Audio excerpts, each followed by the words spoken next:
Why is this at the front time?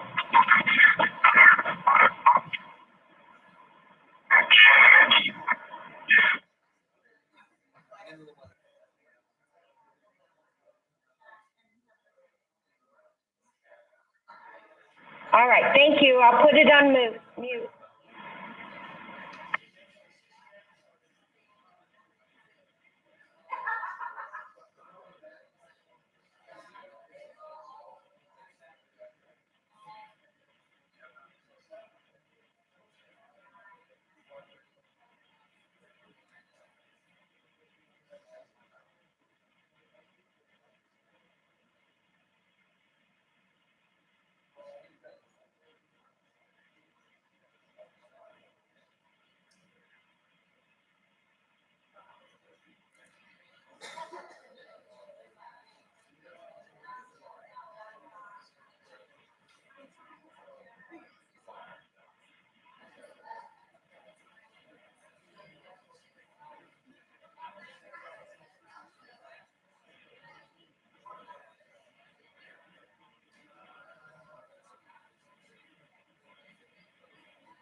If everyone could find their seats so we could get started on time, please. Tony, are we?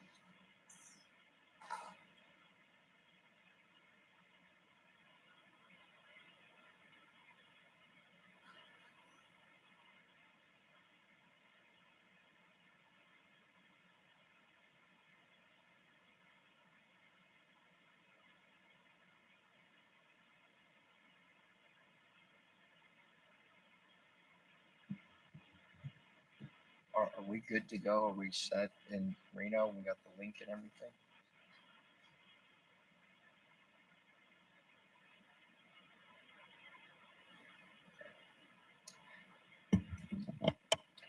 All right, we'll go ahead and call to order the meeting of the Nevada Board of Wildlife Commissioners for Friday, September 20th, 2019. Commissioner Barnes, would you lead us in the pledge, please? Pledge allegiance to the flag of the United States of America and to the republic for which it stands, one nation, under God, indivisible, with liberty and justice for all.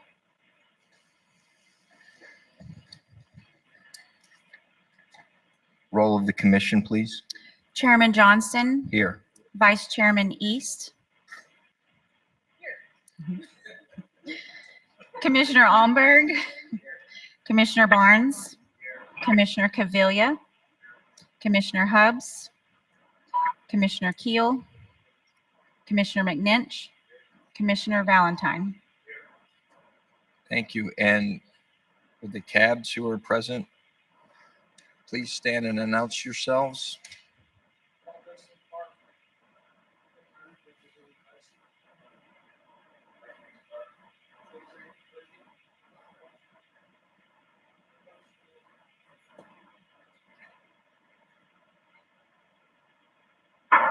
Do we have any cabs in Reno? Jim Cooney, Elko. Steve Robinson, Washoe. Thank you. It's my understanding that the Douglas County cab rep is not going to attend due to an injury, unfortunately. So we wish that person all the best. With that, we'll move on to the approval of the agenda. Chairman Johnston, for possible action, the commission will review the agenda and may take action to approve the agenda. The commission may remove items from the agenda, continue items for consideration, or take items out of order. I just have two comments on the agenda. Item number 12, the Kirch Award. I'd like to do that at the call of the chair when the recipient and his family member and friends are present, so we could accommodate that at the appropriate time during the meeting. And then agenda item number 14, Mr. Leday's petition. Mr. Leday has contacted the department and asked that agenda item be reset for the next meeting in Las Vegas. And so I would remove item 14 from today's agenda. Any other comments or questions on the agenda? Seeing none, any public comment in Reno on the agenda?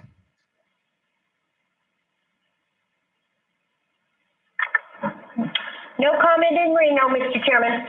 Thank you. Any public comment on the agenda here in Las Vegas? Seeing none, I'll bring it back to the commission for any further discussion or a motion.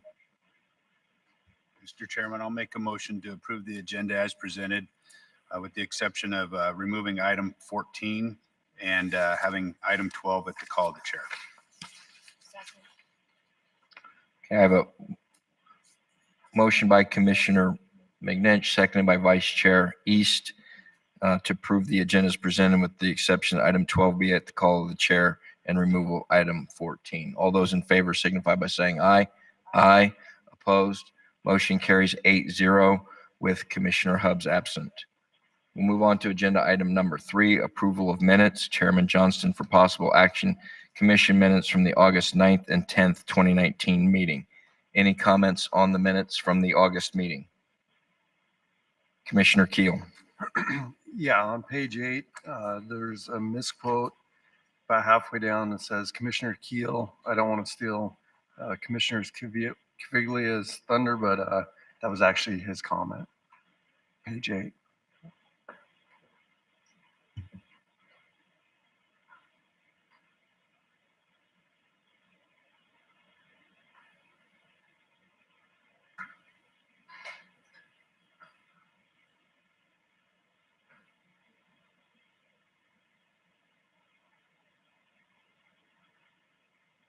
Any other comments?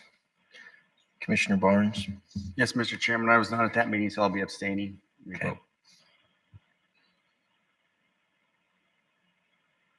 Commissioner McNinch?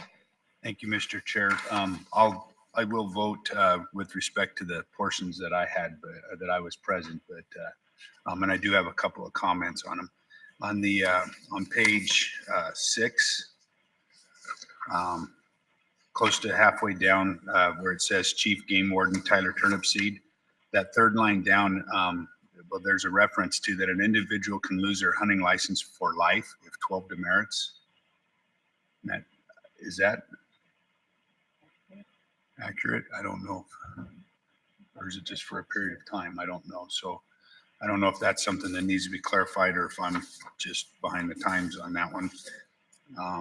And I wanted to make a clarification on page 4.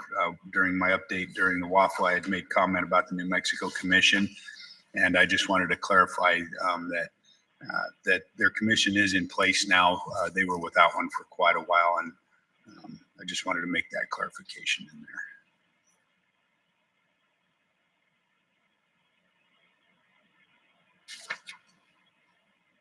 Any additional comments to the minutes?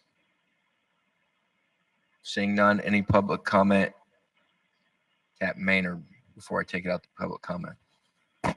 Yeah, 12 demerits doesn't mean you lose your license for life. There's a varying period. I believe we have a cap of 10 years that is our standard. So at the very most, typically it runs anywhere from 3 years up, depending on the offense. And the court can also impose its own sanctions separately from ours. Thank you. Thank you. Any public comment in Reno on the minutes? No comment in Reno. Thank you, Mr. Chairman. Thank you. Any public comment here in Las Vegas? Seeing none, I'll bring it back to the commission for further discussion or motion.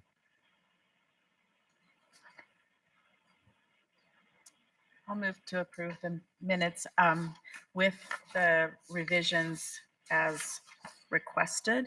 Do you want me to spell those out? Is everyone clear on the revisions that have been commented? Unless the Deputy Attorney General does not need to be part of the minutes, so. Okay. Motion by Commissioner East, Second. second by Commissioner McNinch. Is everyone clear on the motion? Mhm.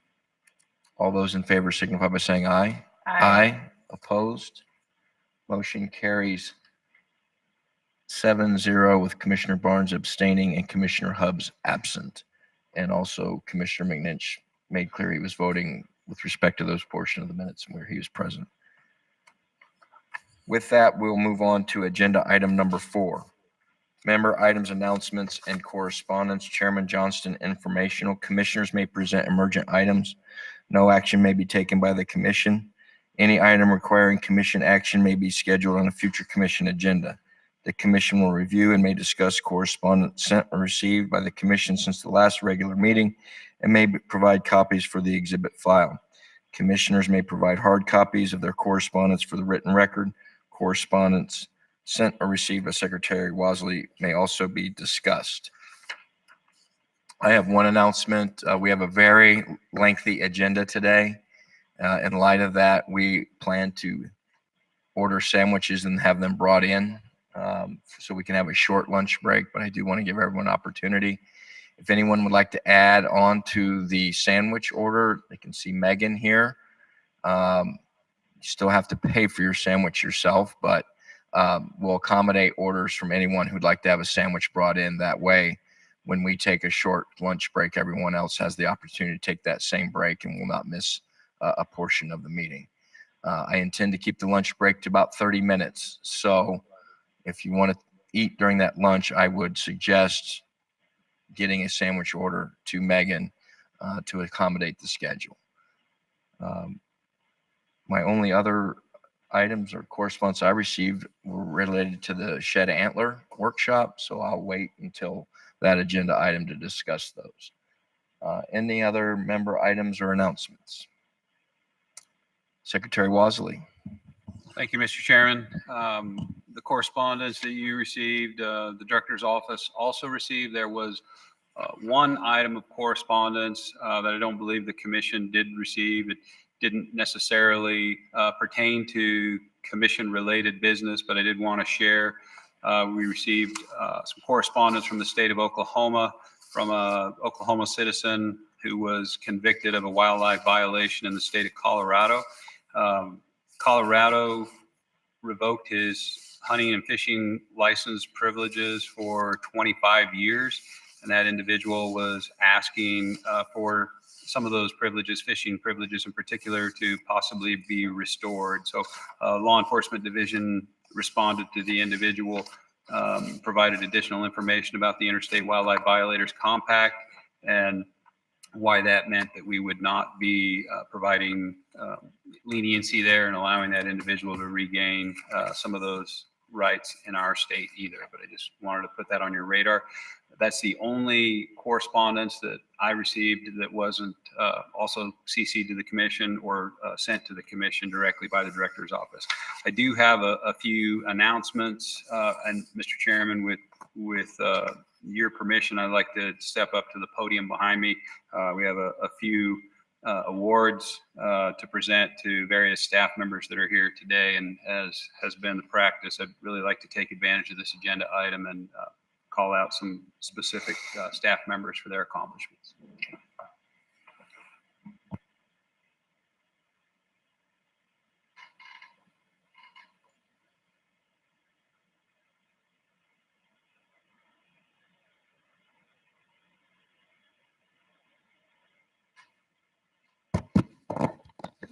The first of three announcements and awards that I would like to present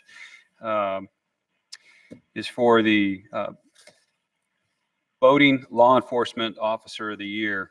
And at NDOW, there are few officers who enjoy routinely patrolling by vessel along the waterways as much in December as they do in June.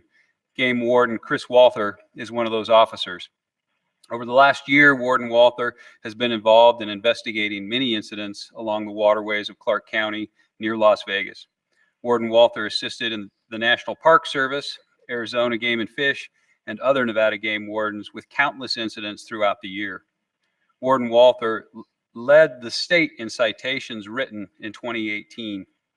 Warden Walther is the regional OC instructor and baton instructor. In 2018, Warden Walther took over as the Southern Region Lead Vessel Operations Instructor for NDOW and assumed the role of Field Training Officer. While working as a field training officer with 3 trainees, Warden Walther guided the trainees' efforts to learn vessel operations and contacts, along with assisting the trainees in investigating multiple collisions and OUI arrests. For this and other reasons, Game Warden Chris Walther is the Nevada State Boating Officer of the Year Award for 2019. Chris?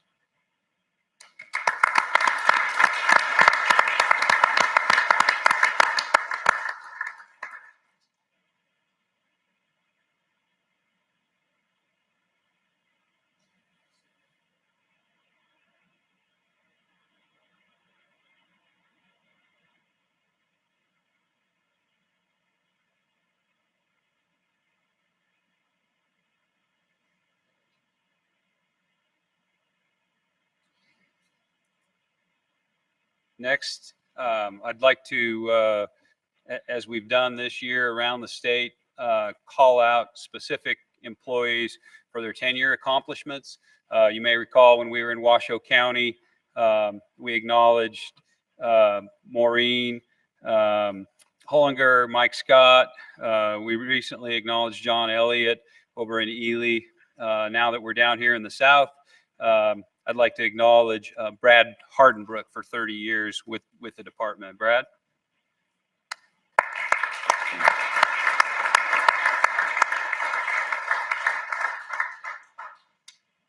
Hang on just a second, Doug. I just kind of wanted to talk a little bit about Doug's career path, or excuse me, Brad's career path.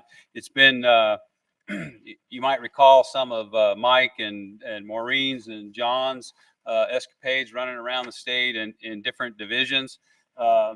Brad's had what we as biologists call high site fidelity. He hasn't moved from Vegas since he started in 1999. His anniversary date is October 18th, and he's been in the Habitat division through that period. moved into the game division as a herpetologist, ran the state's herpetology program for a short period of 9 years, 8 years, and then jumped back to the habitat arena where he's been the Southern Region Habitat Supervisor and taken the department's lead on all technical guidance, all the input that we put in on all of the solar, wind, geothermal energy projects in Southern Nevada. So when we moved into the new office, there was significant consideration given to how much space we needed for the file cabinets that go in Brad's office. So with that, I just want to congratulate Brad on accomplishing 30 years. Thanks, Brad.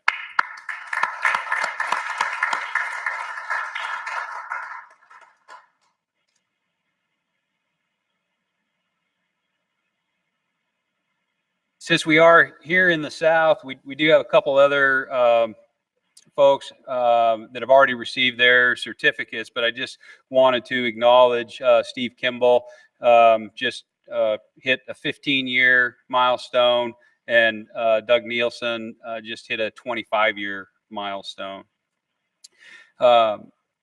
Last and certainly not least, it's really a great opportunity. We have a number of our wardens here that we're certainly here to support their colleague and friend, Warden Walters. We have a number of folks from the Conservation Education Division over here. And I believe all of you attended the ribbon cutting ceremony last night.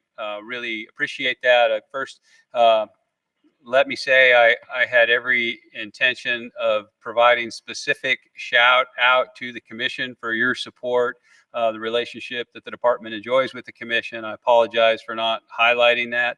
A little caught up in the stress of the moment. So thank you for your participation. Thank you for your support in attending. Definitely want to reiterate the thanks to all divisions of the department that really over the last 2 months have done an incredible job, effort. And as I said last night, we had originally scheduled a moving crew from the Division of Forestry and Honor Camp crew who Sunday night before the move was to commence on Monday morning was called off on a fire. Staff who are normally game wardens and biologists and educators and administrative assistants quickly became movers and painters and plumbers and have gone above and beyond. So some of the folks that are here today were invited to be here today because they believed that they were here solely to be acknowledged for their efforts in setting up that office. But there's one individual here today, unbeknownst to him, he is the recipient of the Ted C. France Employee of the Year Award for 2018, and that's Martin Olson.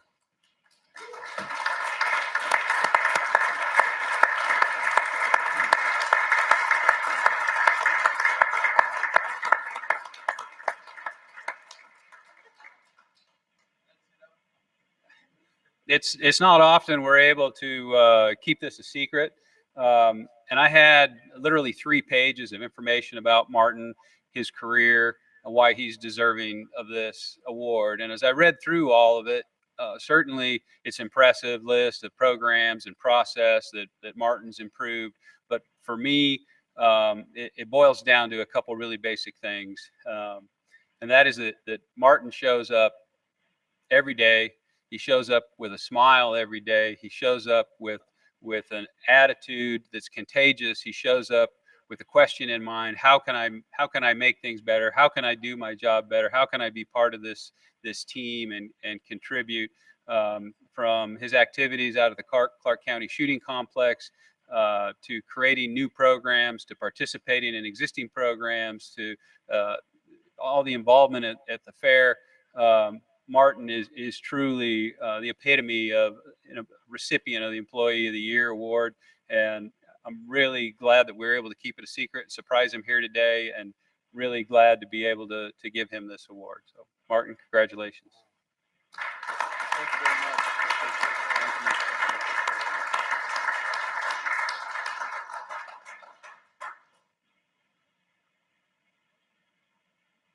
Thank you very much. Care to offer any words? Well, I can honestly say there's probably only been a handful of times in my life that I've been rendered speechless, and this is one of them. I had no idea, and I'm very proud and very excited to accept this. And thank you very much for all the kind words. I appreciate that. Thank you.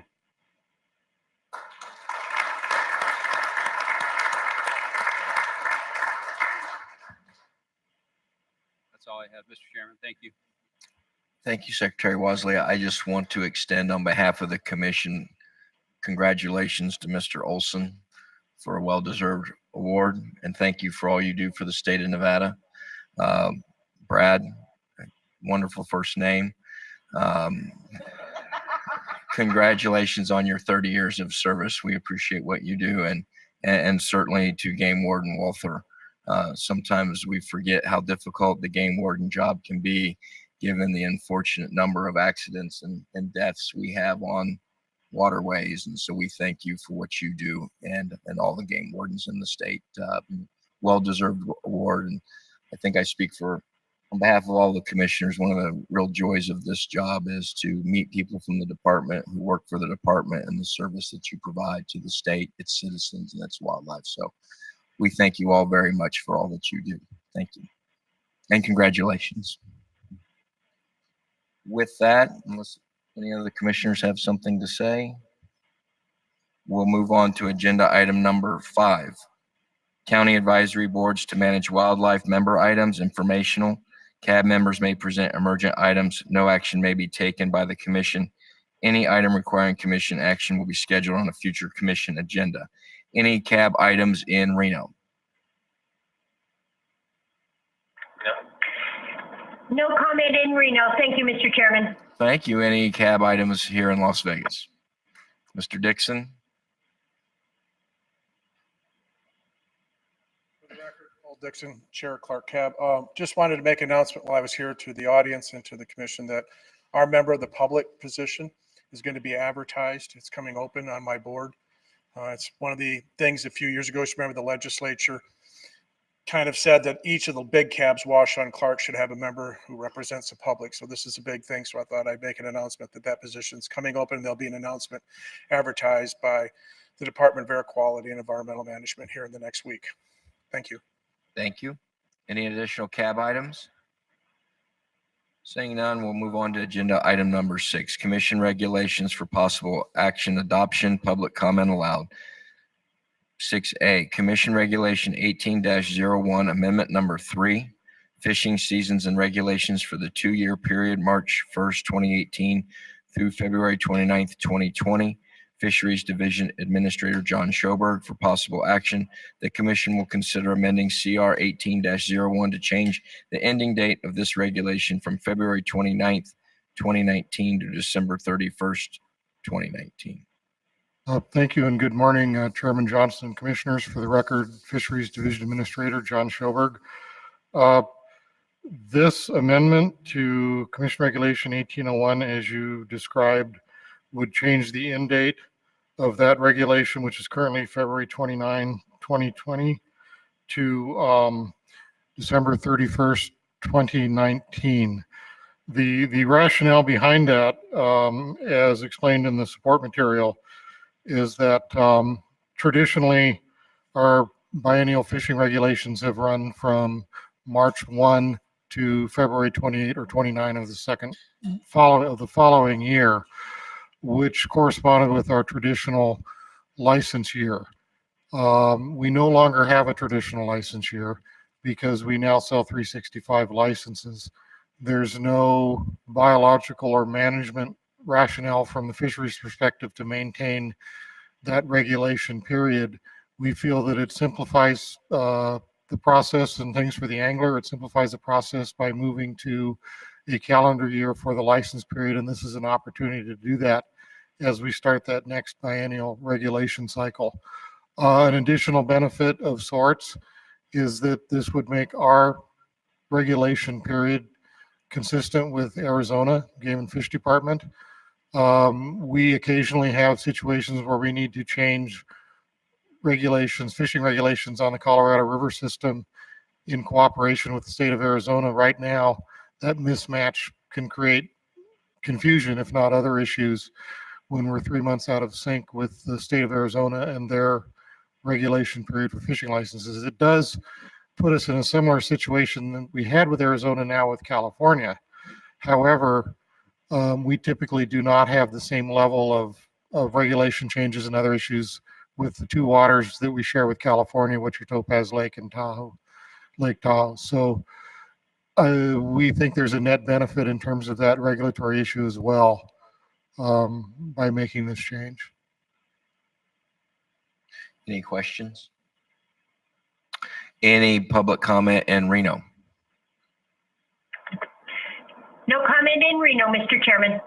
Any public comment here in Las Vegas? Seeing none, I'll bring it back to the commission for any further discussion or motion. Chairman Johnston, I'll move to approve Commission Regulation 18-01, Amendment 3 as presented. Second. Okay, I have a motion by Vice Chairman East, seconded by Commissioner McNinch to approve Commission Regulation 18-01, Amendment number 3 as presented. Everyone clear on the motion? All those in favor signify by saying aye. Aye. Opposed? Motion carries 8-0 with Commissioner Hubbs absent. With that, we'll move on to agenda item 6B, Commission Regulation 20-01, Fishing Seasons and Regulations for the 2-year period, January 1st, 2020 through December 31st, 2021. Fisheries Division Administrator John Schoberg for possible action. The commission will establish fishing seasons, bag, and possession limits for the period of January 1st, 2020 through December 31st, 2021. Thank you, Chairman Johnson and Commissioners. For the record, John Schoberg, Fisheries Division Administrator. Again, as summarized by the Chairman, we're presenting for Commission consideration CR 20-1, which would be the fishing regulations for the next biennial period, now starting January 1 of 2020 through December 31, 2021. The department is recommending a relatively small number of changes and corrections to the biennial fishing regulations this year. At the pleasure of the commission, I can walk you through those changes by county. With any rationale, I'd be happy to take questions as we finish each county description, if that's appropriate. So for Nye County, the proposal is to modify the limit for waters at Kirch Wildlife Management Area to increase the allowable limit for bullhead to 50 fish. All other regulations would stay the same. This reflects a concern from our area biologists that we've seen an extreme overabundance of bullhead. They have the potential to start significantly impacting those fisheries for other species. We feel there are more than ample bullhead to allow a high level of harvest. We chose this route rather than unlimited simply because it is a game species, and we feel that it should have some sort of a limit. We feel this is more than generous. We don't expect everybody to take 50 bullheads, but this will encourage anglers, if they so choose, to help us control that population and put those systems back in somewhat of a balance.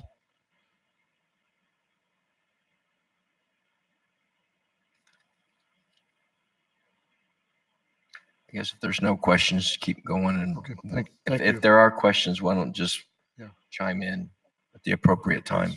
Okay.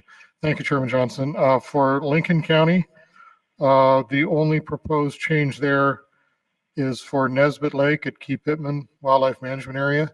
Again, this is the same change that we proposed for waters at Kirch Wildlife Management Area. It's to increase that allowable take of bullhead possession limit to 50 fish, and the rationale would be the same as I just explained for Kirch Wildlife Management Area.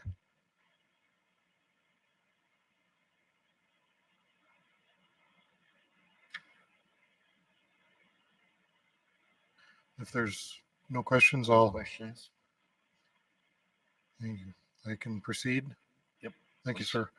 For Lyon County, this proposed change is for the Fort Churchill Cooling Ponds Cooperative Management Area, which is adjacent to Mason Valley Wildlife Management Area. This change is actually a correction. When we modified the regulation for Fort Churchill Cooling Ponds in 2012 to add a limit of 5 trout because we had started stocking trout in that water, we never adjusted the allowable harvest for other warm water species to be consistent with other waters at Mason Valley Wildlife Management Area. It was simply an oversight. So this correction, this regulation change for Lyon County for Fort Churchill is simply to make it consistent with the adjacent wildlife management area regulations to reduce confusion for anglers, and there's no management implications in terms of the fishery of doing this. Any questions on that? Okay. Move on to Story County, I guess is next. And our final proposal, and I will just combine these because they are identical for Washoe and Story counties. This is for the lower Truckee River below Reno.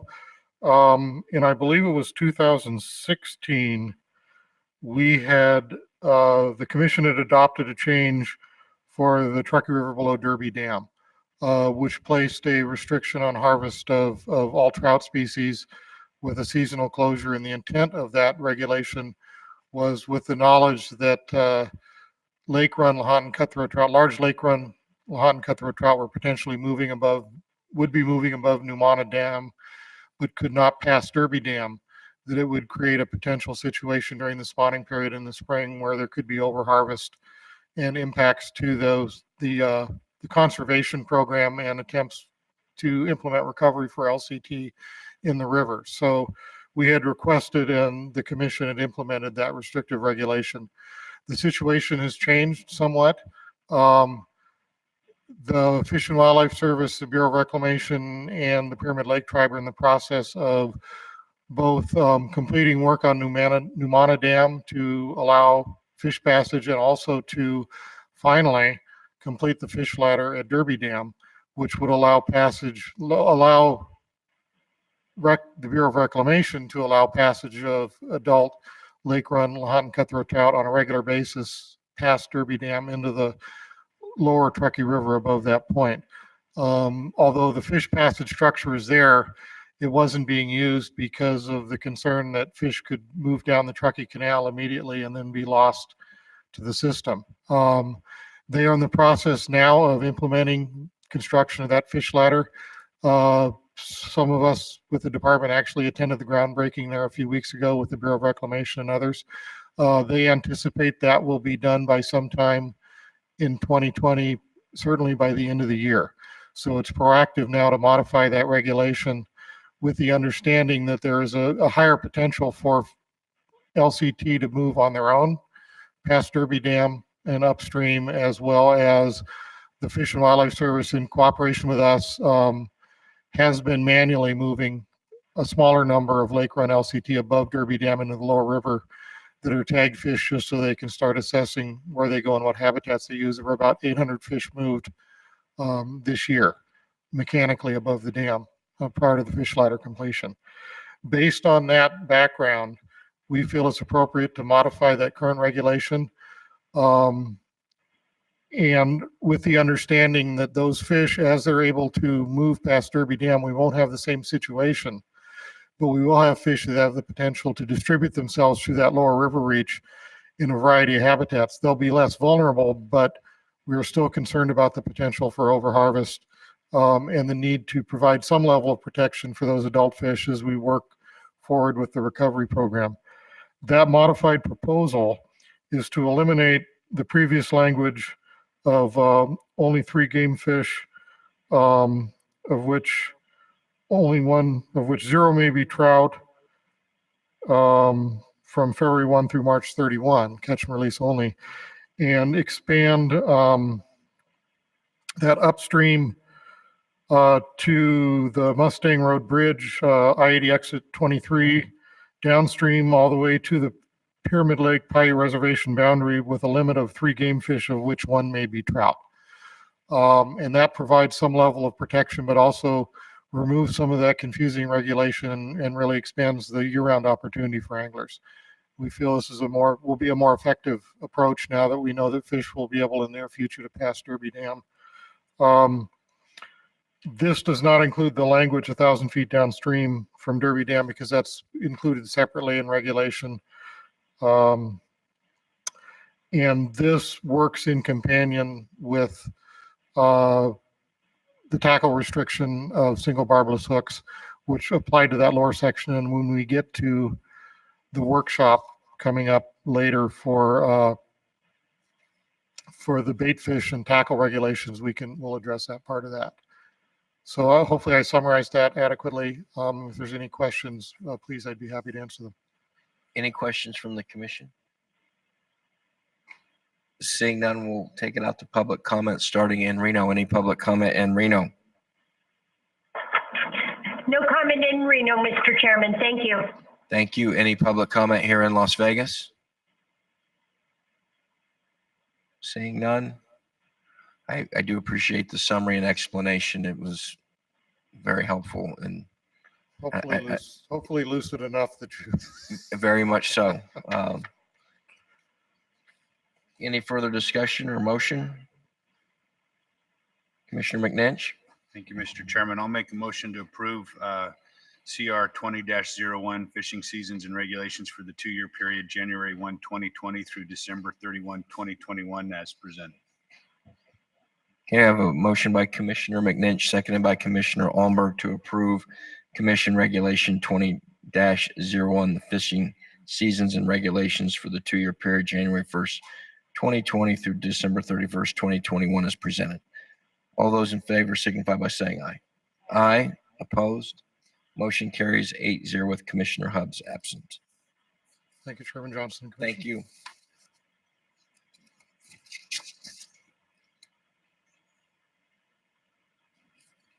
We'll move on to agenda item number 7, Commission General Regulation Workshop.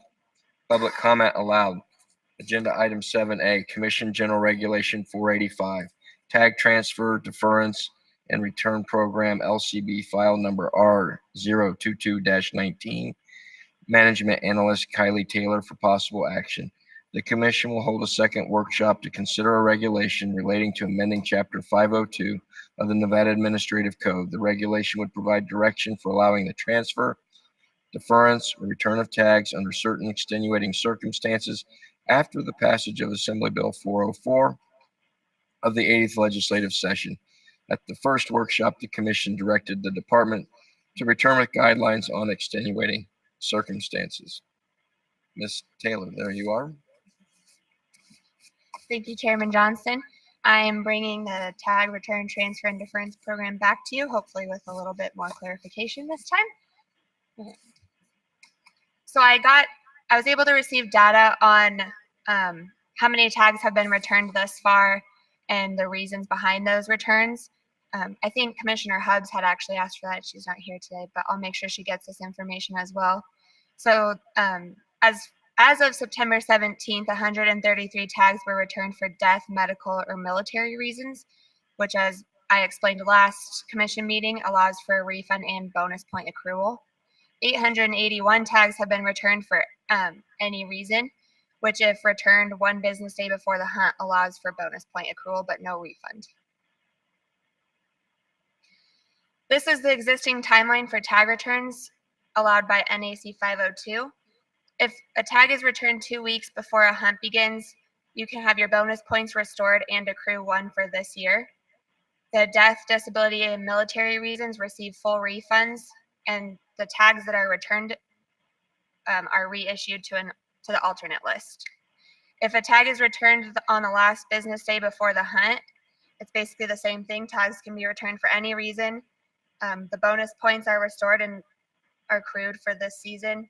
The death, disability, and military reasons get full refunds, and the tags are not reissued. And there's currently no procedure for allowing tags to be returned in between that last business day before the hunt and when the hunt begins at legal shooting hour. This would be the timeline as authorized by AB 404.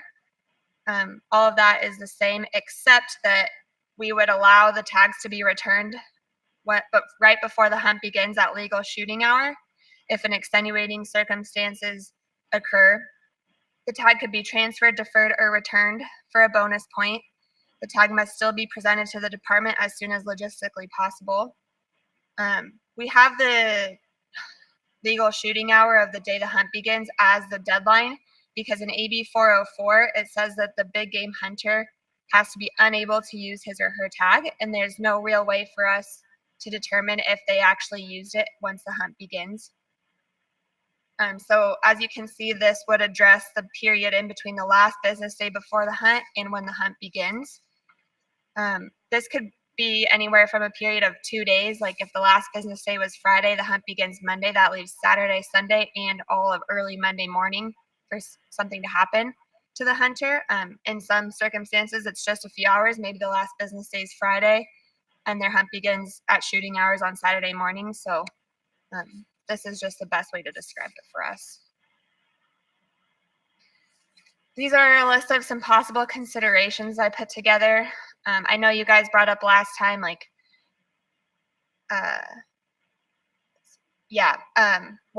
what the deadline would be. And like I said before, it's legal shooting hours on the first day of the hunt. Also, I think Commissioner Hubbs brought up, like, what if someone keeps reapplying for someone knowing they won't be able to hunt so that they can transfer their tag to their friend?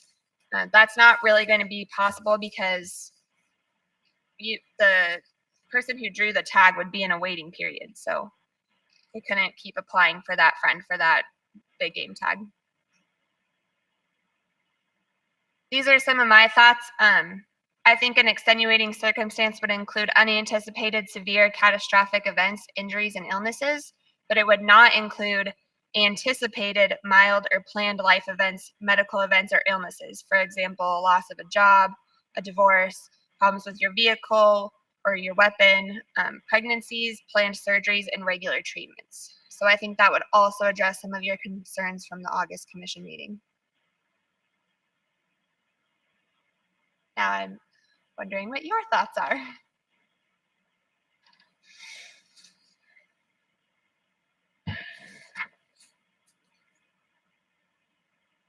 Well, let's go back to the timeline because I have one question on that. There are certainly instances where the last business day before the hunt is the day before the hunt starts. So let's say the tag starts on a Wednesday. Shooting hours are generally pretty early in the morning. This timeline would then be from what, 5 p.m. the day before the tag starts till shooting hours. So a window of 13 hours. Yes, that is correct. I'll give my own opinion on that. I don't think that's true to what the legislature was trying to accomplish. I understand it makes it a lot easier in defining the extenuating circumstances on what we discussed in Ely, but it seems to me we need a broader time frame than that. That's just my own thoughts. I know that makes this an extraordinarily more difficult process, but I think AB 404 was trying to address extenuating circumstances that might arise after the tag is valid. For instance, the hunter walking into the field and breaks his or her leg. What then? So that's one of the thoughts I had on that issue.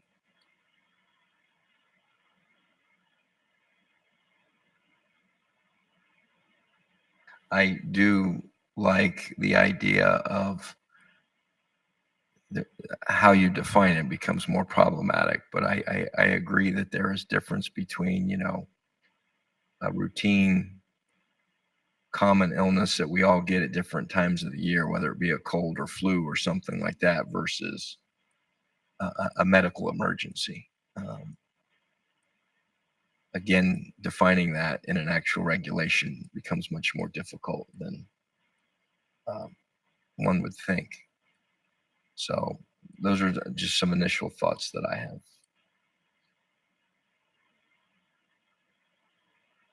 Further comments from the commission? Commissioner East? I too had the question about the time, and I just asked Director Wasley about the timing. And I didn't see it in here, so it's not in here yet. Is that correct, Kaylee, in this regulation? I didn't make any changes to the actual regulation language just because I know this is going to be a long process and I don't want to have to keep coming back with new language for you guys. Once we do get, if we do get a set good draft for this regulation, I'll bring it back to you guys with the changes. But yeah, this language is the same as you saw last meeting. And so the timing, I think it's going to be critical that the timing is very specific. We can't think of everything, but I think if we can get close. Can you go to the slide for extenuating circumstances? Your thoughts. Yeah, I think these are very clear. I think maybe it was the other slide, back one. Possible considerations. Yeah.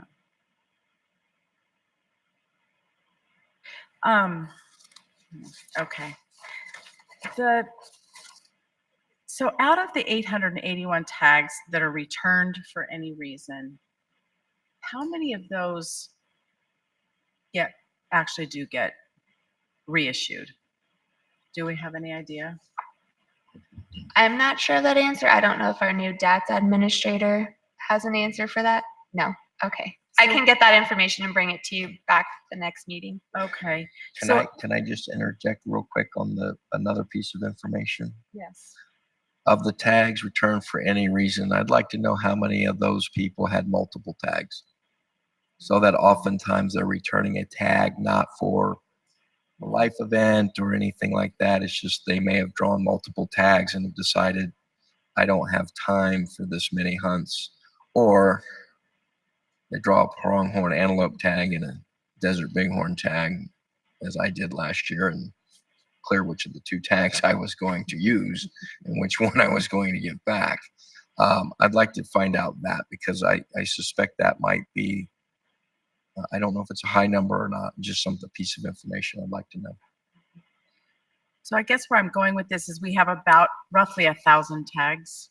Is that per year? We see about 1,000 tags. And what does that equate to monetarily? About 30 to 50 bucks per tag, depending on the species. We would have to do some analysis there. The majority of those aren't reissued, is my sense, and they aren't refunded because the reason that they're returning them is for any reason. They don't fall under the military. That was a much smaller number, 188, and so those are the ones that are 133 that actually qualify for a refund. The any reason tags don't qualify for the refund. If they are, those that are reissued could actually generate more revenue because you're having double the tag fees for one tag. But we could do some analysis there to bring back before the commission, answering some of the questions that have been posed and actually looking at the fiscal impacts. Okay, that'd be great. That was all I had right now. And Mr. Chairman, if I might, I think the way that the department looks at this, and you talked about maybe a 13-hour window, and I don't know that we're necessarily viewing this as a separate and independent creation of a new 13-hour window. We're looking at taking that line after which tag holders don't have options and extending that at a minimum of 13 hours and a maximum of maybe 48 if it was over that weekend period or more, maybe 50, 60 hours or whatever, depending on how that. And so we're talking about keeping that line as firm as it is now, but right now there's a gray area there that unintentionally takes opportunity away from people who have been invested in the system for a long period of time. So the other thing is to Vice Chairman East and the timeline of, we talked about timelines of the extenuating circumstance. Do we look at when that circumstance occurred, and should there be a requirement for that extenuating circumstance to have occurred before legal shooting hours, or could that, and and as long as that event occurred before legal shooting hours, the burden of proof is on the tag holder to substantiate that. And then there's a second burden of proof on the tag holder that that tag was not used, because there already is language, existing language that says not otherwise used. It substantiates, or it claims that that tag cannot have been used. So if they can substantiate that that tag wasn't used and substantiate that that extenuating circumstance occurred before legal shooting hours, you meet that burden of proof, then the legislature has given you all the authority to establish a program to consider, but it's may, certainly isn't a shall. So the challenge is, as we've articulated, is really in the details, and having a line that's just as firm doesn't muddy the waters.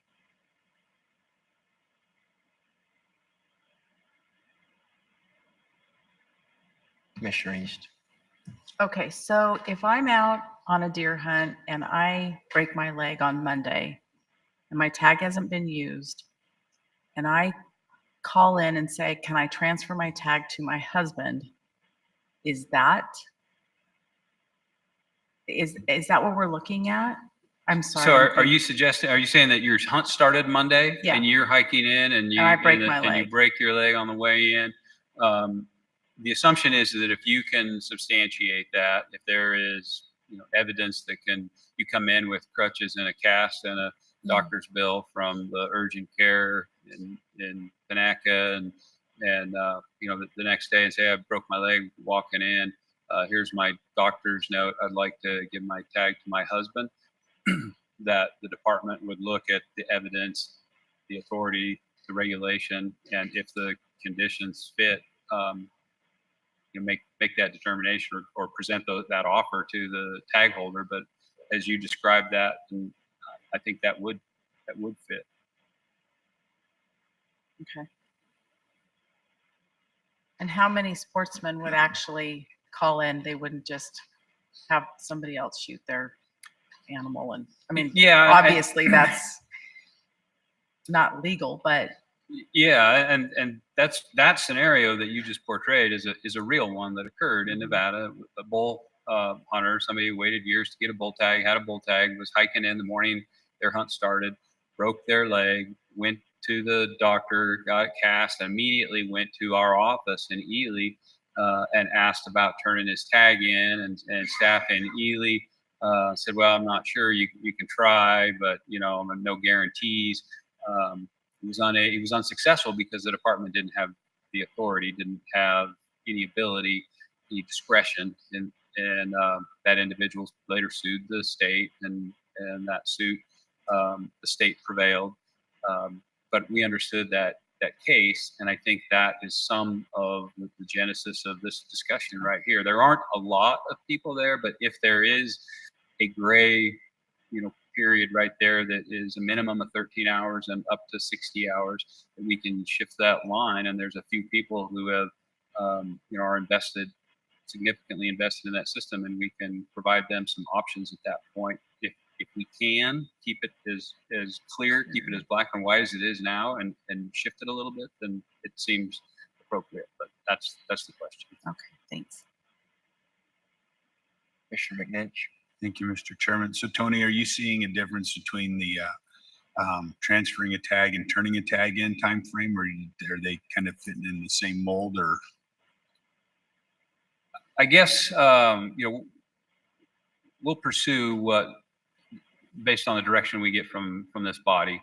Our thought internally and our discussions internally is that if somebody meets the definitions as discussed and presented here, then their option whether they want to defer or transfer. And I think depending on whether they have a family member that is interested in that tag, or whether they themselves really wanted that tag, and but we see the same circumstances applying, and if an individual met those circumstances, then it would be their choice whether they wanted to transfer, defer, or return.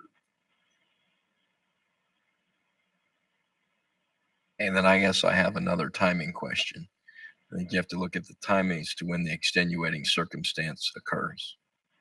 then there's got to be a time period you have in which they can come in and say, I want to return the tag, transfer the tag, or defer the tag. And that becomes problematic when there's a real extenuating circumstance like a medical emergency or death in the family. You're on your hunt. You get the phone call, you happen to be in cell service, you have a death in the family. Okay. It can't be that then that's 3 months later they come in and say, well, this happened on my hunt and I want to defer my tag till next year. But I can understand where they don't do it immediately because they have a true extenuating circumstance that they're then dealing with. So I see, because what I don't want to happen is they hunt for the whole time and then come in and say, well, I had this extenuating circumstance. So in that situation, the tag would have been used, not punched, but it would have been used to put that person in the field. And I think that burden of proof goes back to the tag holder to be able to adequately substantiate that he or she did not use that tag. And I think it's going to be really difficult. You can substantiate the extenuating circumstance, the timing of the extenuating circumstance. And if the extenuating circumstance occurred before the hunt, then it's, as soon as logistically possible is a pretty short window. And the department would expect to see that tag within the first couple of days of the hunt. The scenario that you portray, even if that extenuating circumstance occurred earlier and it slipped their mind because of whatever, however dire the situation, and to make funeral arrangements, and they're distracted, clearly understandable. It's still their burden to prove that that tag was never used, and if they can't provide a case to the department that they weren't in the field. Okay, but if we take that Ely example, that is the real example, the guy walking into the field. If he's got the tag in his pocket and his rifle on his back and he's shooting hours, he's using the tag. I mean, the minute you're past the shooting hours, in theory, if you're in the field, you're using the tag. And I guess so I sit there and go, I think of first day of a season. You're up on a mountain, you're glassing for whatever it is, and something happens and you get the phone call that you got to get back home. We're saying, I mean, it seems to me that's what we're trying to address. And if we get too tight on the time frames, you're not really addressing the extenuating circumstances. I don't know how often those situations arise, but I'm very mindful of being on a commission that's given a directive from the legislature to do something, that we're supposed to then do it true to what the legislature asked us to do. So I'm just struggling. Yeah, and as we did in Ely, when Senator Gocochea says, yeah, that's for you guys to figure out the details. Right, and Mr. Chairman, I might take the liberty to characterize the legislature's intent a little bit differently, in that the legislature provided the commission authority. It wasn't a shall adopt, draft and adopt. It was a may, with the recognition that there are some challenges, and that unintentionally there are some individuals whose opportunity is lost after substantial investment. So it was a may draft and adopt regulation. I don't think the legislature, it's not my sense that the legislature, or any legislators in particular, would be disappointed or angry if this board did not pursue that regulation further and it was left to stand as is. If I could also add something, sorry. Yep. If it's your want to change this bill down the road, we could go back next session and maybe clarify some of the language. But as it reads right now, it does say unable to use his or her tag. So I think a good starting point would be the legal shooting hours on the first day of the hunt. And then, like I said, down the road, if you want me to take it back next session and change that, we could do so as well. Yeah, I think one of the things you see, the unable to use, you can have, you can talk about when the tag becomes valid. And perhaps the big timing issue is giving people time after that to come back in and say, here's what happened. I was unable to use my tag. It qualifies for this reason, but I certainly, I had no opportunity to turn it in per existing reg. But okay, any other comments? I'd like to hear from the public on this. Any public comment in Reno on Commission General Regulation 485?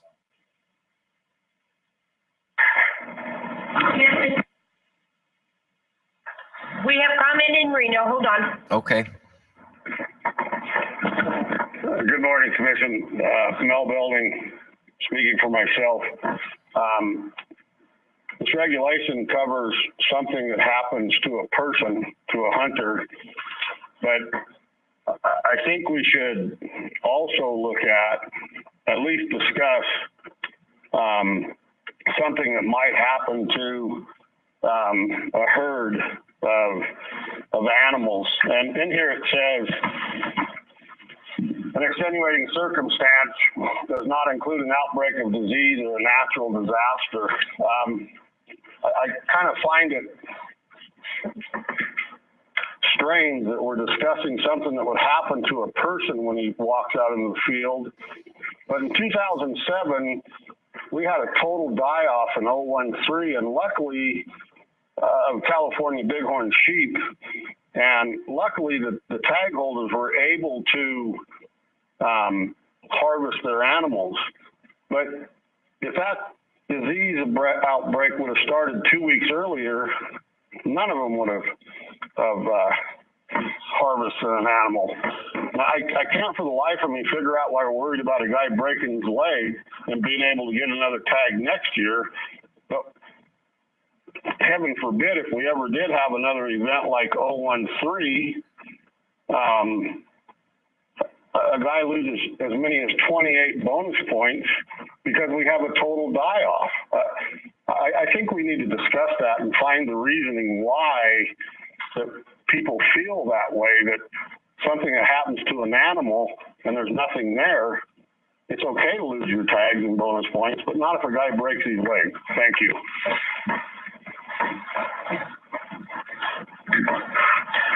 Good morning, Commissioners. My name's Rex Flowers, representing myself. Going through this regulation, I'd like to go to start with section 3, paragraph 2, sentence A. It says the death of a family member of the holder, and I believe that family member should be within the first degree of consanguinity or affinity, as this regulation sets forth for the transfer tags. In section B, we have the same thing, the family member with a disability or illness, I believe should be within the first degree of consanguinity or affinity. And I believe that the event that causes him not to be able to participate should occur before the beginning of the season and be initially reported to NDOW within the first 5 days of the season, putting a time frame on when it can be done. I would also like to go to section 6. Under paragraph 6, it says the applicant is successful in obtaining a tag for a species and transfers, they will lose their bonus points. I believe that the recipient should also lose their bonus points. And I'm sure I missed one. I did back up. Sorry, but back in section 3, paragraph 3 is the same thing. If we're going to have the holder of the transfer tag be treated as if they had drawn and have to go to the applicable waiting period, then the recipient of that tag should also go into that waiting period. Thank you.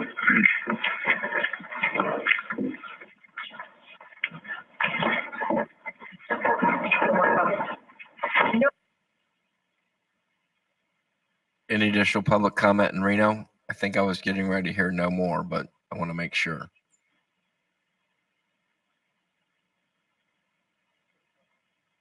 Oh, no more comment in Reno. Thank you, Mr. Chairman. Thank you. Public comment here in Las Vegas.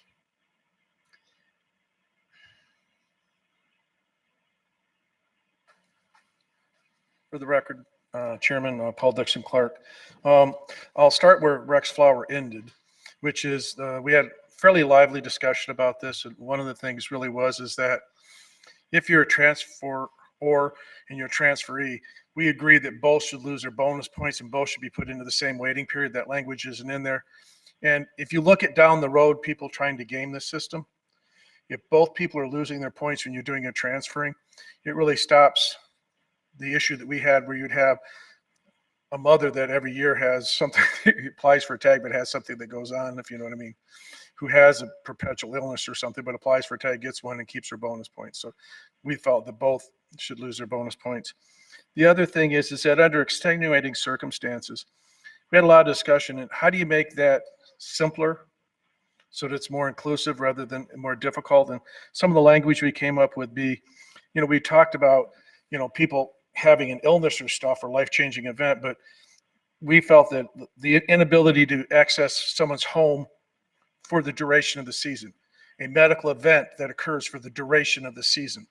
In other words, you could have something occur that puts you out of whack for a 3-week season for 1 week of it. But does that qualify you to be able to return your tag or to transfer it? We felt that it had to be something that took you out for the entire season. So you had an injury or some life event that changes your ability to hunt for the entire season. And I think by saying the entire season, it puts a greater burden of proof on the person bringing that information to the department to actually prove that they were unable to hunt anytime during that season, not just some portion of it because of an injury or illness. And that may be inferred by life-changing, but I think people get very creative in this state how they interpret things personally. And I understand where we're going with the, before sunrise on the day of the hunt, to kind of help somebody that hurts themselves walking into hunt. We felt pretty much as a cab that maintaining that 1 day prior to the hunt start would be important. And you brought up earlier, Commissioner Johnston, about people who turn in their tags for having multiple tags. The last 2 years I've turned in a tag because I've had multiple tags, and I can't, because of my job, take that much time off of work. And so I've had to return tags for that reason. And I think your point is well taken that we should look at those sort of statistics. But I think there's probably, when people tend to get tags, they tend to get multiple tags. And if you don't draw tags, you tend not to draw tags because they kind of come in floods, it seems like. But I would suggest very strongly that under extenuating circumstances, we try to make that language simple and something that really puts a nail in it so that people really understand clearly what it means to be an extenuating circumstance. I mean, people have a lot of excuses. I've listened over the last 11 years to this commission have hearings from people that have had license revocations, and some of their excuses, even though you've not ever overturned one, listening to some of the excuses has been almost laughable and laudable sometimes with what people have brought in. And so I think trying to make it as clear as we can. And I think Tony's point is at the end of the day, this is a may, it's not a shall, 404. You could decide to do nothing. You could decide, you know what, this is, until we get there, this is too difficult. But I think Kaylee's point of that we could come up with anything we want this year and review it next year and look at the abuses or lack thereof of abuses and then go forward with that. Thank you.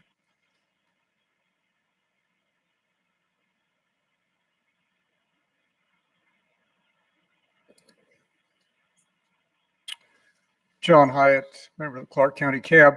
As the chairman alluded to, it's very difficult to write all-inclusive legislation. And I think really there's two choices here and ways to proceed. You can either try and write exhaustive descriptions of everything, have it many pages long, or you can write a set of broad guidelines and then leave a certain amount of stuff to discretion of the department, because neither you nor any of us can think of all the circumstances that might legitimately warrant turning back a tag. And so rather than just say, tough luck to somebody, allow for some latitude and allow for some decision-making process on the department, on the part of the department. Thank you. Thank you. Any additional public comment?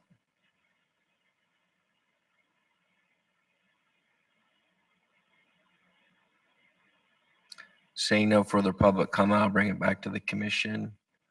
Kylie, Secretary Wasley, anything further? I can address some of the public comments. Mr. Belding brought up an animal disease or die-off, and AB 404 as it's written does not allow us to have any of that in this regulation. It is addressing only the hunter. As I said earlier, if you wanted to take that back to the legislature next session, that is something we could pursue. Mr. Flowers brought up family, the definition of family, and it is described in AB 404. I'll read that to you guys just so you're clear as well. A family member means a spouse of the big game hunter, a person who is related to the big game hunter within the first degree of consanguinity, or a stepchild of the big game hunter.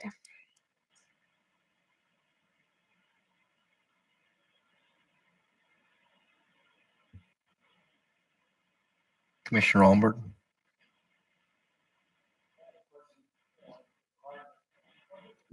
Can you turn on your mic, please?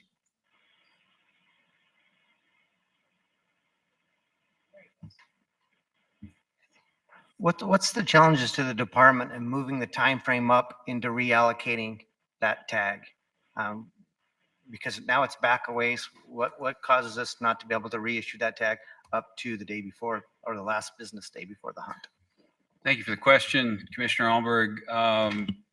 This was originally, the 2-week time frame was originally adopted under our previous vendor.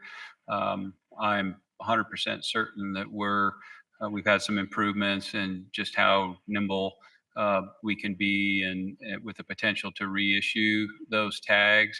I think one of the challenges has to do with notifying the recipient as a recipient of an alternate tag hunt that might require some scouting and time off of work and other things. One of the ideas that the department has considered that we've observed in other states is setting up a system where those unused tags become available on a first come, first served type basis. And as they're turned in, they're available. The logistics of that, I don't know what they would look like, but I think it's Colorado that has a system where those tags are turned in. People can monitor websites or something else, and as soon as they're made available, they can purchase them. So perhaps tags turned in late in that period that wouldn't be fair to expect everybody would have equal opportunity to take time off work, do scouting, plan an event, but could still be used by somebody, could be used, could be provided in a first come, first served type basis. So it's more than you asked, but.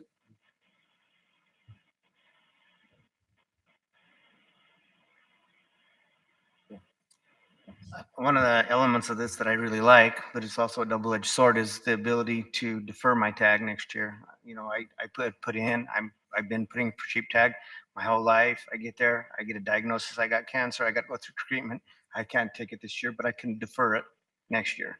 But when I get into that time period, the downside of that is that I'm taking up a lifetime opportunity away from somebody else. So if I defer my tag and we're in that 2-week period, now that tag, once again, that lifetime tag does not get reallocated to someone else. So I'm actually taking that opportunity away from somebody else.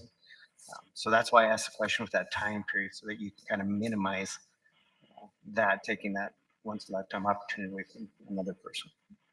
Yeah, and if it's the commission's desire, I mean, the deferral piece could be taken completely out of the equation, could be taken off the table. Again, these are possible options that the commission would have the authority to draft regulation on. But if it's a determination of the commission, or if the specifics are that if somebody chooses to defer, they can only defer if the tag is made usable by somebody else in the current year.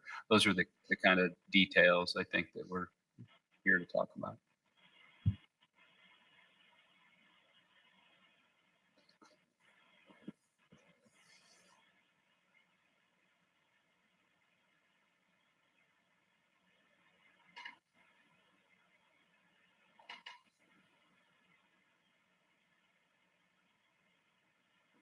I'm just thinking, so I don't mean to,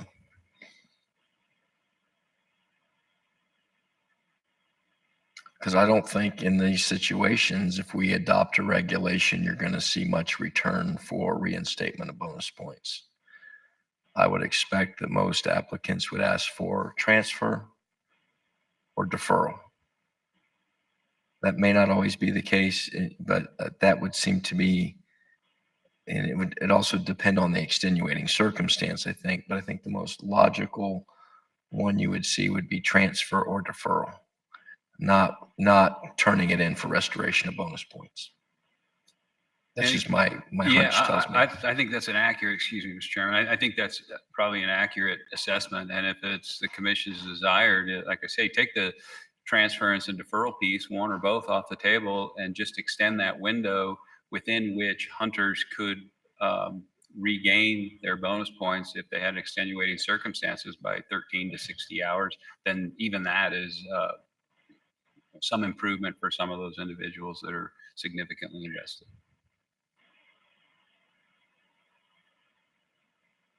So I've heard basically some ideas that have floated out is a time frame in which the extenuating circumstance must occur,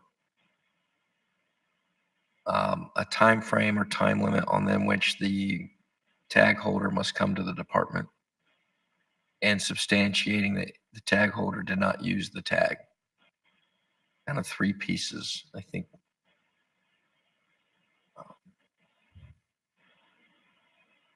I've also heard unable to use the tag for the entire season or the entire period, the validity of the tag dates.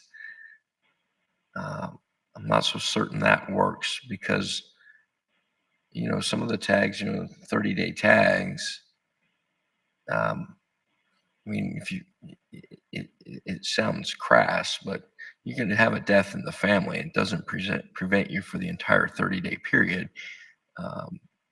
But you still may want to turn it in or defer it, transfer it simply because you don't want to go do it during that 30-day window or when the circumstance arises. So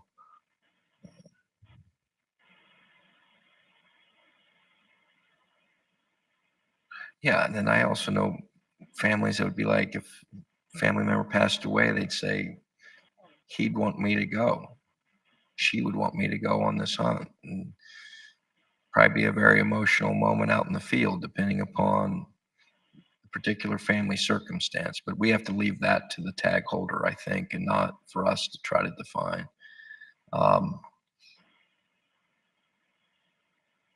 I think the idea of substantiating they did not use the tag is probably going to be important. And I understand that that may not address some of every extenuating circumstance, but one of the big concerns I've heard from the commission, the public, just other people talking is they don't want people to go halfway through the tag and then the extenuating circumstance arise and they had the full opportunity to be in the field. They had the opportunity to use the tag and now they're going to get a second bite at the apple, and maybe understandably so under the situation, but that scenario lends itself to more abuse than others.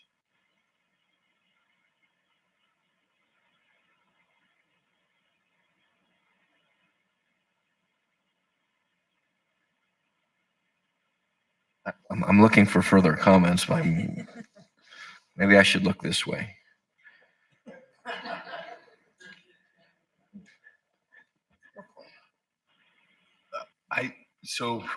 My thought, I mean, I'm certainly open to the conversation. I think that there's room for conversation about the transfers and deferrals. I think kind of open up a whole other conversation in my mind. I feel like the deferrals are something that I would probably think about last, because that just opens up a lot of, Commissioner Allenberg's comments on the deferrals was a very good point.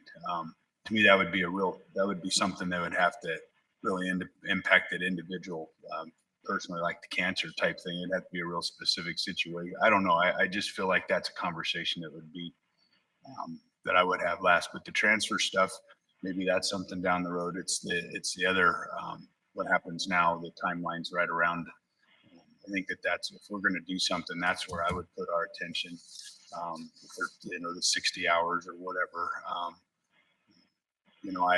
I'm trying to envision, the loss of family members that I've had around a time like that. How would you process, contacting NDOW? And, you mentioned being crass. Unfortunately, I kind of like the Clark County's comment that if it impacted their ability for the duration, I don't know. To me, that kind of resonated a little bit. Have they truly lost their opportunity for the full season in that particular case? So those are the things that are rolling around in my mind. But I definitely don't think that we should have like the 2, 3, 4 week type period for people to get back to us, because there will be abuse.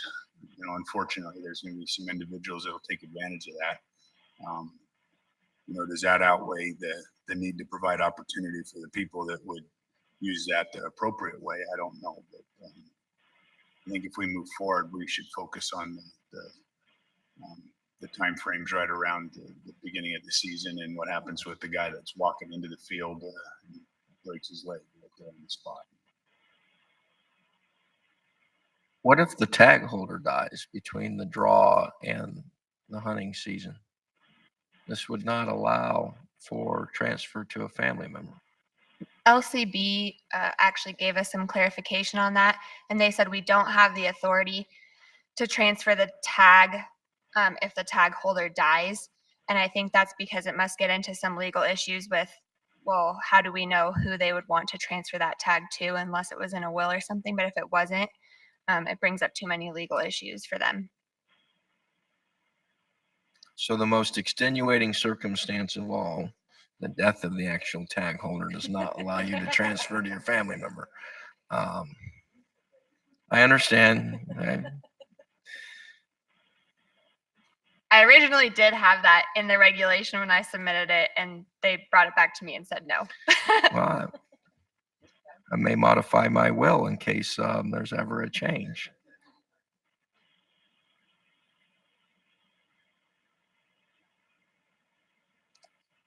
Further comments, Commissioner Caviglia? I guess Caviglia? I have one concern too with you leave the extenuating circumstance open to the department to make the decision.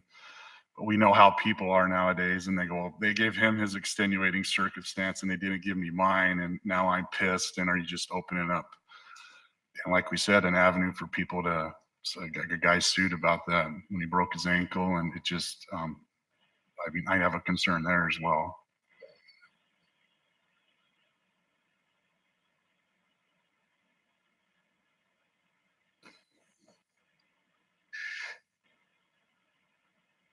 So I think what I'm hearing is we would want to see a regulation that speaks to the holder's inability to use the tag. The extenuating circumstance prevented them from using the tag. They substantiated that they did not use the tag, and then the time period on which they must report it to the department. And I think that's got to be a relatively tight window. And I know people say, well, in all these circumstances, loss of a family member, but we've experienced losses of family members. There's a lot of things you have to do when someone passes away, and it's not just the funeral. There's a lot of legal things that come up, and getting bills paid and getting bank accounts taken care of, getting the will out, the trust documents. I mean, there's all host of things unrelated to the loss that just have to occur. And this would just be one of those things. I think we can give a window, but it can't be this open-ended period of time. I think it's got to be tight, 7 to 14 business days, something along those lines. And then I think that would accommodate it. but I think I probably wasn't there before this meeting, but I think I've kind of reached the point where I think they need to be able to substantiate they didn't use the tag. I think that will alleviate a lot of concerns. Now, you know, people can do a lot of things, but I'm going to trust that people are going to act for the most part honestly and ethically, and we have to rely on that as we do every day. So in all walks of life. So. I also put up on your screen the current return tag form. You guys asked about what that form would look like if we went through with this. So I added section D under number 5. It could be a form in itself, or it could be added to this form as it's shown right now. And we put in there justification and proof must be attached. I have some examples like a hospital visit note, an accident report, an insurance claim. And then I think the department, the licensing office would expect some written clarification on why they were unable to use a tag and had to return it or transfer it or defer it.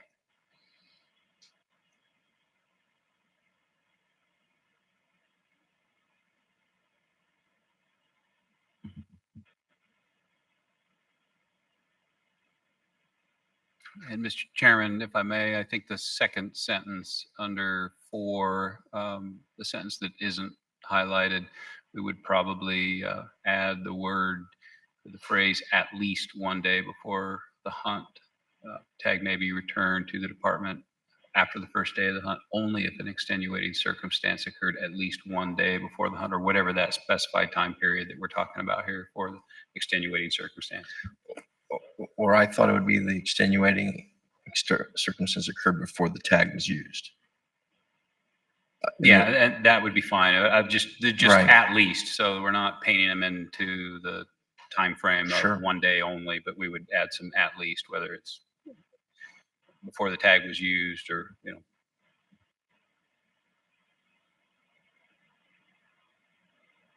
Mr. Chairman, so Tony, you've made the distinction between used versus punched tag.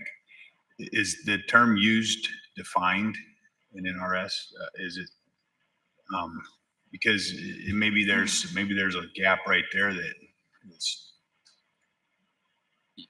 I don't believe it is. There is, you know, the term hunting, I believe is defined where there's, you know, means, you know, if you have a tag in your pocket and you know, you're carrying a rifle and it's, you know, pursuing animals, that is defined. But I think that if we do focus on that, and that's the direction the department is provided by the commission, it would probably be a good idea to add some clarifying language on what we believe constitutes use of the tag, because there's a continuum there too, and you use the tag to justify scouting trips. You use the tag to go in the field hunting. You use the tag to be in legal possession to harvest an animal. And you use the tag to be in legal possession of that animal. And so there are many uses. But here we're talking about actively pursuing animals with the intent to potentially harvest. And so we might need to provide that clarification, how we would define the use of a tag. I think that if we were able to make that distinction and make it clear, then it kind of opens up that conversation on, you know, before the beginning of the season, after, you know, what are we talking about? What are we trying to capture? What are we trying to cover with our, with the regulation? It seems to me like the defining what we mean by used would be a big first step if it's not already defined somewhere. To clarify, you know, are we talking about before the first day of the season or while they're hiking in on the first day of the season? What are we talking about specifically? I think that would help me at least. I think it's, you know, just, this may not be the best, in the field after legal shooting hours begin on the first day of the tag. I do, on an unrelated topic, I tend to agree with some of the public comment that if I'm the transferee of a tag, I shouldn't be able to get the tag and maintain my bonus points. I mean, that just doesn't seem, I think also it alleviates some of the concerns over improper transfers. Yeah, the transferee is going to lose the bonus points too. I think that's an important component. And I think that was Mr. Flowers who brought that up in Reno public comment. And the waiting period was a good point too. I made that note. I would want to see them have to go through the same waiting period, make that clarification.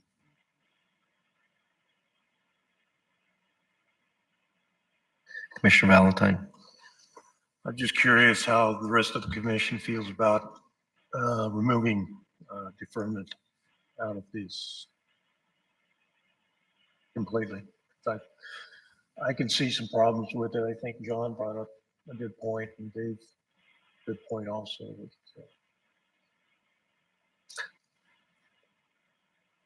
Just an idea. Not to stir things where I actually prefer deferral to transfer.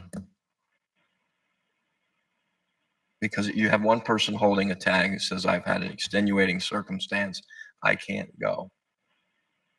So I want to defer it. But that extenuating circumstance can be the illness of the tag holder, where the transfer becomes the better option for that particular person. They may get a diagnosis where deferral's not realistic because they may not be around the following year. So I see both, but I like the deferral to give that opportunity to the tag holder. So that's my thoughts. Commissioner Valentine. I understand that, but one of the things I look at is, do we hold that tag during the next quota setting period? What kind of problems does that present for the department? I don't anticipate that being problematic. We have individuals who deferred their tags for military purposes, and in most instances, you're talking about a single tag, and I know we spend considerable time adjusting quotas, sometimes up one, down one. But in terms of population level effects, I think the areas where that could potentially be more problematic would be with bighorn sheep units, where you have an extremely small number of tags. But like I say, we have an individual who deferred a Rocky tag because he was deployed, who's been sitting in limbo waiting for some future point if there's ever a Rocky hunt reinstituted in the rubies. That tag's kind of sitting there on the shelf. But in some of those smaller units, I mean, it's something that the department would certainly track and could reflect that in our quota recommendations. But I think because with bighorn sheep, you have nearly 100% success, and you have some very small quotas in some areas, we would need to track that as we currently do. But I don't see that being problematic. It could be reflected as we do with youth tags, landowner tags, help vouchers, damage tags that are already accounted for in those quota recommendations.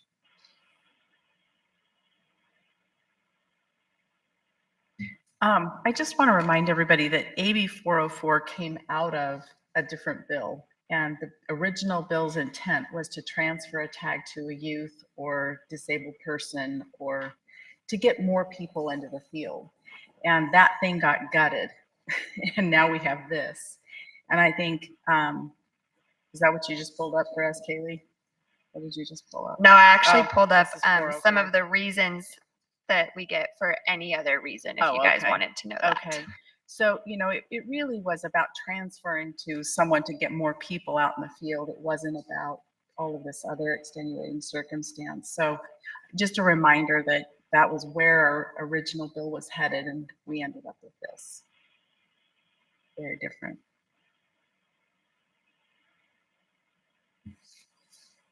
Commissioner Olmberg.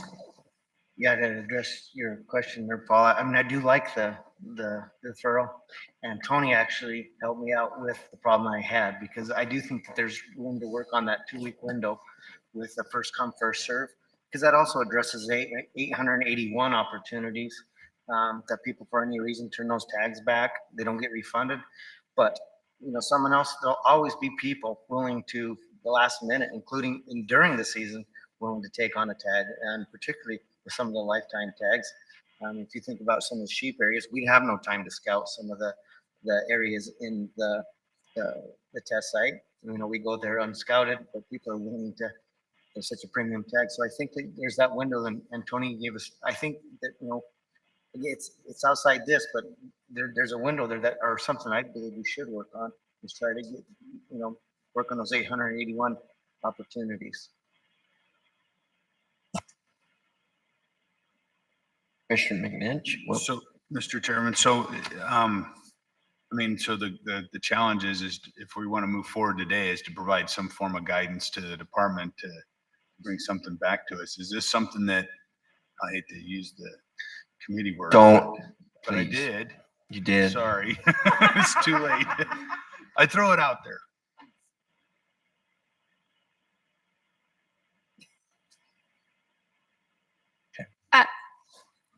I have a few thoughts. First of all, do you guys want to know what some of the reasons are in any other reason? I did get clarification on that. Okay. Okay, so some of those have been listed as a work conflict, school conflict, scouted and did not see anything, unable to go on the hunt, family reasons, moving, drew tags in other states, family members drew tags, and a new job.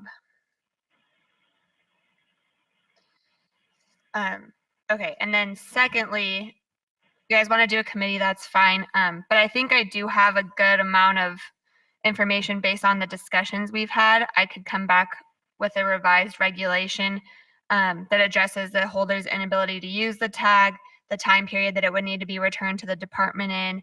I could also attempt to define use. I don't know if LCB would have thoughts on that as well. But I could try that and see what they say about it. And then it would just be up to you guys as far as the keeping the deferral and transfer in the regulation, but I could also address that in there as well.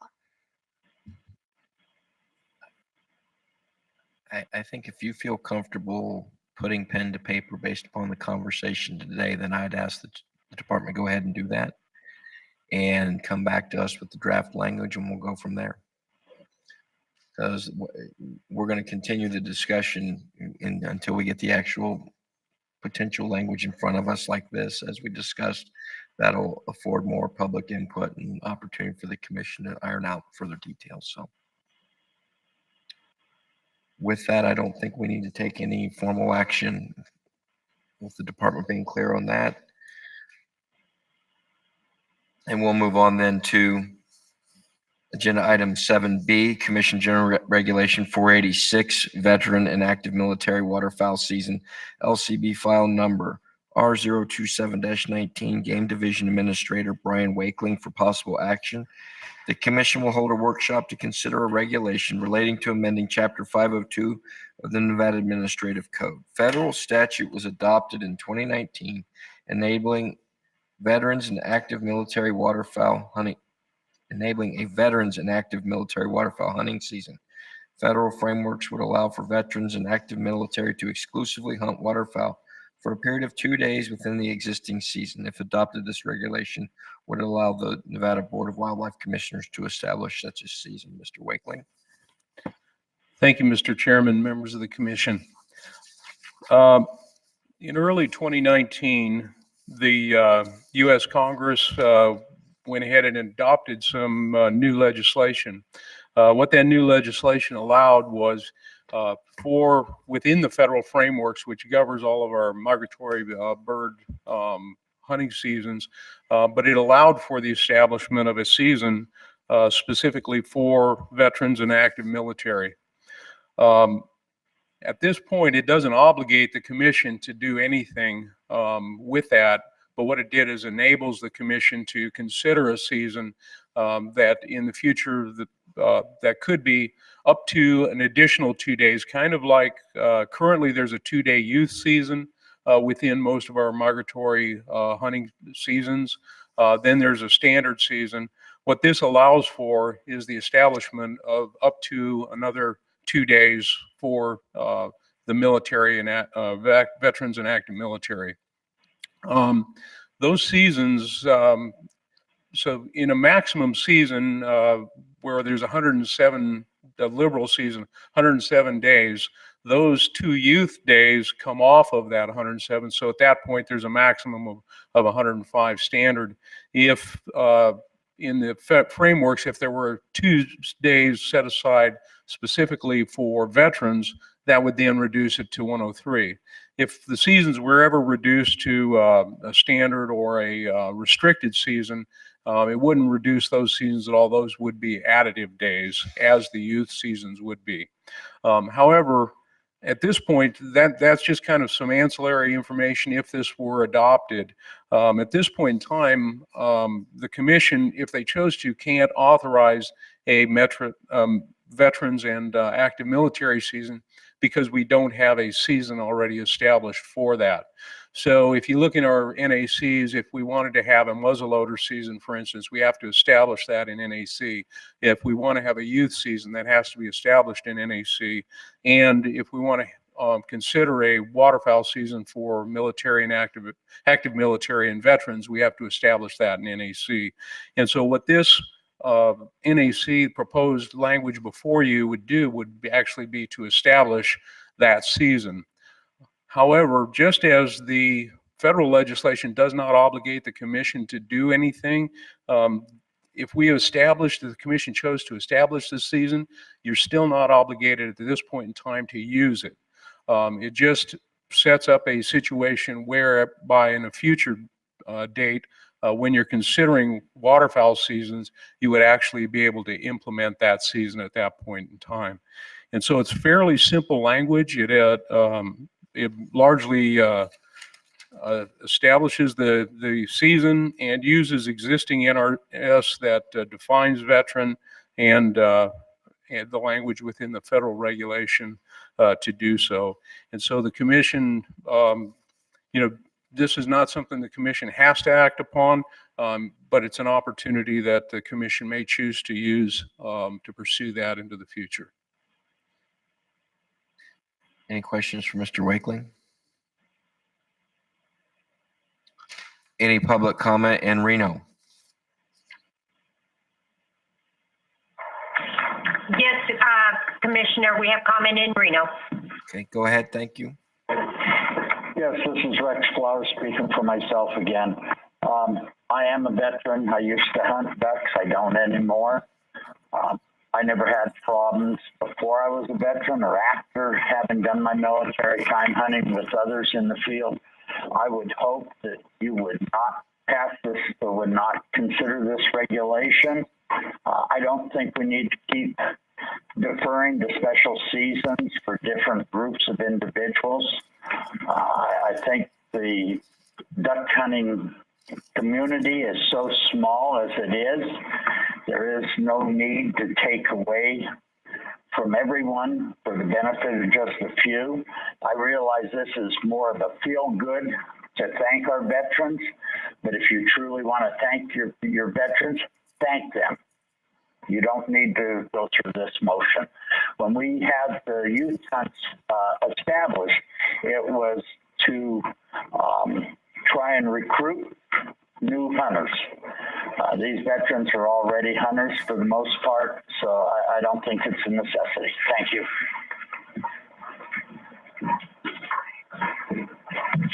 Any more comments? No more comment in Reno, Mr. Chairman. Thank you. Thank you. Any public comment here in Las Vegas?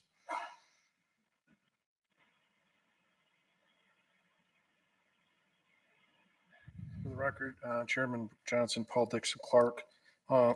We had a good discussion about this. One of the things that we were concerned about is that if you read the definition of veteran in 503, it actually is very limited in what we consider to be a veteran more than we would think. And we would want you, if you're going to consider going forward with the regulation, to expand that. So we include things like the Coast Guard, because people who are active in the Coast Guard during wartime are considered military, but they're not. No, I think they're part of Homeland Security. And we don't want to extend it for DHS because I don't think we're extending military to TSA agents. So we want to look at that definition of military that exists in 503 if we're going to go forward with this, because what we read, at least was read to us, seemed to be restrictive. If you decided to go forward, there was consensus of the Clark Cab that maybe the last weekend of the waterfowl season, you use that weekend as a veterans hunt, or in relationship to that, you combined it with the youth hunt and you put those veterans and youth in the field at the same time for that sort of a collaborative effort. If we're looking at building hunting opportunities and giving kids a great experience, a lot of the veterans have a lot of experience, and that might be neat to combine the youth thing. You're not taking away any opportunity from the duck hunters at that point, but you're adding potential education and a good hunt feeling for kids that go out with veterans. Thanks. Any additional public comment? So Mr. Wakeling, quick question. I know you addressed this and I'm not sure I'm clear on it. If we authorize the veteran waterfowl hunt for 2 days, that would then take away 2 days from the general waterfowl season, for lack of a better Mr. description of that. Chairman, members of the commission, only if it was in the liberal, which is where it routinely is within Nevada, only in the liberal season. If the federal frameworks were to go with a moderate or with a restricted season, it would not restrict it would not reduce the season anymore. The federal frameworks allow for a maximum of 107 days. And so when we have a liberal season, this maximum season is 107. So in that case, the youth days and the military and veterans days would have to be removed from those. I think Mr. Dixon kind of mentioned the possibility of having the youth and veteran at the same time. That's certainly a possibility, in which case it would only be 2 days as it is now. Right now, with the liberal season and the youth days being implemented, 105 days is what we provide the general hunter. But if we were to separate that out under those situations and have 2 days for youth and 2 days for veterans, in that situation, it would reduce it to 103 days that we could give to the general season hunter. However, reiterate, if we were to be in the moderate or a restrictive season, in that case, we wouldn't be at the maximum. And so those extra 4 days can be additive, and it doesn't restrict the general season hunter anymore. Understood. But as Game Division Administrator Wakeling pointed out, Nevada is always in the liberal season. I don't know that we've ever, to my recollection, adopted a season that isn't the liberal season framework. Comments or questions?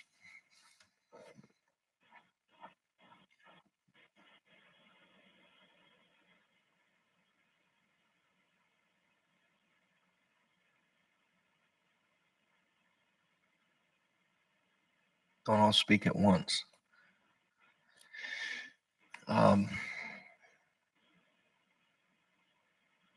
Yes, Commissioner East, please. Thank you. So, Mr. Wakeling, do you have, if you were going to write the regulation, is there a specific 2-day period you'd choose if we weren't going with the youth? Is it like a first weekend, a last weekend? Is it during the week? Is it? Mr. Chairman, members of the commission, at this point, let me back up.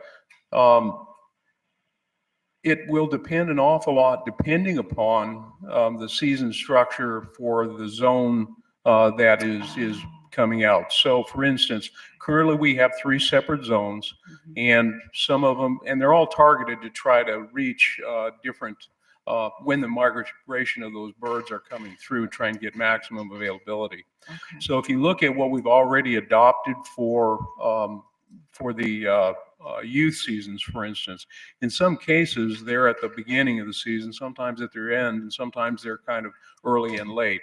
And so we don't have a specific season structure in mind at this point in time. This just it makes it possible to use it if the commission should choose in the future. So do other states have the more restricted waterfowl seasons, unlike Nevada, where we have the liberal season?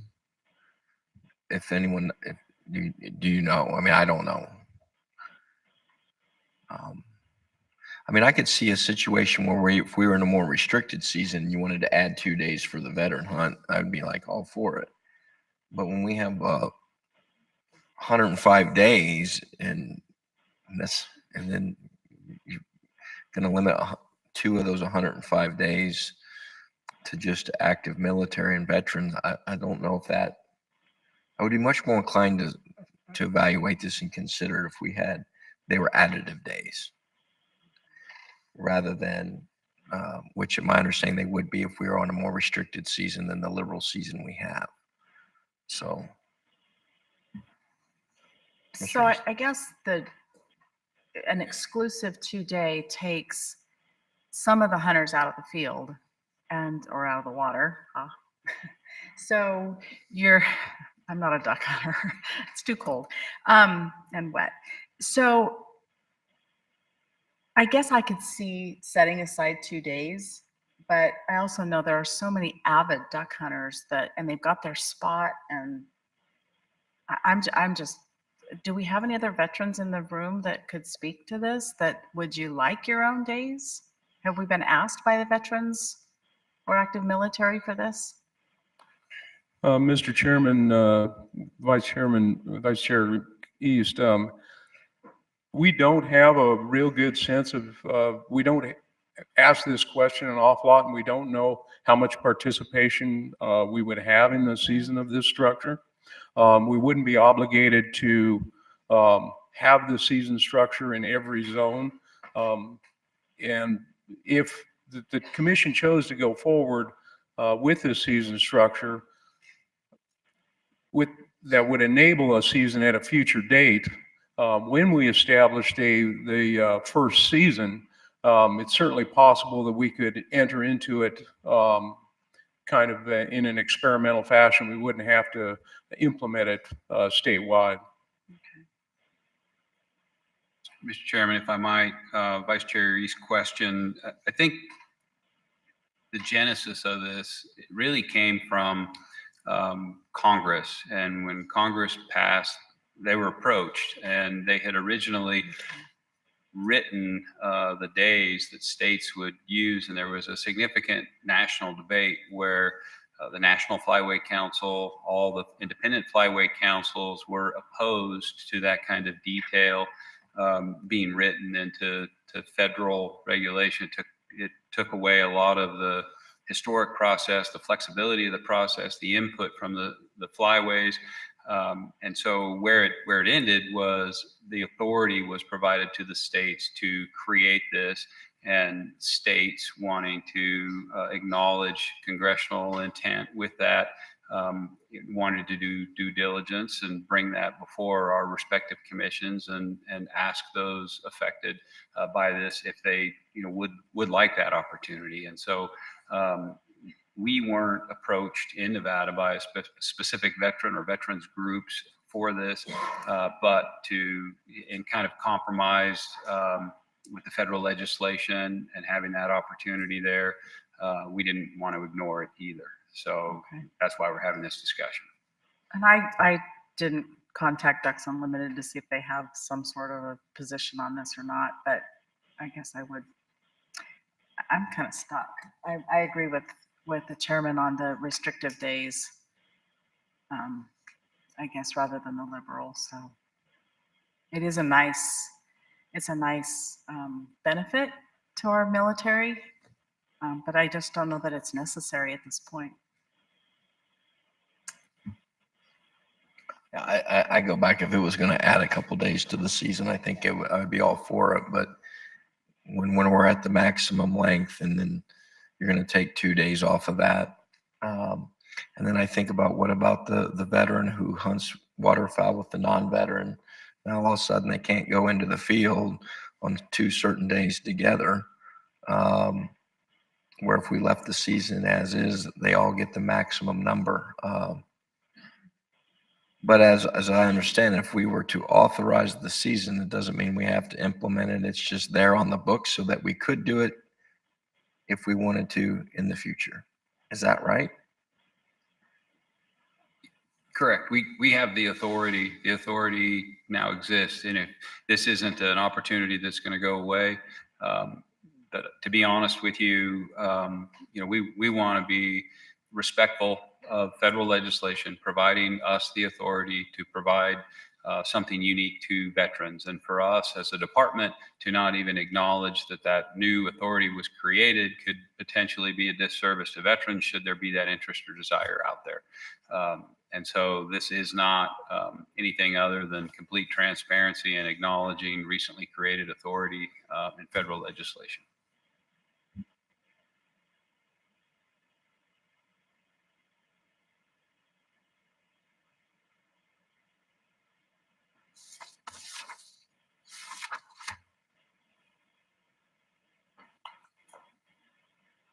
Any additional comments or questions?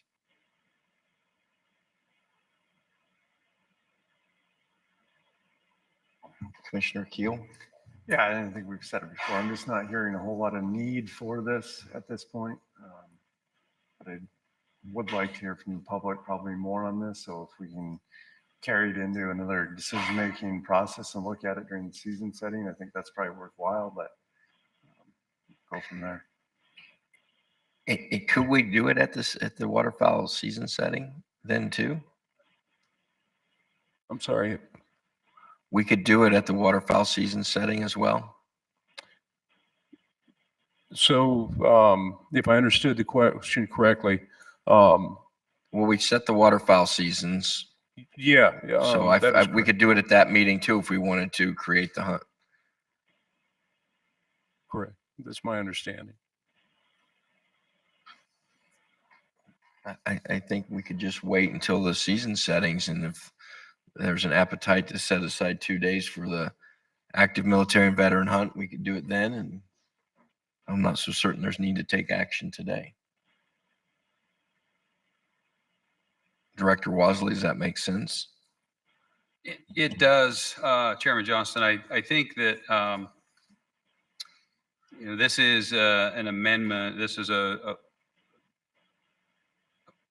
an amendment, a workshop for a possible amendment to NAC that would enable that hunting season. So there would still need to be some action at some future point. It wouldn't be as though the commission could create that without that amendment to NAC that recognizes that existing federal authority. So okay, so can we give direction to the department to draft the regulation that would then authorize the season?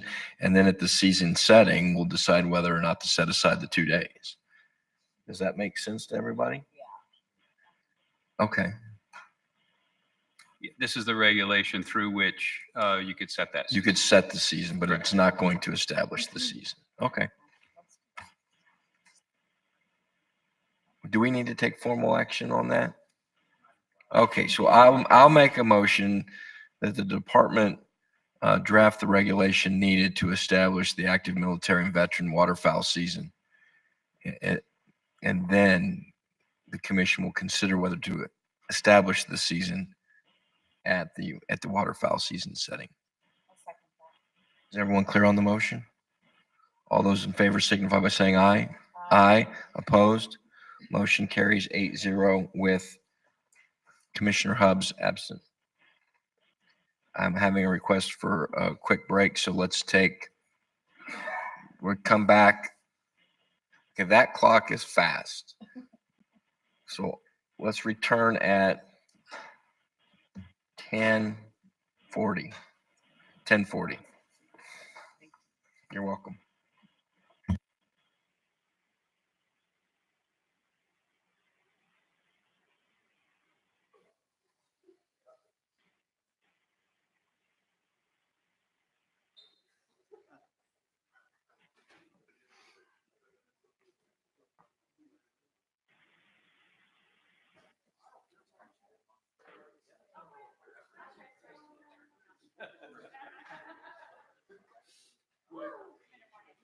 Yeah.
Yeah,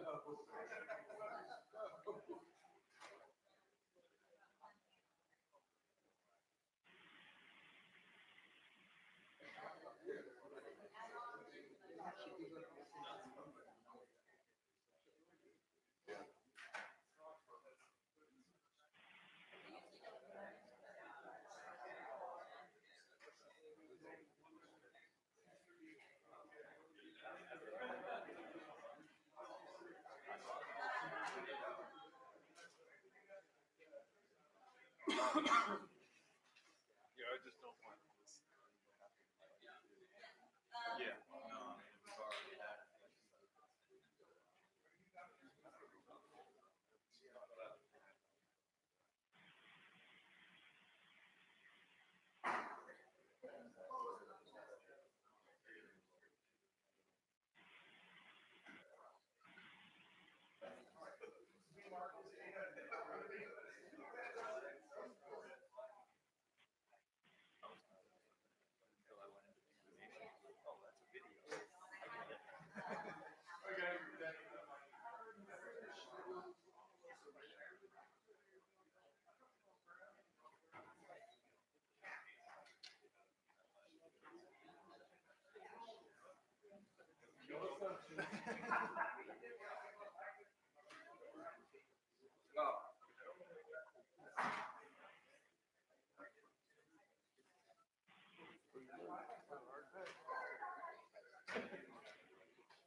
Can you read that?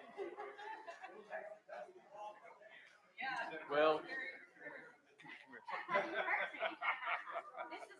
Hi, Doug. How you doing? Chris Merritt. So you have a PowerPoint as stated, but you also have a video that's not embedded in the PowerPoint? No, it is, but just want to make sure that when we hit it, it goes. The last time I did this, when we hit that slide, then it only came up with the first state that we covered, and the point of the slide is to show all the states we covered, so if that video doesn't work, it fails. So you had that, so you sent the backup.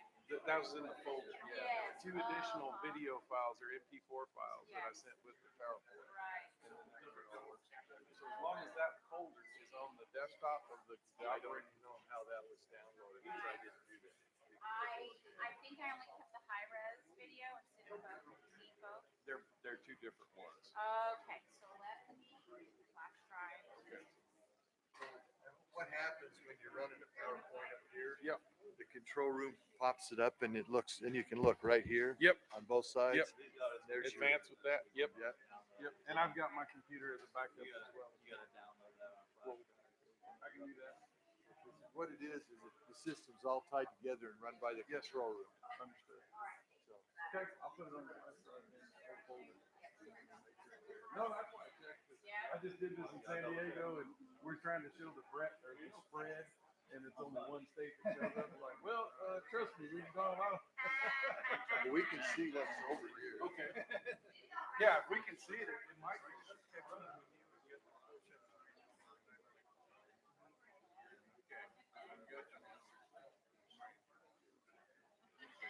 So we are all set for this evening.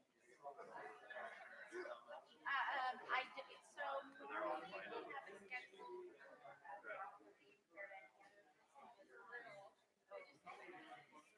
They're invited.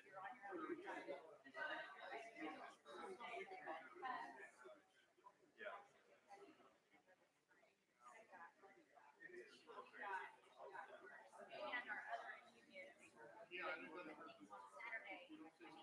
Right, because everyone's flying out.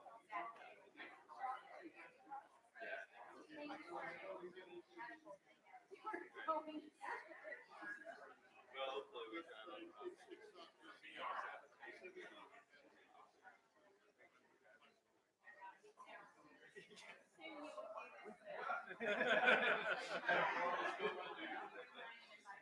Yes. And I think Chris actually has some photos and presentation of what it will look like. So for his portion of it. So we can get it.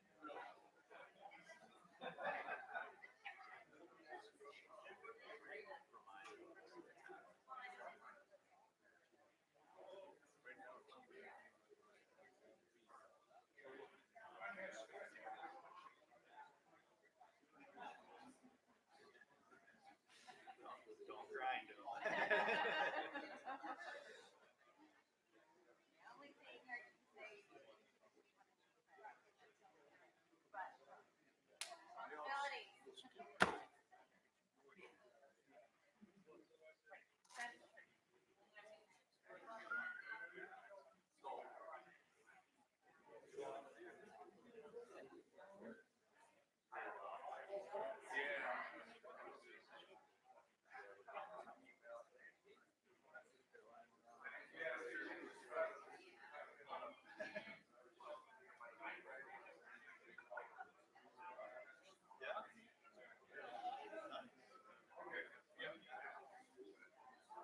Yeah, the jealousy's not showing. Oh, it's there. We're up in Alaska. Yeah. I'm just gonna pull that.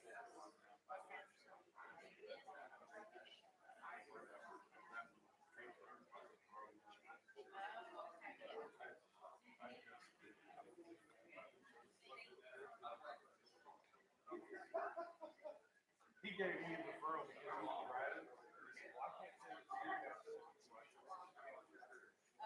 well, I can't send it to you. So do you have what you need already downloaded? You're going to.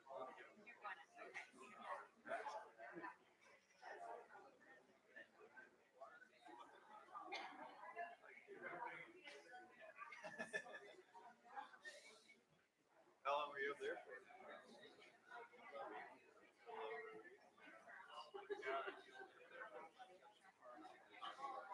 Yeah, and they all died. Look at that. It actually works the way they make it do. What board?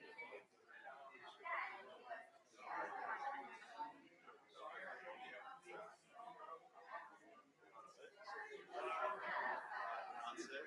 Oh, of course. It's a minute. Yeah.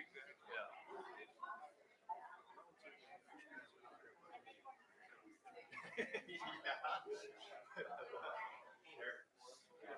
You open that door. It's a big right. Oh, right. Yeah, yeah. So they do invest in some cold weather clothes. Cold weather clothes. Yeah.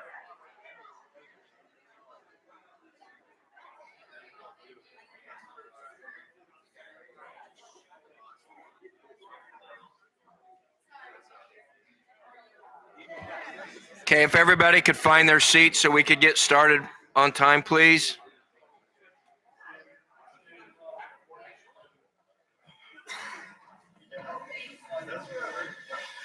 All right, I'm starting. I'm telling you, at 10:40, when the minute it hits, I'm gonna start. Chips? No, I'm kidding.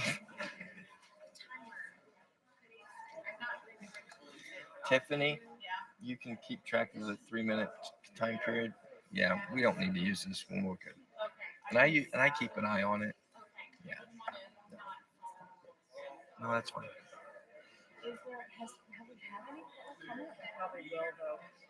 We might. I mean, I keep an eye on it, and 3 minutes is a lot longer than you think when someone's talking. Right, I can do that.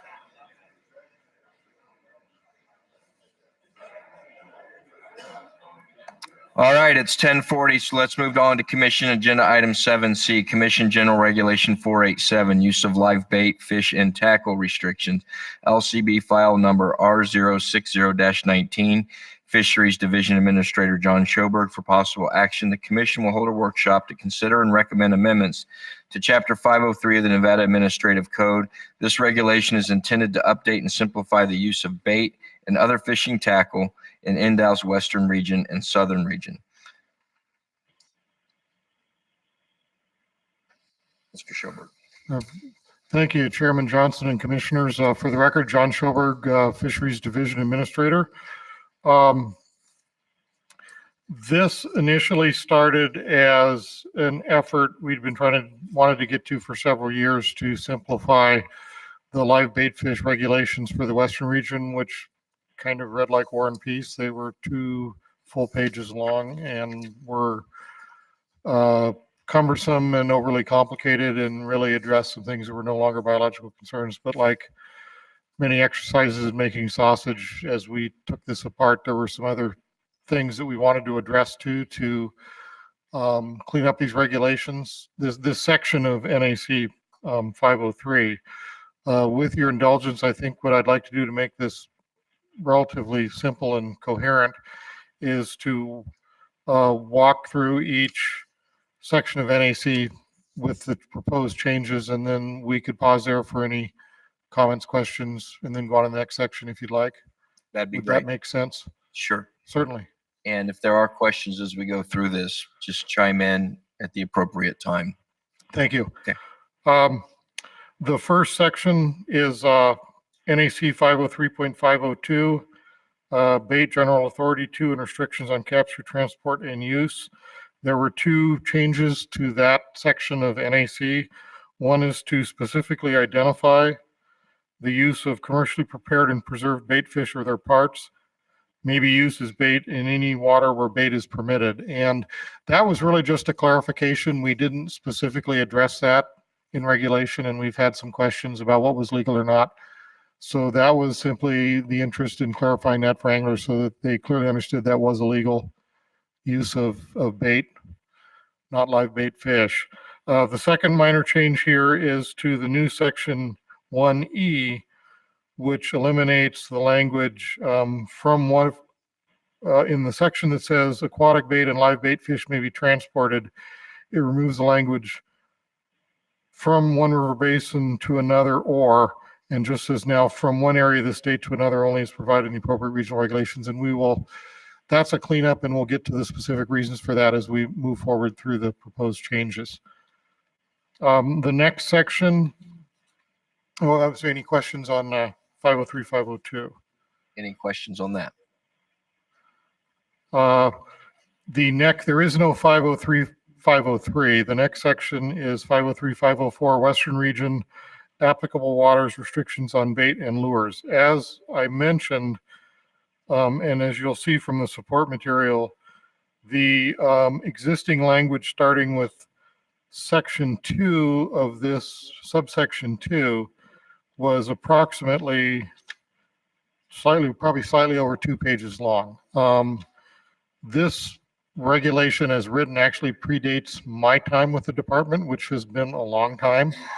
And we're not quite sure why it was this complex from a biological perspective. It was just very long and very confusing. Our desire, as with most regulation revisions where we can, was to make this as simple as possible for anglers, to reduce confusion, to make sure they understand the basics of what they need to do without cluttering this up with things that really aren't necessary. As you can see, our proposed language now is a little less than half a page, probably somewhat less than that, more like a quarter of a page. Specifically, this changes the language so that it now says that in the Western region, and it defines Western region in section 1, subsection 1, and subsection 2, live bait fish may be used only in the water from which it is taken. Then identifies in subsection 3 other forms of aquatic and animal life that may be used as bait. And then section 4 identifies specifically where live bait fish can be used in the following waters: in the Carson River Basin, in the Humboldt River Basin, in the Humboldt River from Stall Diversion Dam near Golconda downstream, including in Rye Patch Reservoir, the Pitt Taylor, and Chimney Reservoirs. Subsection C in Lake Tahoe, in Carson City and Douglas and Washoe counties. And then D, except as otherwise provided in subsection 5 in the Truckee River Basin. And then E in the waters of the Walker River from the bridge of the Southern Pacific Railroad near Wabasca downstream to and including Walker Lake. Even where those areas of use were not changed, we tried to simplify the language. Some of it previously was a little convoluted and just didn't seem necessary. So we've tried to simplify this as much as possible. And then if you move down to that reference subsection 5, this, as I mentioned before when we were talking about CR 20-01, this is where we have cleaned up this section. Subsection A, other than preserved salmon eggs, was superfluous. It was previously mentioned in this NAC section, so we removed that. And then artificial lures with single barbless hooks cleans up the language in subsection 5 for the East Walker River. There was extra language in there that wasn't necessary to define it. And then subsection 6, and I think I just caught an error, in fact. Because there should be under E, there should be something referencing subsection 5, and that reference in 4D should be subsection 6. So we'll clean that up, but that was just it was a numbering error that I just now caught when I was reading this for the 50th time. And then the new subsection 6 redefines that use of artificial lures with single barbless hooks for the Truckee River to correspond with our recommendations that were approved in CR 20-01, taking that up to the East Mustang Road, upstream to the East Mustang Road Bridge. And then that language that was just hanging there that says only one single barbless hook may be attached to die hook or ring was superfluous. We already defined artificial lures, single barbless hooks previously in that subsection, so we felt that was superfluous. If you have any specific comments or concerns about 503, 504, that would be great. I do have a couple other comments I'll make after you make yours in reference to some of the feedback we've already gotten from CAPS. Commissioner Keel. Thank you, Mr. Chairman. Yeah, and maybe you'll get into this in reference to the cabs, but I did see Pershing County decided not to go with the approved language in here. Maybe Joe Krim will come down and speak to that. But I have heard some comments on section 2, which is the live bait fish may be used only in the water from which it was taken. And maybe it's the vagueness of that language, but there seems to be an understanding that maybe waters below Rye Patch Dam, or if they catch live bait, they can't take the live bait up to Rye Patch. Can you clarify that for me a little bit? Yeah, certainly, Commissioner Gill. We've had some feedback from the cabs, particularly Lyon and Pershing counties, and also had some both internal and external discussions about this.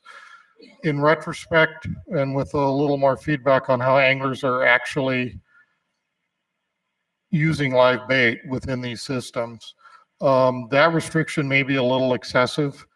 There could be other language and we can work on that that may allow, it may say something more to the effect of may only be used in the river basin rather than the water, because that will clarify that, for example, if someone's catching bait fish in Winnemucca and taking them down to Rye Patch, or catching them below Rye Patch and taking them back up to the reservoir, or a similar situation with Lahontan and the Lahontan Valley, we don't see that as a concern biologically. And that reflects current usage. So I think we can work with that language for something that would be a little broader. You know, our primary concern is more interbasin transfers than use within basins. You know, for example, and it wasn't really addressed in the commission memo, but aquatic invasive species, for example, we have New Zealand mud snails in the Truckee River Basin. We don't have them other places. So just as one example, I think both in the near term and long term, our concern is more interbasin transfers, where we could have something accidentally and inadvertently moved around between basins. And that's a bigger concern than in-basin use. We also, after looking at this, and this was after the commission materials were sent out, for subsection 4C, Lake Tahoe, we would probably change that to say in the Lake Tahoe Basin. And that's primarily because, although it's not likely, we don't want to leave the window open for somebody to make the claim that Lake Tahoe is part of the Truckee River Basin, and therefore opening a window where they could try to make a rationale for moving fish back and forth. So make it clear that we're defining Lake Tahoe as the Lake Tahoe Basin. So it's a self-contained entity in terms of live bait fish, yes. And that's kind of what I had, but please, any other comments? And then if we want to get public comment, that'll be great on this. No, thank you. Additional comment or questions?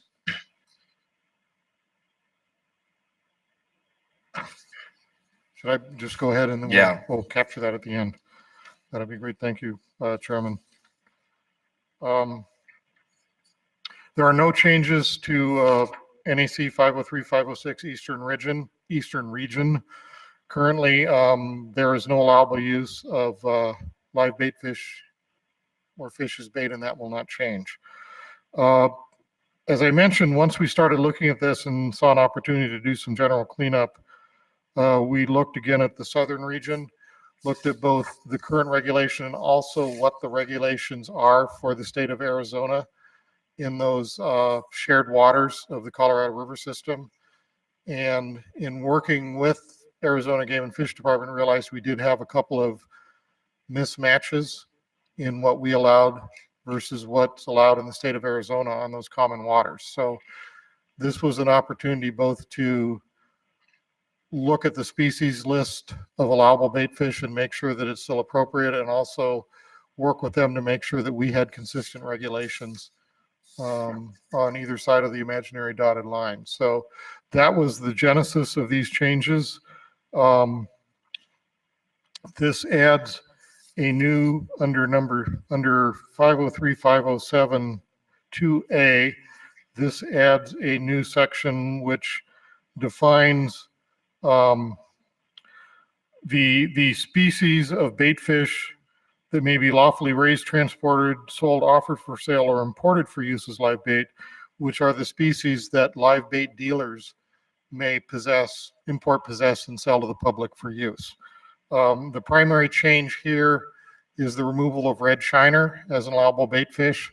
There are some very specific reasons for that. Red shiner is, although they are in the Colorado River system, they are a highly invasive non-native minnow. As a department, working in conjunction with both Arizona and Utah, we spent a huge amount of resources trying to eradicate them from the Virgin River system, where they represent a significant threat to native fishes there. Arizona does not allow the use of red shiner as a bait fish. Simply, they're a species that is just bad policy to encourage the public to use and potentially move around. And we're not aware that there's any particular, we've certainly come across no particular public demand or demand by live bait fish dealers to use that. So it's simply a logical cleanup to remove that as an allowable bait fish species in the Colorado River. Subsection B identifies carp, gizzard shad, and mosquito fish also but as bait fish that may be taken from and used in waters of the Colorado River. In other words, anglers can capture those themselves and use them as live bait, but they're not an allowable species to be imported and sold. So that clarifies that. And then other than that, in this section, the new subsection D just clarifies, it just cleans up some language for consistency. Person holding a valid fishing license may be used, and then references the new subsection 2A of what they can use from a dealer. This makes our regulation consistent with the state of Arizona's. It addresses some concerns about specific species and how they're used or transported. And in fact, as kind of a bonus, and for reasons that we really have never understood why it was even in here, NAC 503, 508 basically duplicated the language of 507. So with some minor language changes in 507, we were able to eliminate an entire section of NAC 503, which maybe is a good thing because it was very much superfluous. Any questions on this section or comments? Questions? I had one. So if we go back to 503, 504, which is the amendments to the Western region, we talked about subsection 2 in the water and perhaps cleaning that up. And then it says the other forms of aquatic and animal life, including but not limited to grasshopper, earthworm, may be used. And then we have additional. And I was just curious, when I look at 503, 506, we have slightly different language used in that, which is not being proposed to be amended. So it says aquatic bait may be used only in the water from which it is taken. I didn't know if there was the same issue with the language of in the water there. We're not aware of issues relative to, from the anglers or the cabs relative to a desire to change that.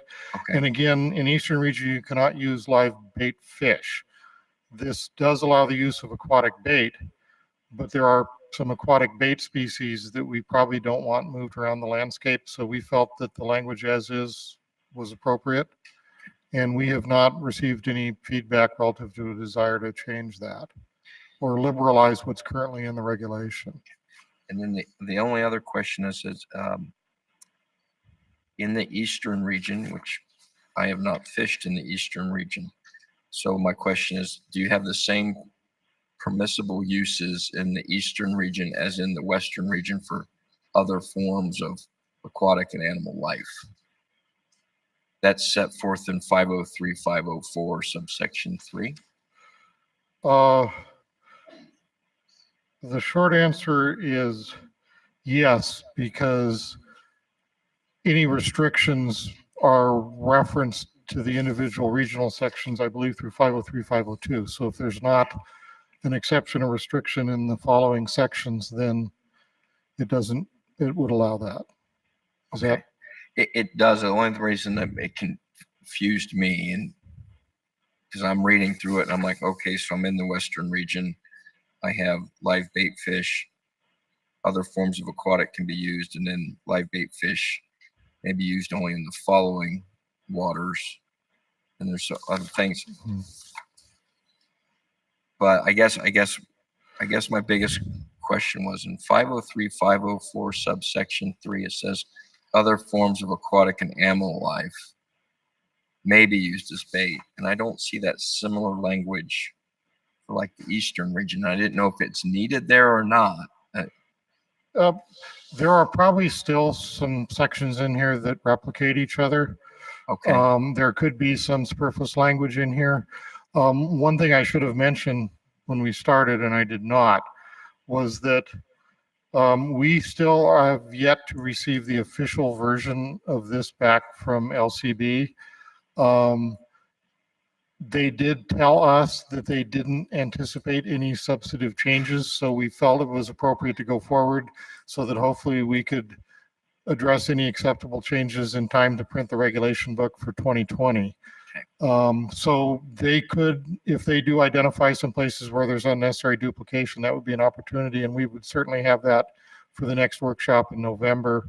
We can also take a look at this and see if there's some ways we could do that, because I would agree with you. There's a few places where maybe there's still a little bit of superfluous language. It doesn't do any harm other than maybe it's confusing. Yeah, I guess the way I kind of read it was that you can use other forms of aquatic and animal life, including grasshoppers, earthworms, and crayfish, and preserved salmon eggs as bait in the western region, but not in the eastern region, because it doesn't say it specifically like it does in the preceding section. But I don't think that's the intent. And I think what we probably need, and really has never been in here, was a universal definition of other types of aquatic life as bait, because that got relegated to the regional sections and never was comprehensive. So there's probably a little bit more cleanup we could do. We were just giddy over getting rid of the 3 pages of regulations. It's a dramatic improvement to what it was when you look at the red line. But yeah, we can take an additional walkthrough on some of that and see if there could be a little bit more cleanup we could do in terms of making sure we only need to have something defined once and then reference back. And then anything else on that? Any additional questions? I do have one more section, but it's simple. If there's nothing else on 503, 507, again, we were hopeful in being able to eliminate 503, 508. It's superfluous now. And then 503, 510, that was really just a cleanup exercise. Removing red shiner as an allowable bait fish anywhere in the state, and some taxonomic cleanup on the names of some of the allowable bait fish species. And then removing the reference to Quilisi Dam. That's no longer relevant given the changes in the previous section for the Carson River. And that was it for that subsection. And I'd welcome any comments or questions. Comments or questions before we take public comment? Seeing none, any public comment in Reno? No comment in Reno. Thank you, Mr. Chairman. Thank you very much. Public comment in Las Vegas, Mr. Krim. Joe Krim, Persian Cab. The reason why we didn't go with the department's recommendations on the live bait use, because we were considering the water that's coming out of Riot Patch going down the Humboldt River into Persian County, the rest of Persian County right into Lovelock as all one water, because the river ends in Persian County or in Lovelock, whatever you want to say. We thought that if you took the live bait fish back from the valley, let's say, and back to Riot Patch, you're not putting any new species in. It's still the same fish, because all that water from Riot Patch is eventually going to end up in Lovelock. So we didn't see that we were transferring anything around.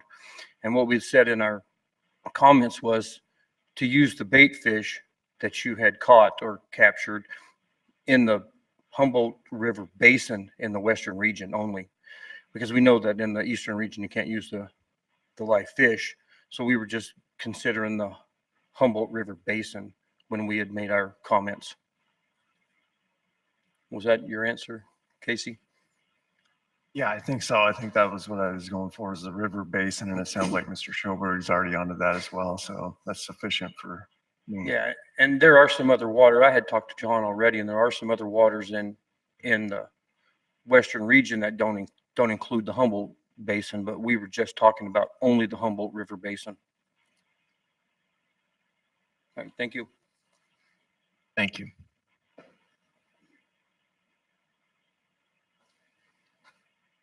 For the record, Tom Castanelli, Humboldt County.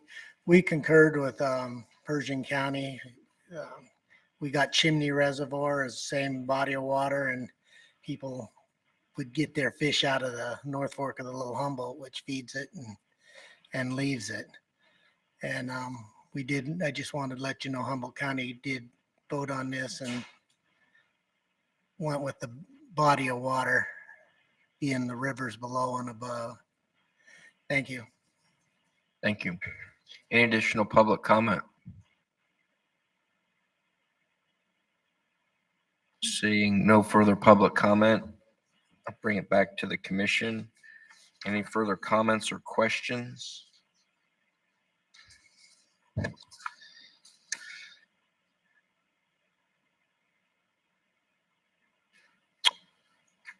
Mr. Schoberg. For the record, John Schoberg, Fisheries Division Administrator. We can look at this and make some edits to some of the language for the next workshop. Director Wasley also caught another minor error that we missed in terms of some of the numbering, so we'll address that. I think language that speaks to something like within the river basin would address angler concerns and also address our concerns about interbasin transfer. We can work on that. And also, and specifically in reference to the Humboldt River Basin and the concerns from both Pershing and Humboldt cabs, the language in 4B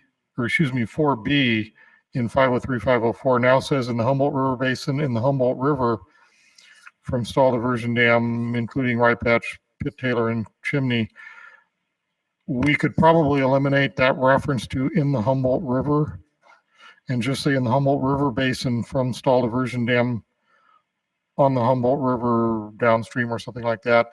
That would broaden it so that there isn't any question that, for example, the Little Humboldt below Chimney would be included in that, because it's still part of that lower Humboldt River Basin, even if it doesn't necessarily connect. But, you know, in a catchment geographic sense, it's part of that basin, so that would cover that in statute.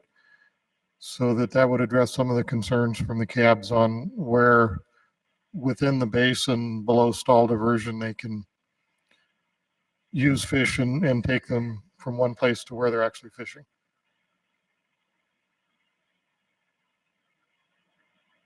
Any additional comments or questions?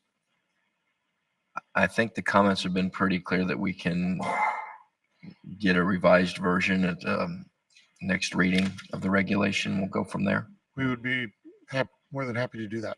Okay, so I should still know this. We'll go workshop, first reading, second reading, right? So we'll put it on the next agenda for the first reading with the language, right? Or is it workshop and then the adoption hearing?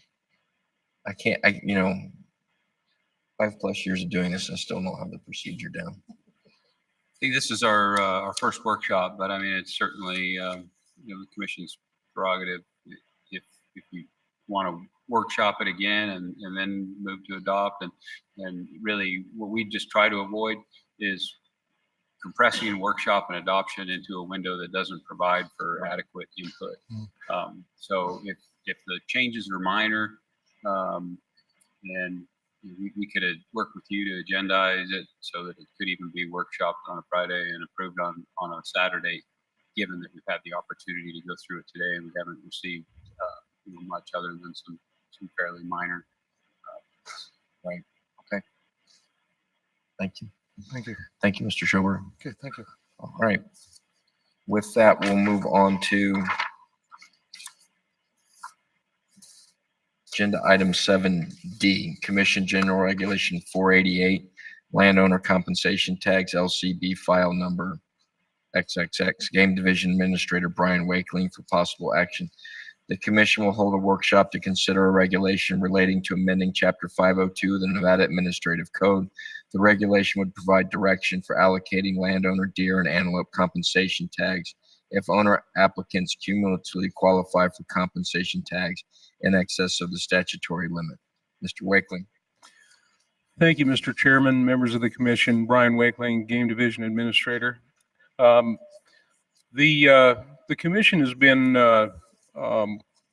working on a method by which to resolve a challenge to a statutory limit should the landowner compensation tags reach that limit. We had that event occur back in 2017, And at that point in time, we also had some legislation that was open, and we had the ability to amend that legislation and amend the statutory limit from 1.5% to 2.5% of the total quota that had been available at that time. The department provided several recommendations to the commission after going out and speaking with the landowners and the cooperators that were part of this process. But the recommendations that the department provided at that time didn't address all of the issues that were still being brought before the commission. And so the commission established a committee just under a year ago to start looking at this again and take some additional public input, work on some other possible solutions. And so that committee met 3 times.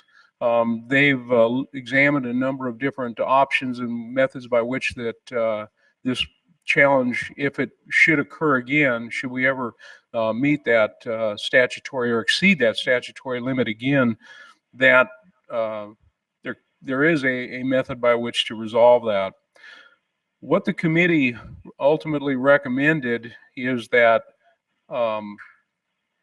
it's still a relatively simple mathematical approach that protects the first 50. The way the tags are awarded is, so if you file for a compensation claim because you've got damage from deer or antelope, if you can document during the count that there are 50 animals present on your property, that would qualify you for a single tag. The committee recommended that stay in place, that still be the way that the first tag would be awarded.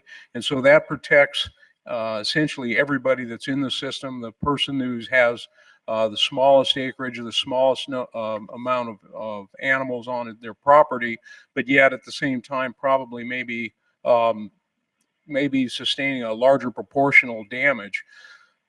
But then for the next tag, if it were to exceed that statutory limit, that there would be an incremental increase of 1 tag or 1 animal in order to qualify for the second tag. So in this case, instead of requiring a count of, you would still, for the first 50, you'd get 1 tag. For the second tag, it would require 51 perhaps, or 52. And what that would incrementally increase until the number of tags awarded would actually fall within the statutory limit. And so the second tag may be 51 to qualify. It might take 52, might take 53. It all depends on how close, how many ultimately were tabulated.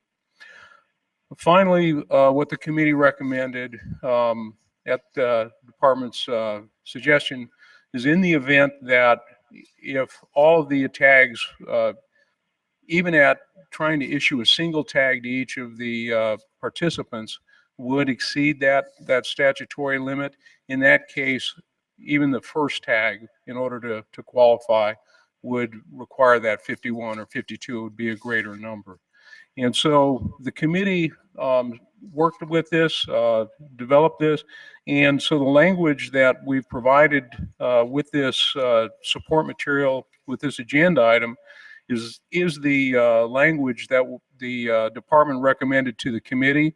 The committee did not specifically address the language, but they looked at several of the spreadsheets and the calculations that would be used in order to work with this. And so the department at this point is recommending this language for consideration. This has yet to be submitted to LCB, and so we don't have their final read on it.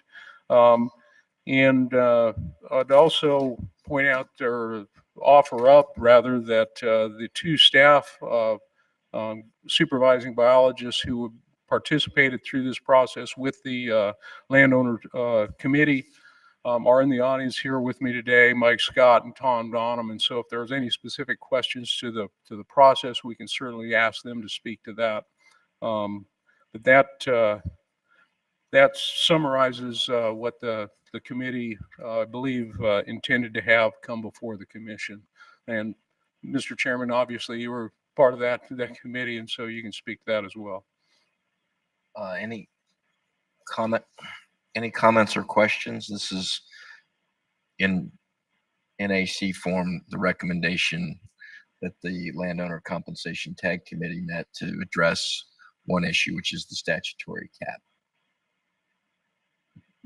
Commissioner McNish. Thank you, Mr. Chairman. So just one question for the record. So when the committee approved it, was everybody on board with it? Yes. That's And when I say everybody, I believe all stakeholders, positive feedback. I like it personally. I mean, I think it's simple and clean. So appreciate the work. I know that that's a big ticket item, but I appreciate the time that you spent on it for sure. Any further questions? Any public comment in Reno?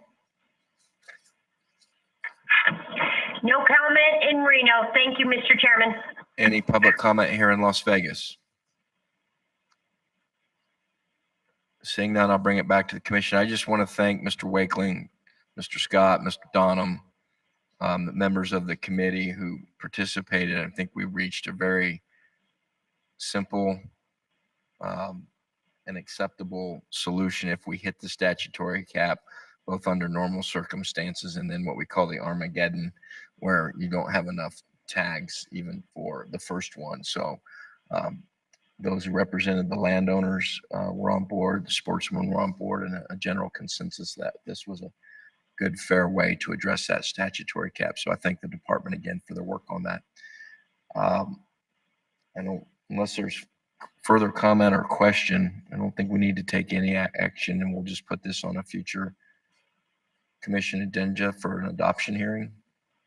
Secretary Wesley? Yes, sir.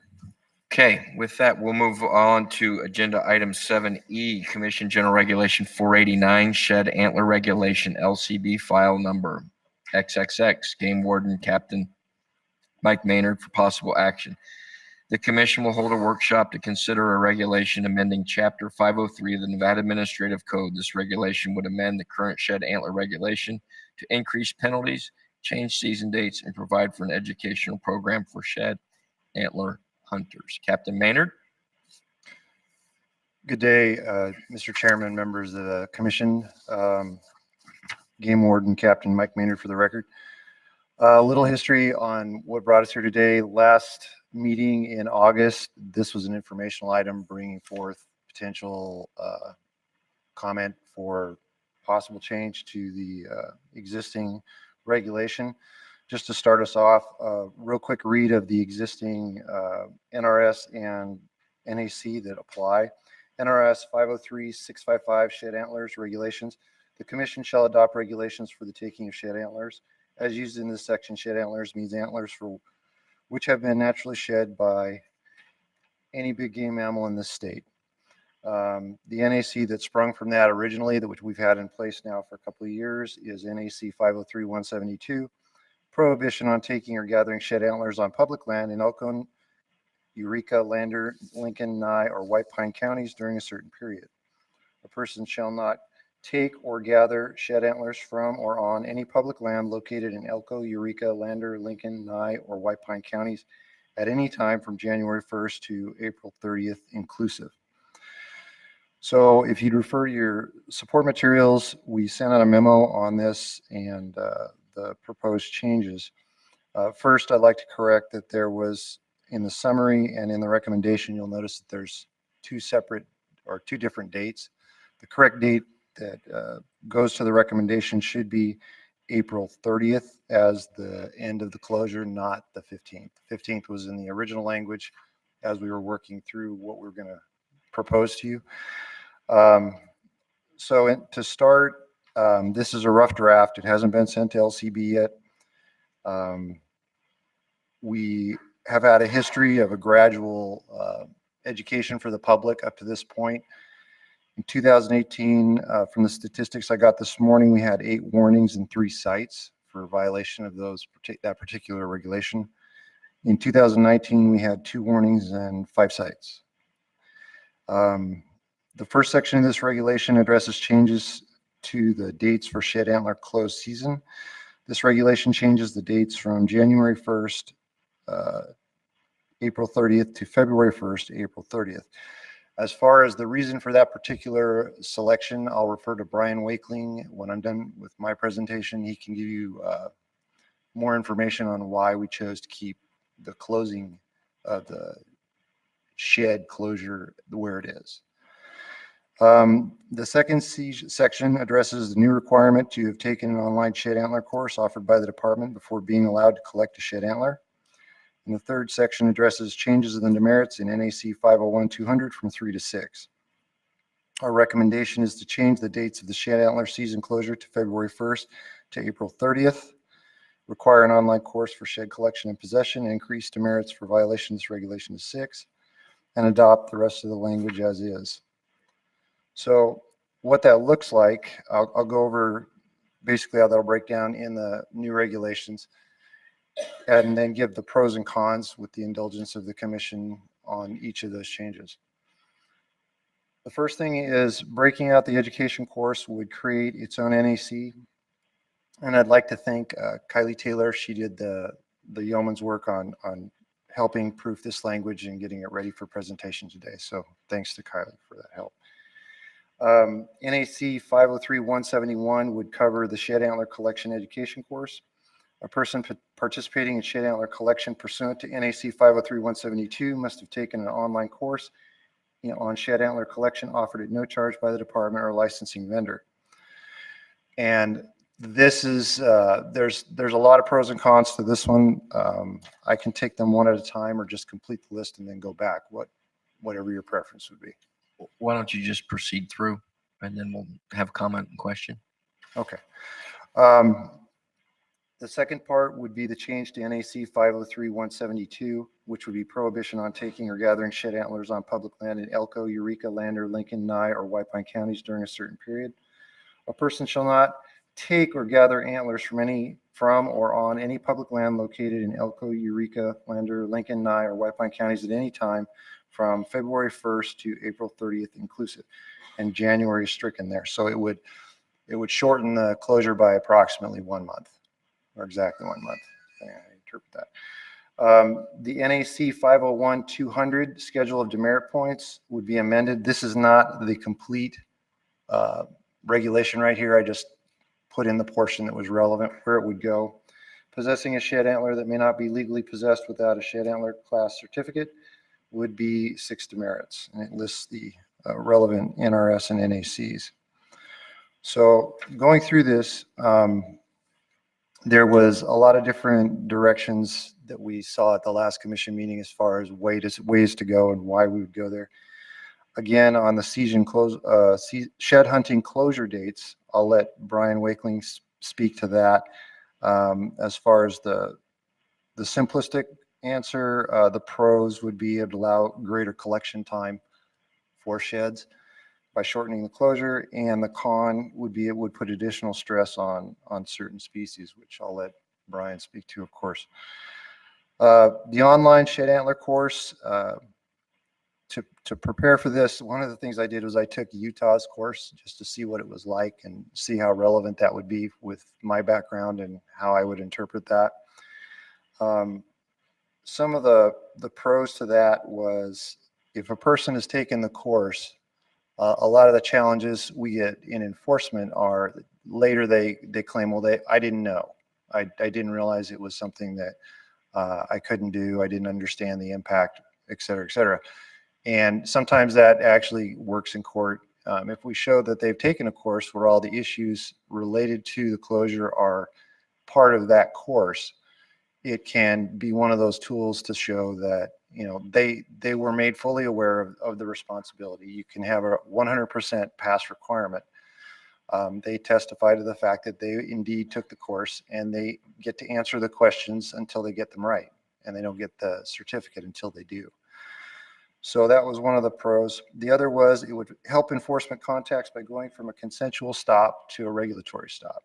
And to put that in layman's terms, we have certain legal limitations on when we can just walk up and basically keep somebody from doing what they're doing and talk to them.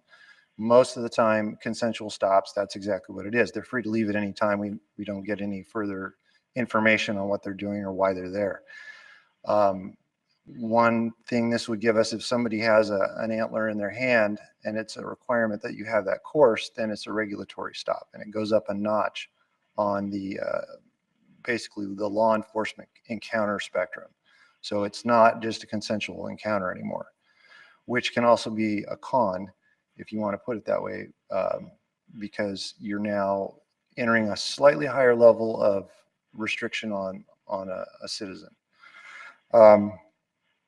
It provides an ample opportunity for data collection. There can be certain fields that are required for getting the certificate. Not only do you have to pass the test, but you have to give certain accurate data. It could be anything from your name, date of birth, where you live, where you're a resident of, and that information can be collected by the department and used to make future decisions on where we're getting this impact. So it's not just anecdotal feedback or third-hand information that, well, it's all those people from a given state that are coming in doing this.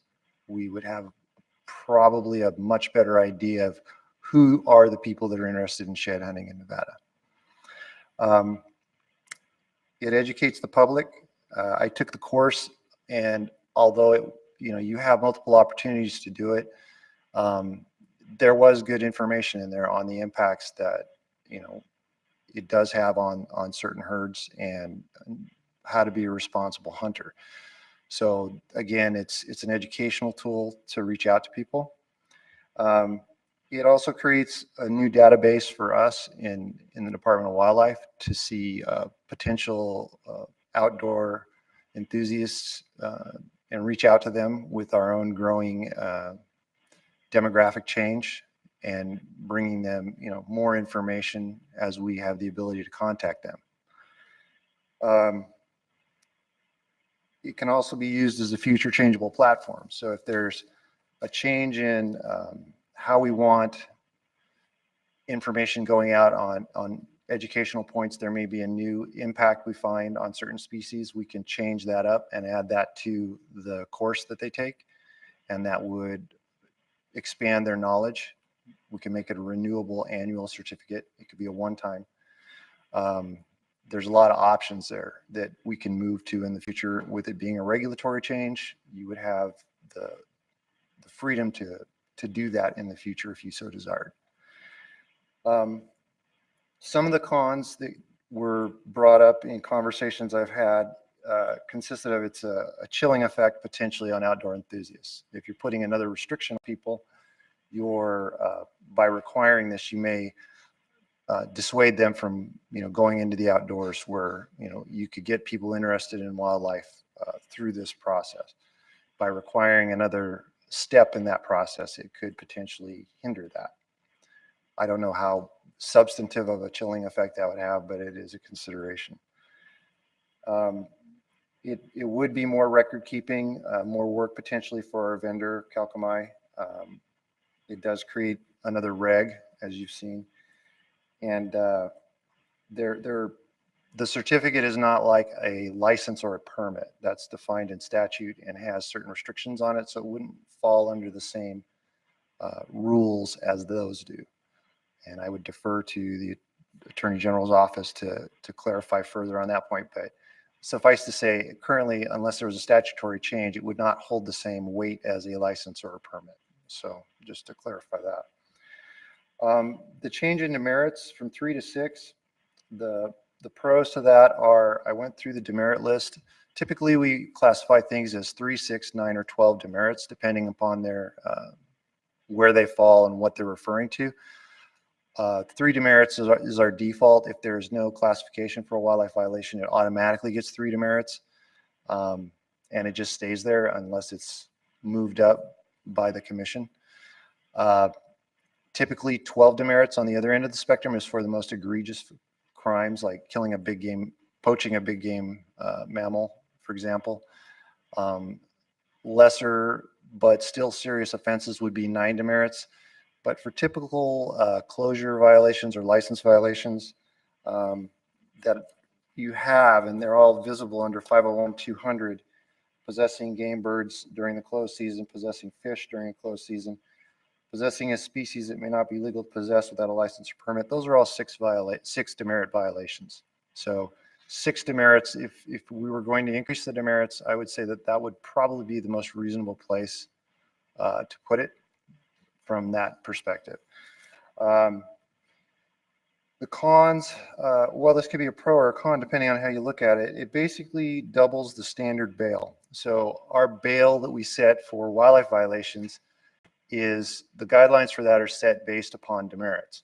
For example, a 3 demerit violation, the minimum bail is typically 50, the maximum is 125, and that's our standard, not counting court costs or other add-ons like a civil penalty perhaps.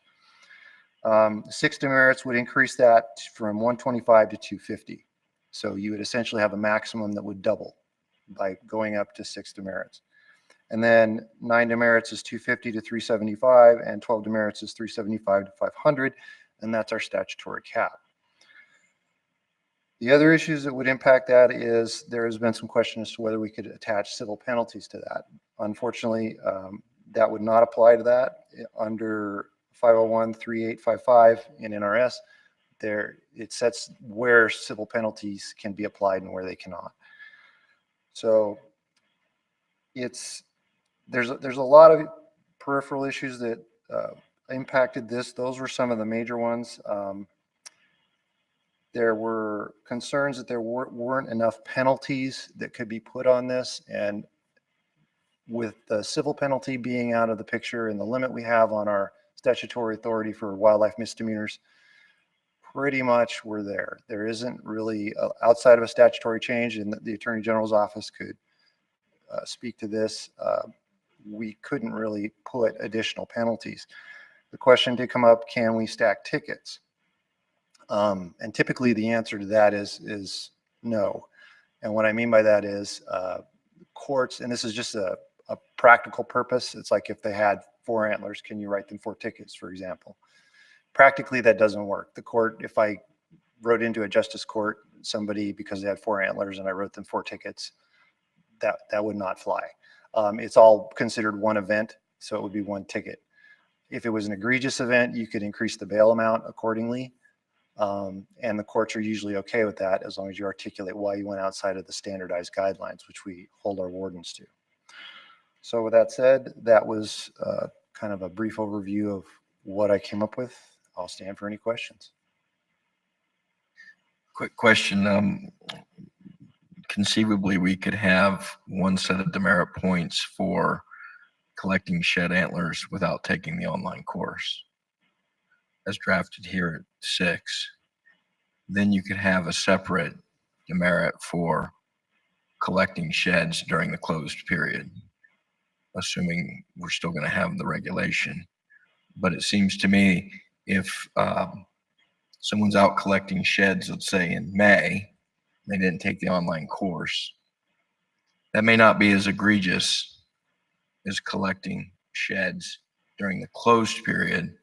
So I was thinking perhaps you keep this 6 demerit point or 6 demerit points for violation of 503-171, but perhaps a 9 demerit violation if you violate 503-172.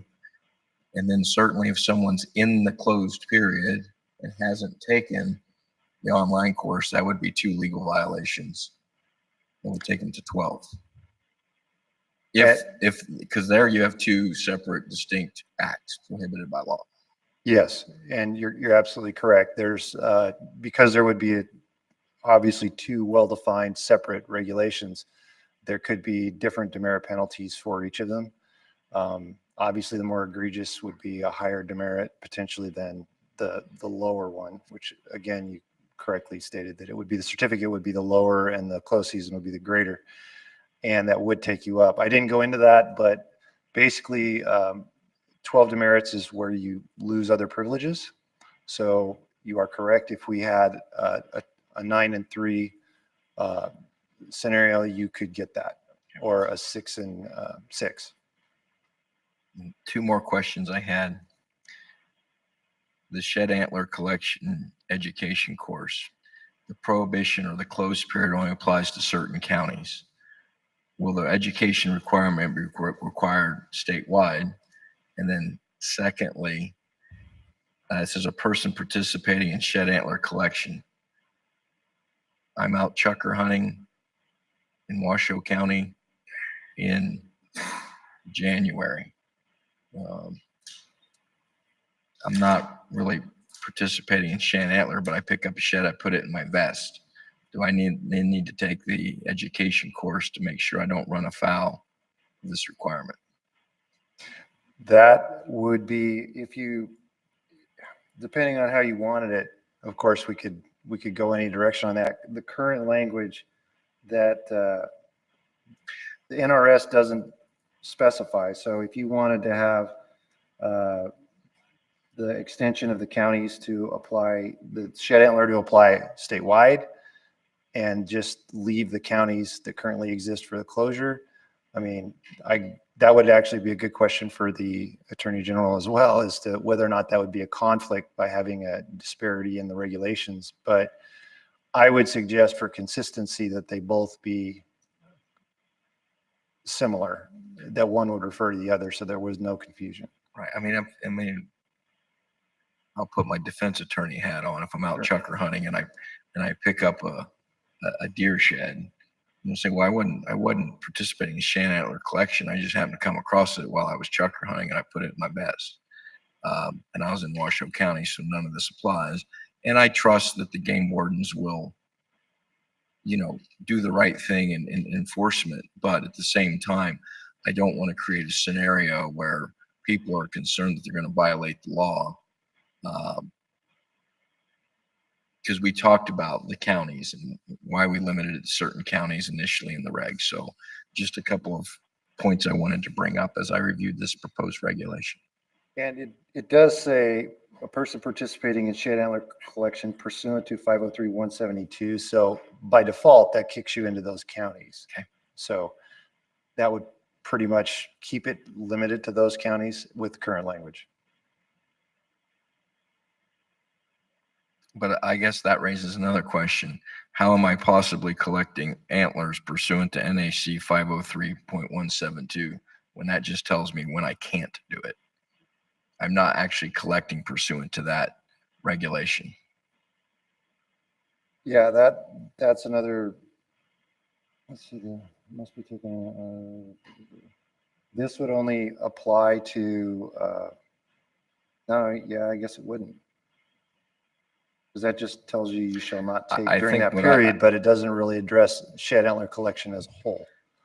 Perhaps it would be, language could be a person participating in shed antler collection between, and we can do the dates, the open period in Elko, Eureka, Lander, Lincoln, Nye, or White Pine counties must have taken. Maybe that makes it consistent. That's a good suggestion. Commissioner East. So if you're out hiking in July in those areas and you haven't taken the course, there's no penalty. Well, that depends how you define participating in shed antler collection. My son's a wildland firefighter. Right. And they pick up sheds all the time in May to October. And this was my first comment concern. Yeah. I'm just curious. I have other questions, but. As far as, it's what the commission decides they want in the language. It's additive language to the original regulation, which stands on its own fairly nicely. And anytime we add stuff to that, there's going to be a whole lot more nuance that creep in. So yes, that could create issues, and we may have to further define shed collection itself, not just the shed closure. Right. And we could expand that, of course, with your direction. Can I ask a couple other questions? Certainly. Thank you.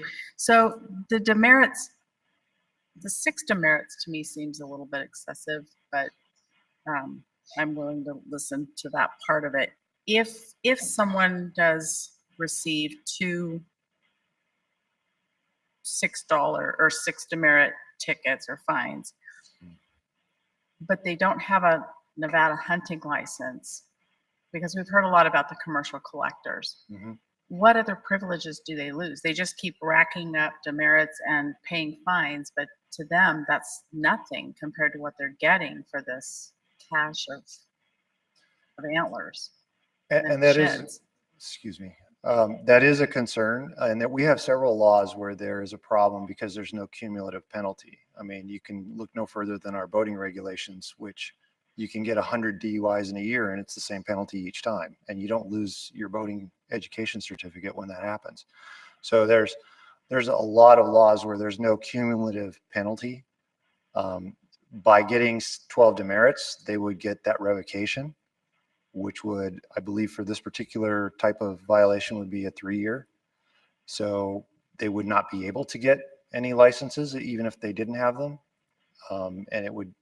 And that's through our standard process. So maybe there's a small percentage of people, and actually I don't know. I mean, all I've heard is anecdotal stories.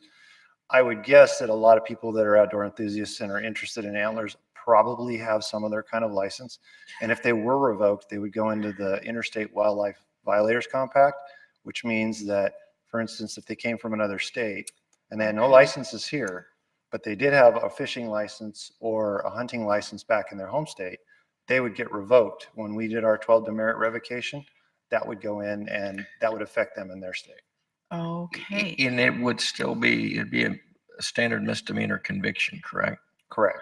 And so while there's no cumulative, certainly any justice of the peace who hears a fourth misdemeanor case from the same individual can then impose, I mean, if it's a general misdemeanor, it's up to 6 months in jail. So if they had a repeat offender, it would be left to the justice of the peace to impose the appropriate sentence as the justice of the peace felt appropriate based upon any prior violations too. I mean, that exists as well.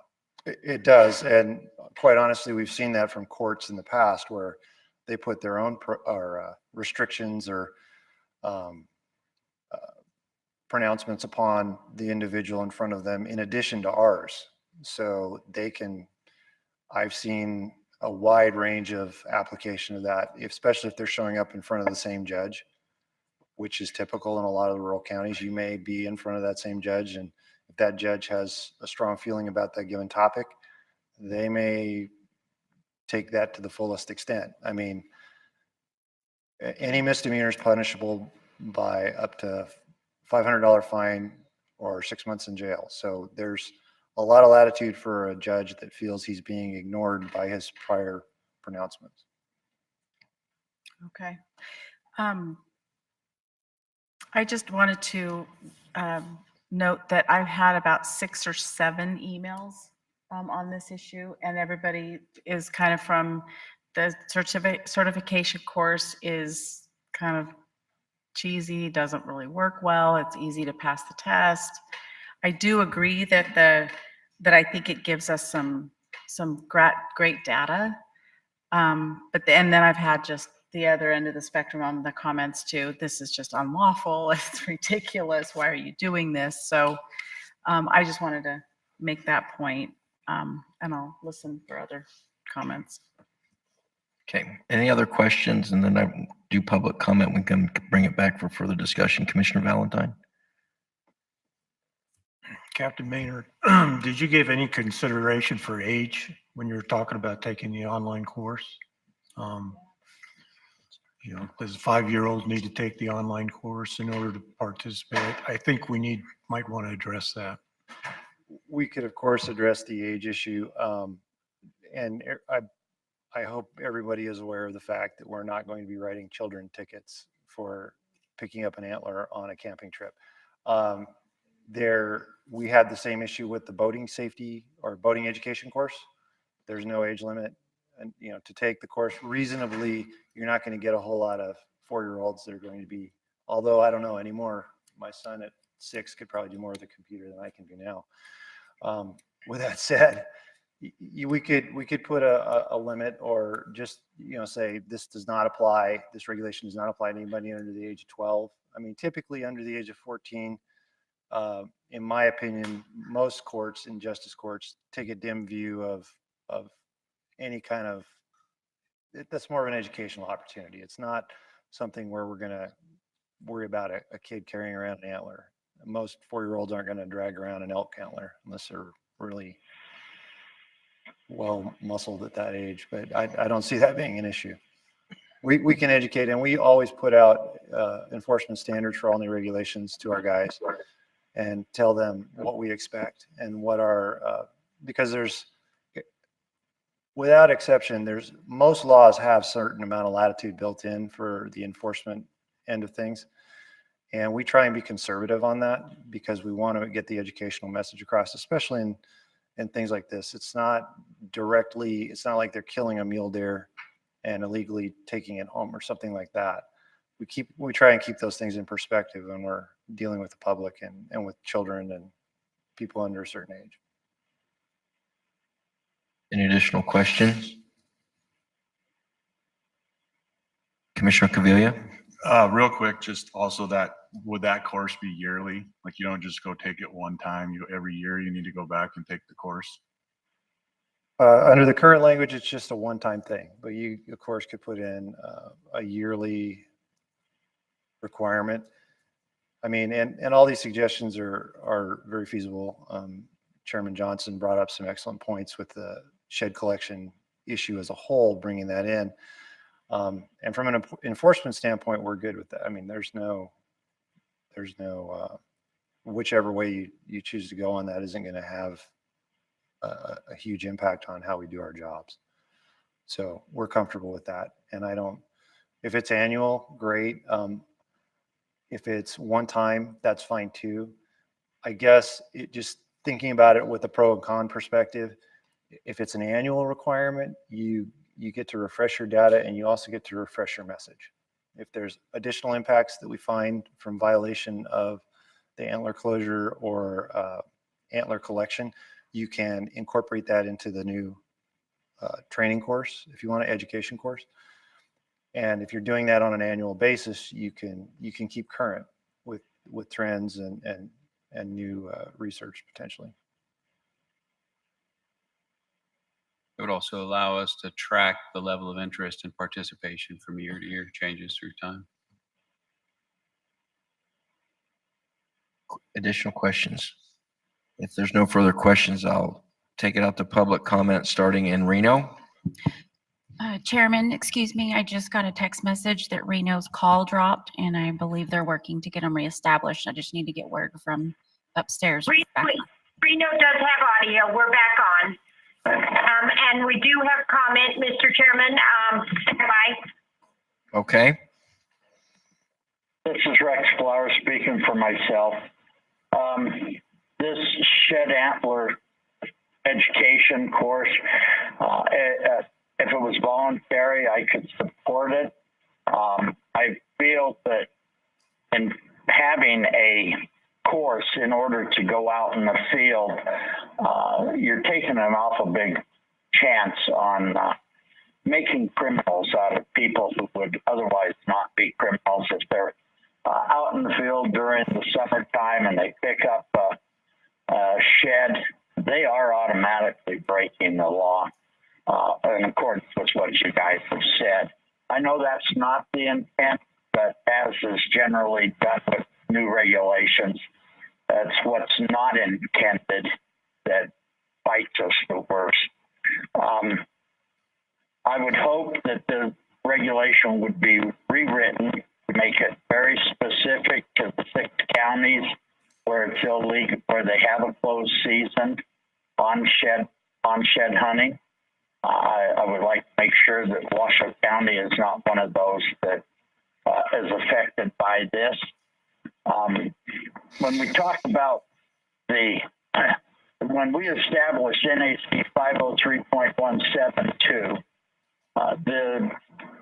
that was to reduce harassment of wildlife. And it should be noted that harassment of wildlife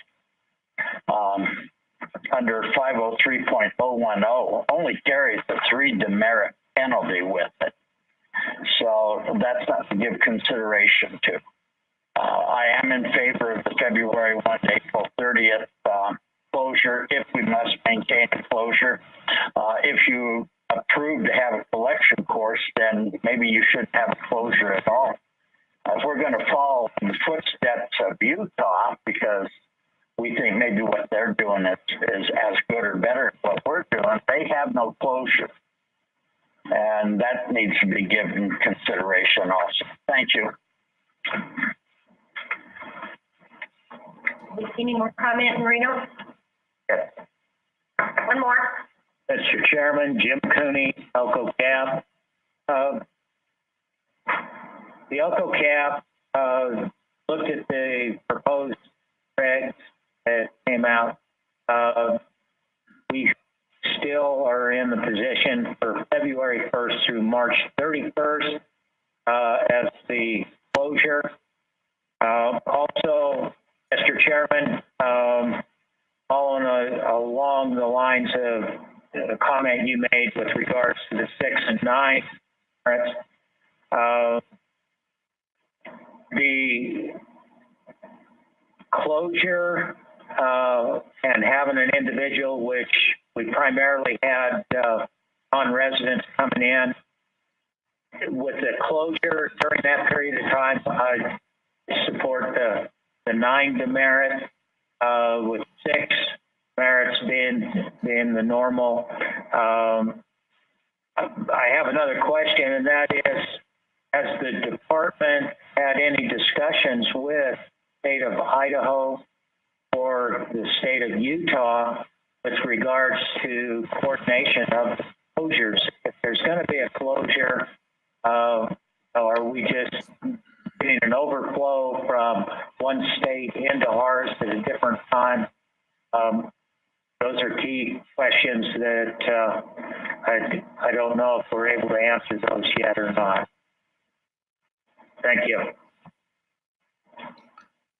Thank you. Any additional public comment in Reno? No more comment in Reno. Thank you, Chairman. Thank you. Public comment here in Las Vegas.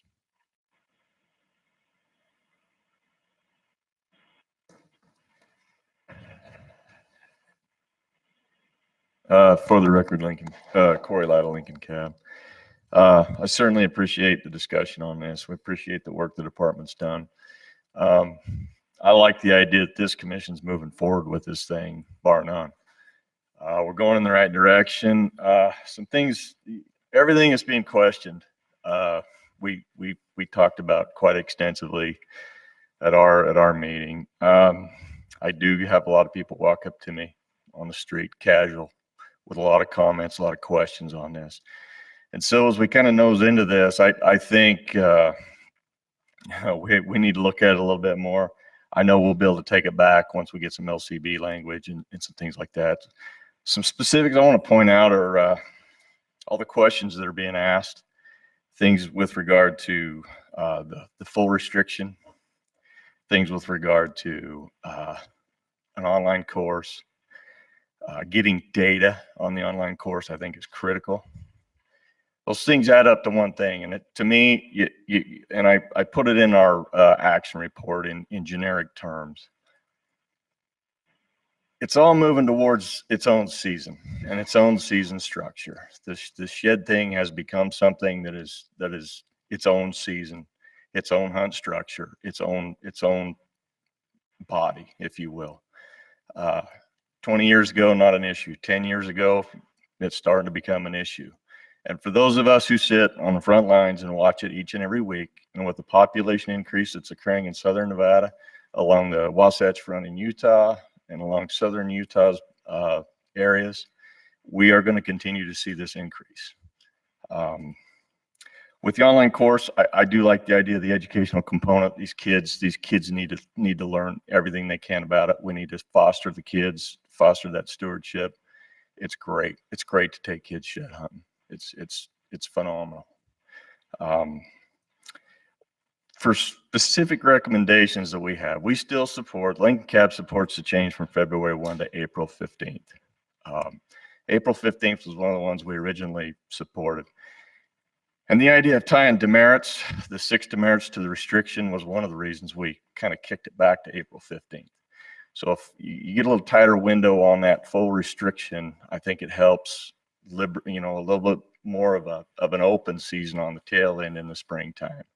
So from February 1 to April 15th, 6 demerit points is a pretty good idea.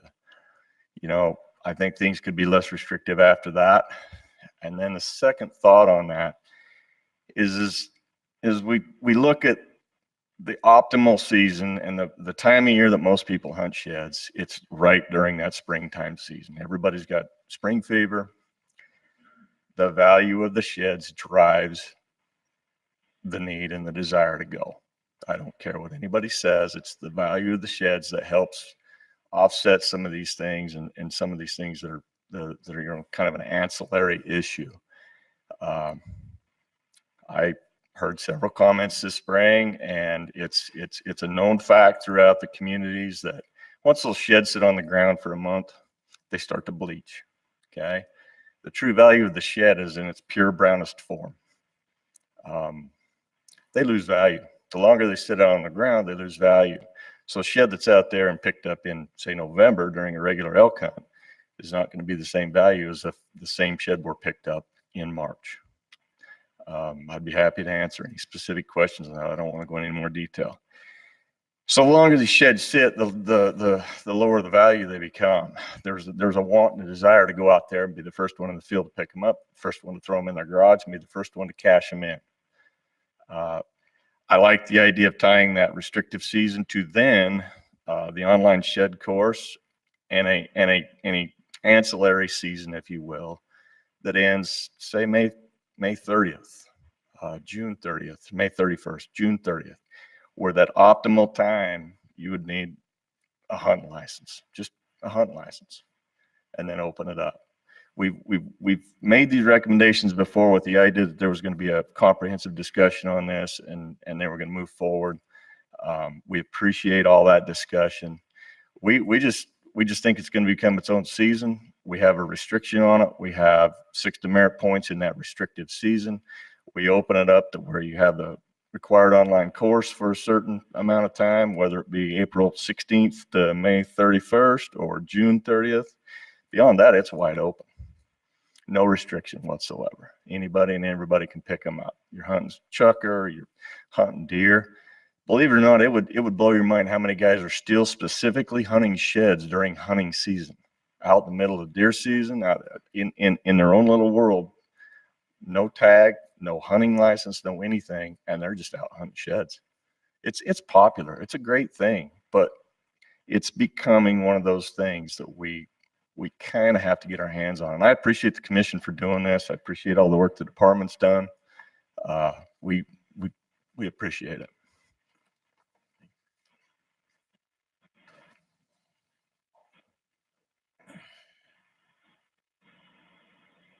For the record, Paul Dixon, Clark Cab.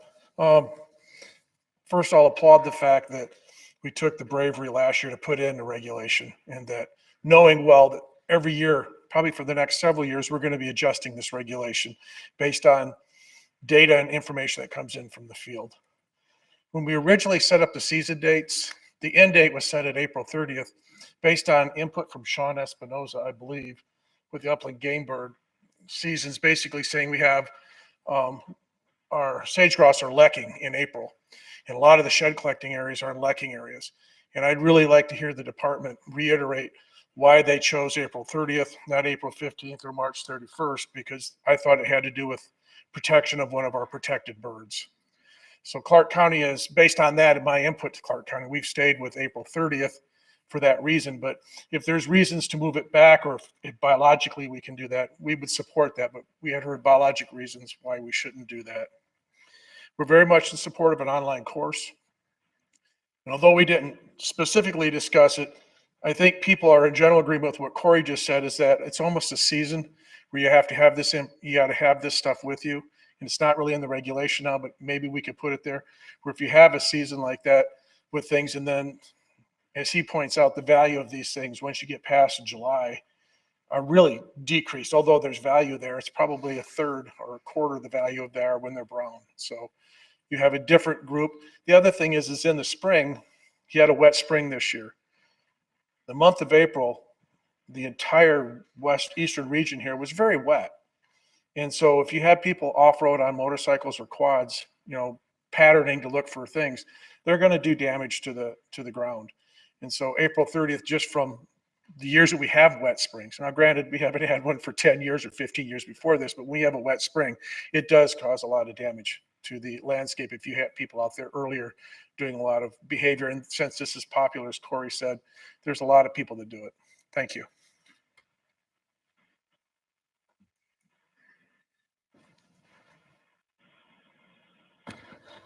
John Hyatt with the Clark County Cab. I'd like to address the ending date of the season. I think it should be late. It should be at least April 30th. And I think there's some recent research in Colorado which bears on that. And that is published by Colorado Parks and Wildlife and has to do with elk reproduction.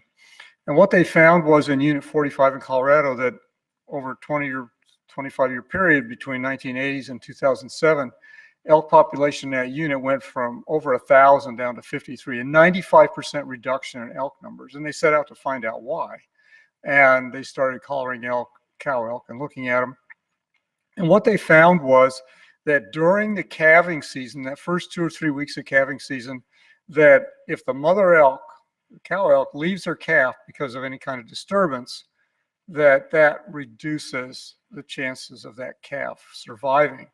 And, one disturbance isn't going to do it. And what they found is in that unit, which is near Vail, that there's been a huge increase in human recreation in that area, all kinds of recreation, hiking, mountain biking, ATVs, skiing in the wintertime, both day and night.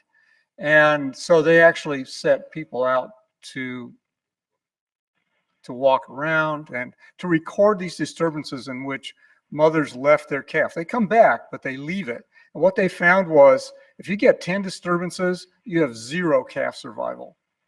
And they don't know why. It's not obvious why this is, but it's a fact, or it appears to be a fact at least. And so I think that having people out driving around on quads and motorcycles and everything else doesn't really help the resource, the elk. So I would say let's have the end of the season or the opening of this. Yeah, the closure should be late. Thank you. Thank you. Any additional public comment?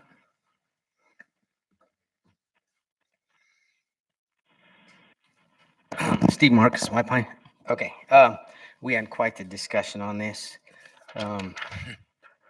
We, as a board, we actually request that the dates stay the same because every surrounding state is January through April 30th. So if we're open a month earlier, they will come here. The east bench of the shells, the deer start to drop January 1st. Not that specific date, but right around the 1st of January, they will start dropping. We will have people, the year this was enacted, we had, on the second week of January, we had one group of 12 come from a neighboring state to hit that bench. Okay, that was the first thing. Second part was the online course. We're in total agreement. We think a minimum age of 12, just like a hunting license. That would be great. And rather than a certificate, we were thinking more of going through CalCMI, more along the lines of a permit. And the permit, this falls into the demerit section where only the people that have licenses are getting demerits. If it's a permit tracked through CalCMI every year, them points will go towards that permit, where that permit could be revoked towards that person that is not a license holder, but they will be a permit holder. Because that's right now, the way it's written, that will only affect licensed holders. And as far as the course, personally, I do not see a problem with the whole state taking it. If you're going to do your application, take the course in 5 minutes, 10 minutes, whatever it takes. But we're just requesting that it stay the same as it is. Thank you. Thank you. Any further public comment in Las Vegas?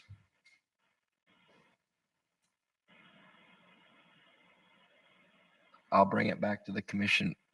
Mr. Wakeling, did you have a comment or? Mr. Chairman, members of the commission, Brian Wakeling, Game Division Administrator. I just wanted to address briefly the closing date or the April date when the season would actually open and allow for the collection. One of the things that occurs when you create an opening day, you have an opening day effect. There's an awful lot of people in the field that tend to concentrate on that day.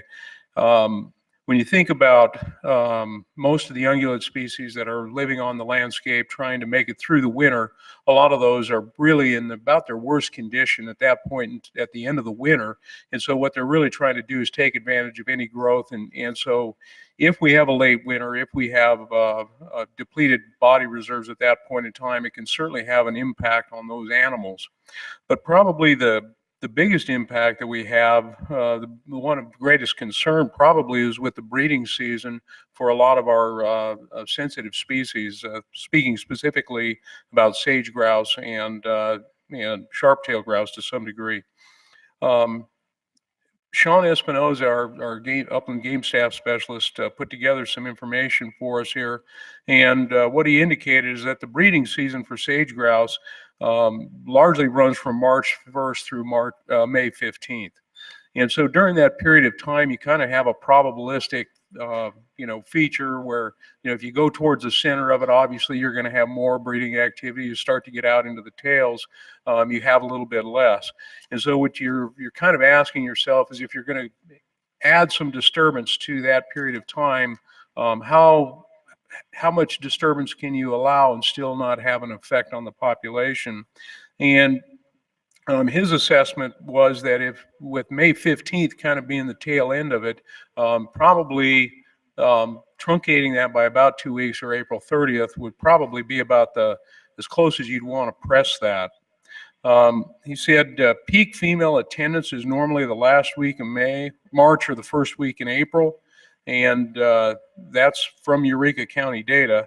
And that peak male attendance usually falls on the heels of that. So it's about a week later, April 8th to the 15th or thereabouts.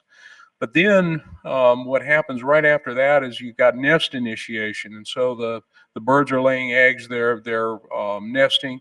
And typically you're looking at about a 21, 28 day nesting incubation period. And most gallinaceous birds, like grouse, tend to be far more susceptible to disturbance during the first 2 weeks of their nesting than they are in the last 2 weeks. And so if they get that disturbance early on, they have that effect. Points out, obviously sage grouse is a bird of concern, but the population's been in decline in Lincoln County for quite some time, couple of decades.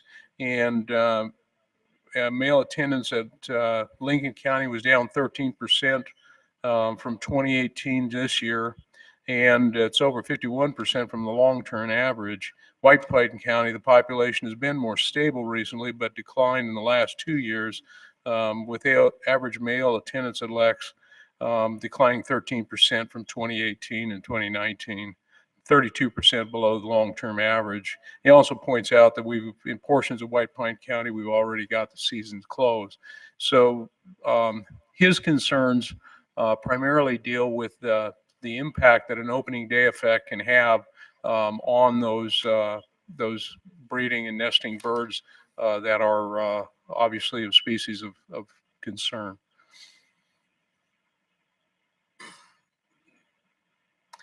Any questions? Comments? Commissioner Cavilla? I guess I grew up in White Pine County. I was an avid shed hunter. I don't do it as much anymore, but kind of like Corey said, you can't, unless you're over there, and John can probably state the fact too, but unless you're right there and watch it, the amount of popularity of shed hunting now is insane. The amount of people doing it now is insane. You really can't appreciate it until you see it. And just to have, from when I was a child till now, to watch it grow I mean, it's like exponential, the amount of people that are out there doing it. I personally, I'd want to leave the season at January 1st, because you give them that other month. That is the dead of winter. People are going to go out there on January 1st, even though there's no brown sheds on the ground, and they're going to be pounding the hills looking for white sheds, because now all the hunts are over. They've got that little window to do it before the closure. They're going to be out there doing it. And I don't think that's the intent of it. So, I mean, the majority of our cow hunts, I think, end January 5th. Maybe you start the closure January 6th. And then we have one cow hunt in Blue Mass and 113 that goes way late. That one's an outlier. But me personally, I'd like to see it stay in January, because you'll have guys hammering it in January, looking for sheds. And it's, until you've seen it, you can't comprehend the amount of people that are, and the guys are hardcore. And I used to do it as well. And it's there, and it's not, we've get all the correspondence that there's lion hunters and there's coyote hunters and there's all that. There's not even a comparison between lion hunting. You're looking for shed antlers. When you're looking for sheds, you're going right into their bedding areas. You're going right into their feeding areas and everywhere in between. When you're chasing a lion, you're chasing a lion on his track, and when you're coyote hunting, you're not getting that far off the road. There is no comparison between those other activities that are still allowed that time of the year and the shed hunting. There's just, in my opinion, there is no comparison between those different activities. So I'd like to see it stay in January.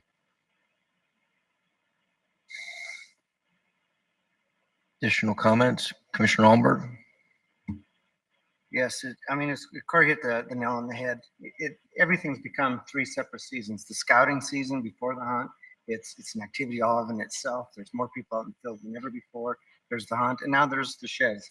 And not all of this is, it's particularly for, I guess, from my own perspective, it's not necessarily harassment issues. It's just pressure issues. It's just sheer numbers of people pushing things around. And you can't help it when that many people are out there. The animals move off. We had a presentation by Cody McKee on the elk and some of the collaring data when we hunt them up there with groups of, I don't know what the tag allocation is, but it's not in that, it's just in hundreds. But those elk move to another state. They move off to Idaho. They move a long ways. And so, I just, it's just not all about harassment. It is just about things have changed. Times have changed. Our elk herds changed. We got world-class elk. We have world-class public access, and it invites, a lot of people in. And to say that Utah doesn't necessarily address it is not right, because they have a similar situation on Antelope Island, where, it's particularly known for big mule deer. They have permits to go on there to shed hunt, because if not, there would be an overwhelming amount of people there trying to pick up, world-class set of sheds. So I do like the idea of and I think Commissioner McMansion mentioned that some of the our neighboring commissioners had a flavor of coming together and having some similar dates, and I think that's a great idea. I'd really like to pursue that, so that we're one.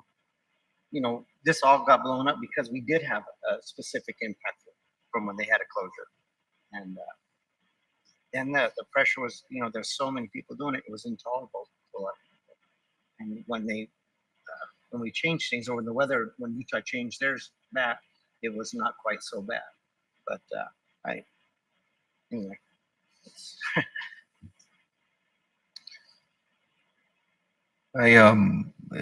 Some of the correspondence we received on this spoke to, why are you doing this?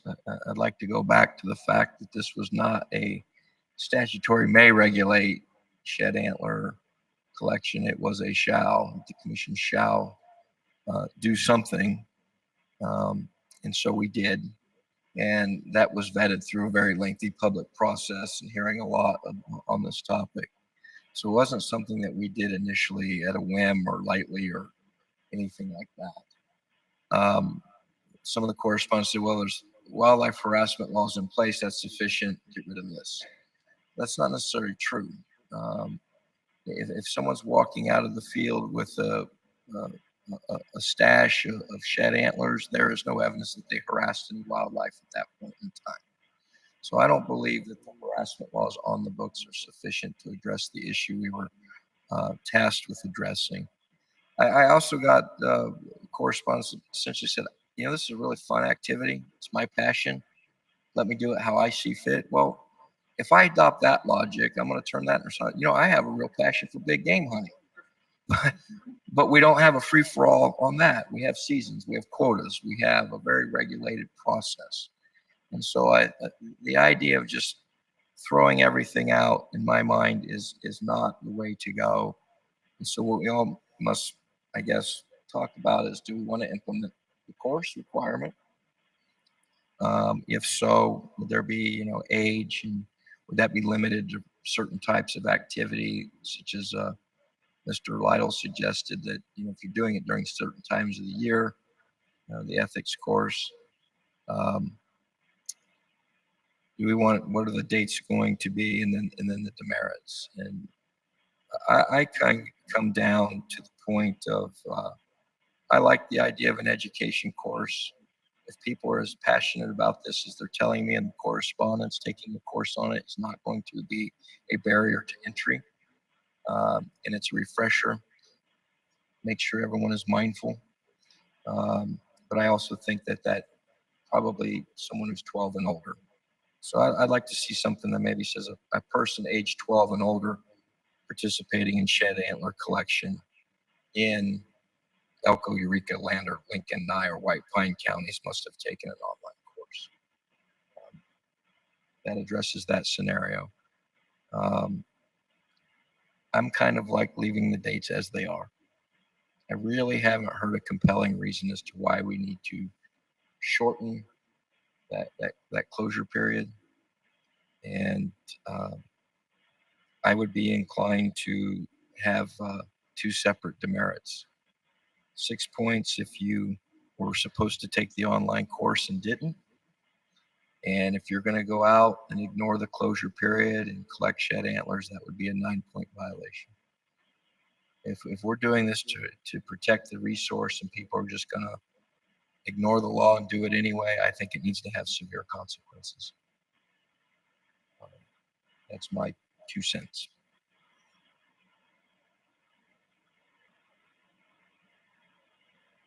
Commissioner Barnes? Well, talking about 2 cents, I guess I'm going to put mine in. This is going to be a long meeting, so I don't want to add a lot, but I think the commissioners that spoke, I agree wholeheartedly with. And I think Commissioner Cavillo and Allenberg really stated what we're looking at as far as shed antler collection. And I've seen the same thing behind us. And so I'm not going to add to that because I think they brought it. And, Mr. Chairman, I agree with you on the course. I think it would help law enforcement as well. That if we have that, then they can't deny, well, I didn't know this, and I didn't know that. And I also think it's important because some of the correspondence we've said we've received, really since we started this, we've ruined families with this regulation, and because they can't go out and enjoy doing what they enjoy doing. We didn't stop that. They can still go and do it. It's just after April. I mean, you can still go out if that's what you enjoy doing, and you're not doing it for the money for the horn. You can still go out and have a nice day in May with your family and collect the shed horns. So I just wanted to be able to point that out, that we didn't close their ability to go out and collect horns. Commissioner Allenberg? I do have one suggestion on the end date. I would like it to make it on a weekend so that we don't discriminate against our youth. Right now, if that season opened on a Monday, we have all this collection going on prior to our youth being able to go out to there. And for the youth benefit, whether it be the third weekend in April or the second weekend in April, I would like that opening date to be on a weekend. As far as the collection course, I'm absolutely 100% supportive of it. I think it'd be great.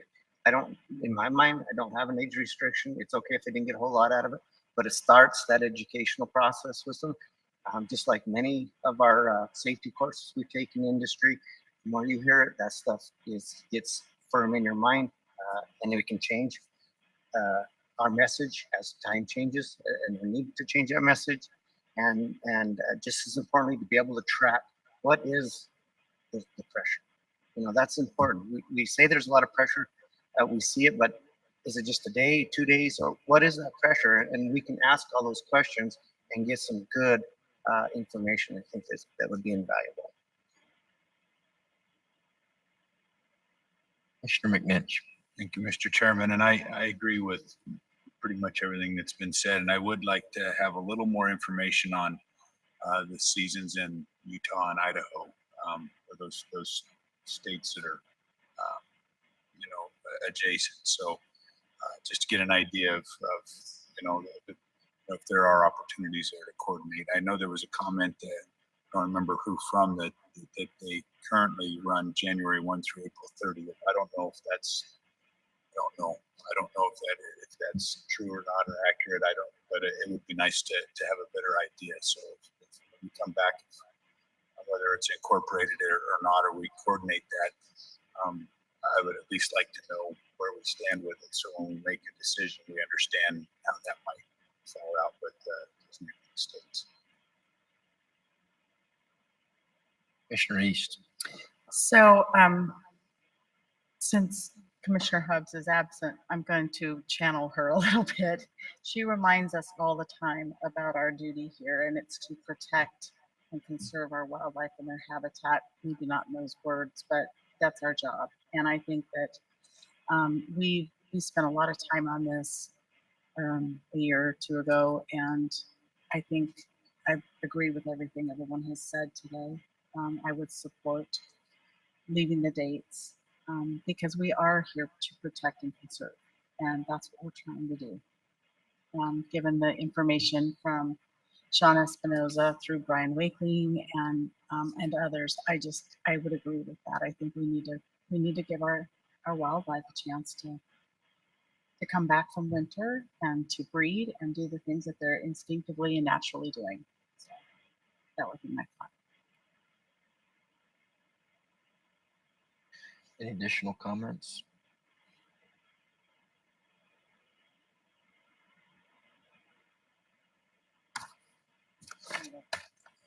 I think what I'll make a motion. I'd like to make a motion to direct the department to draft regulation where NAC 503.171 in the draft that we received today would provide for a shed antler collection education course that would be required for those age 12 and older who collect shed antlers in the county specified in 503.172. That 503.172 maintain the first closure date of January 1 to April 30th. And that the demerit schedule have a 6 demerit points for violation of if you're required to have the ethics course and didn't take it, and 9 demerit points if you gathered shed antlers in violation of 503.172. I'll second that on one change. Yeah. To accommodate Commissioner Olmberg's request that the opening date land on a weekend. Or is that? So you would want the closure to be the last Friday of April? Or do you want to go to the first Friday of May? I don't like backing it up a whole week in May potentially, or No, a I whole don't weekend in either. April. I And I think- don't really want to extend it into May. No. I really heard Commissioner Olmberg's concern. I think just the way the calendar works, I'm fearful about how that can have an unintended consequence. So April of 2020, the 30th is on a Thursday. That changes every year, though. It does change every year. So they can take Friday off of school in 2020. Yeah, I think I just have concerns about potentially opening up an entire week in the last part of April, Okay. where it seems to me we really don't want this occurring till May. So Okay. Boss, I'll second your motion. I have a motion and a second. Commissioner Barnes, you have a comment? I do have a comment, just something to, I know we're going to see this again, so it'll be something we can discuss, but I think Corey brought up a good point about whether it be after June or July, and then until like December 31st, no restrictions. And that way maybe we take care of like some of our, like you said, the firefighters that are out, or just some of this just out and maybe miscellaneously pick one up, or somebody that's out hiking, or just for consideration. I had some proposals. If the second will withdraw the second, I'll amend my motion. Okay, I'll withdraw my motion. So I'll make a motion that we ask the department to draft the shed antler regulation as presented to us with the following changes: that the shed antler collection education course be required for someone aged 12 and older participating in shed antler collection in those counties specified in 503.172 prior to June 30th in any calendar year. That's when you have to take the course. 503.172, the dates would remain the same, January 1st to April 30th. And then the demerit schedule would be 6 demerit points if you were required to have the education course and did not, and 9 demerit points if you gathered shed antlers during the closed period in violation of 503.172.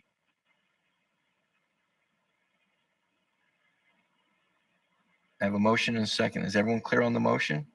Is the department clear on what? No, wait. So the way I'm saying this is the intent is that if you're participating in shed antler collection prior to June 30th, which would mean from May 1st to June 30th, legally, you have to have the ethics course. After June 30th to December 31st, you don't. That was, I think, what Lincoln County was saying. You have that influx of collection in those 2 months. That's where the ethics course is really needed, not later in the summer and on into the calendar year. Captain Mike Maynard for the record. So just so I'm clear, you want basically no regulation after June 30th whatsoever on shed collection until January 1st? Yeah. All right.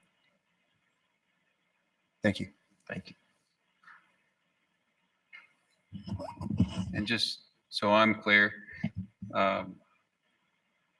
we had talked about some of the value in having that education course required annually. The motion didn't make that distinction. That is my assumption that we would do that annually. Yes. There would be value in monitoring those trends, but also recognizing that it wouldn't be a completely accurate estimation of the number of people because of the 6 months of the year where nothing's required, but it would still be a measure from year to year. Could we have a friendly amendment to make it an annual requirement? Second is fine with that. Okay, is everyone clear on the motion?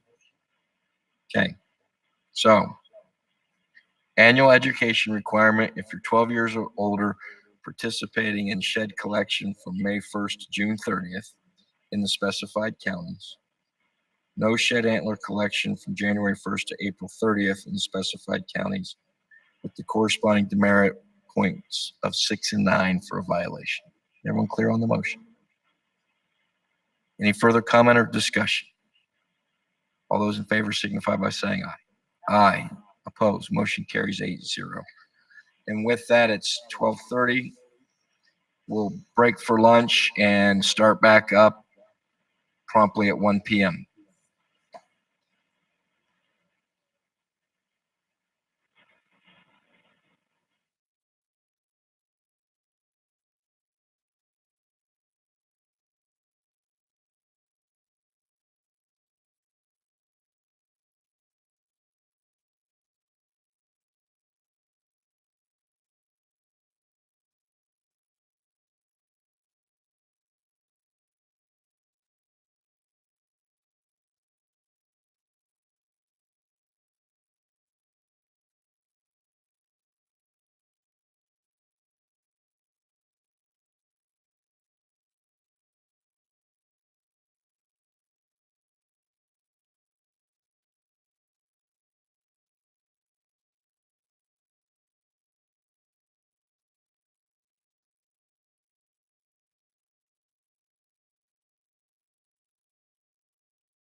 Okay, it's a little after 1. If everyone could find their seats so we could resume.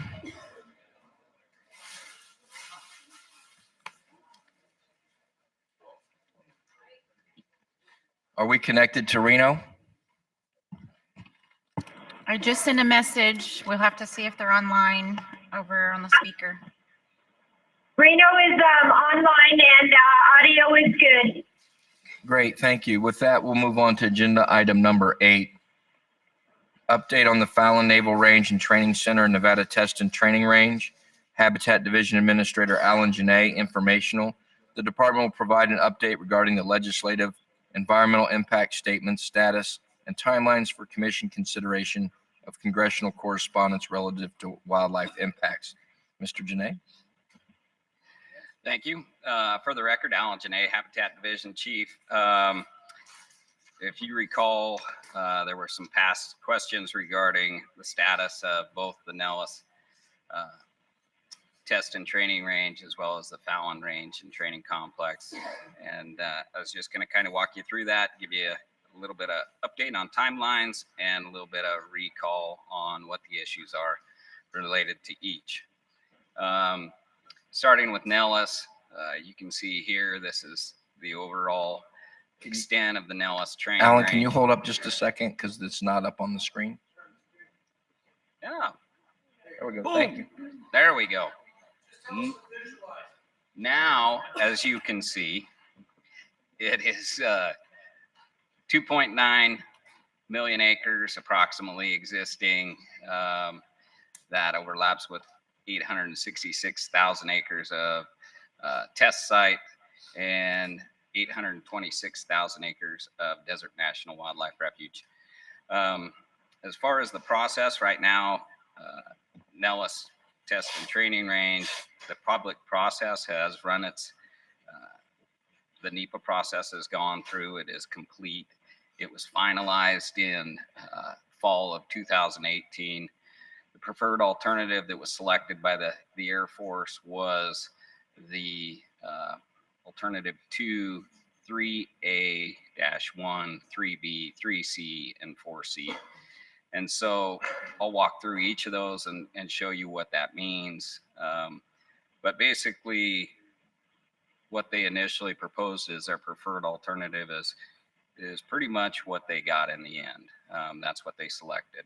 So despite the fair amount of comment that was brought to this, the end selection and alternative selected did not seem to change much. So thinking about alternative 2, what it is that basically the knitter boundary really doesn't change much.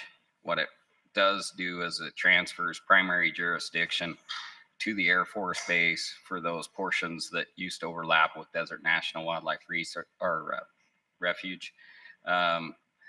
Again, what they were trying to do was increase their capacity for training activities, and they wanted that ability for that ready access to be able to implement training without restrictions on what they could do.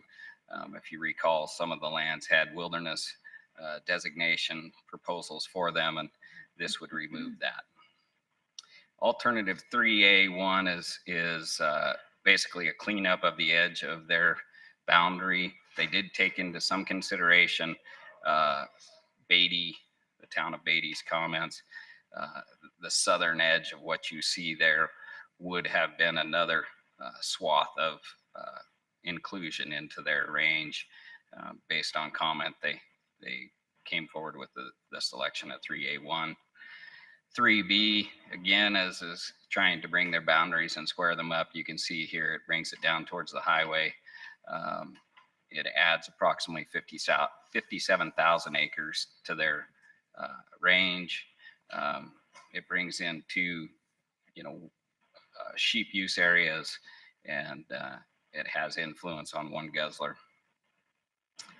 The alternative 3C adds approximately 227,000 acres, 4 key use areas, and restricts access to 5 guzzlers. And this is that big portion of the sheep range that has probably drawn, this is probably the most key piece that has been in the debate on the Nellis project.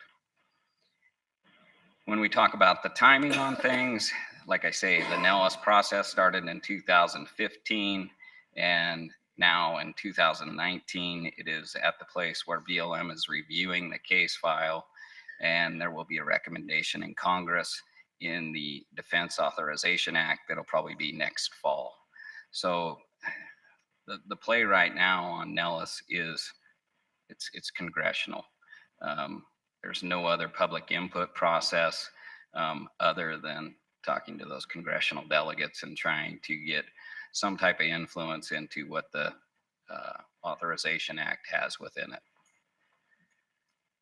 Moving on to Fallon Naval Air Station, that is a process that is still running.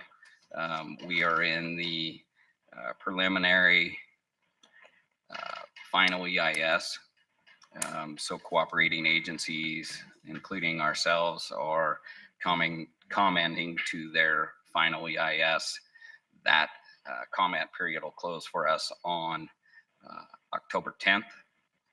When you look at what their preferred alternative is, it is that alternative 3, which shifts the B-17. You can see on the screen that shifted that a little bit down into the southeast to free up the Sand Springs range there, that light blue on the west.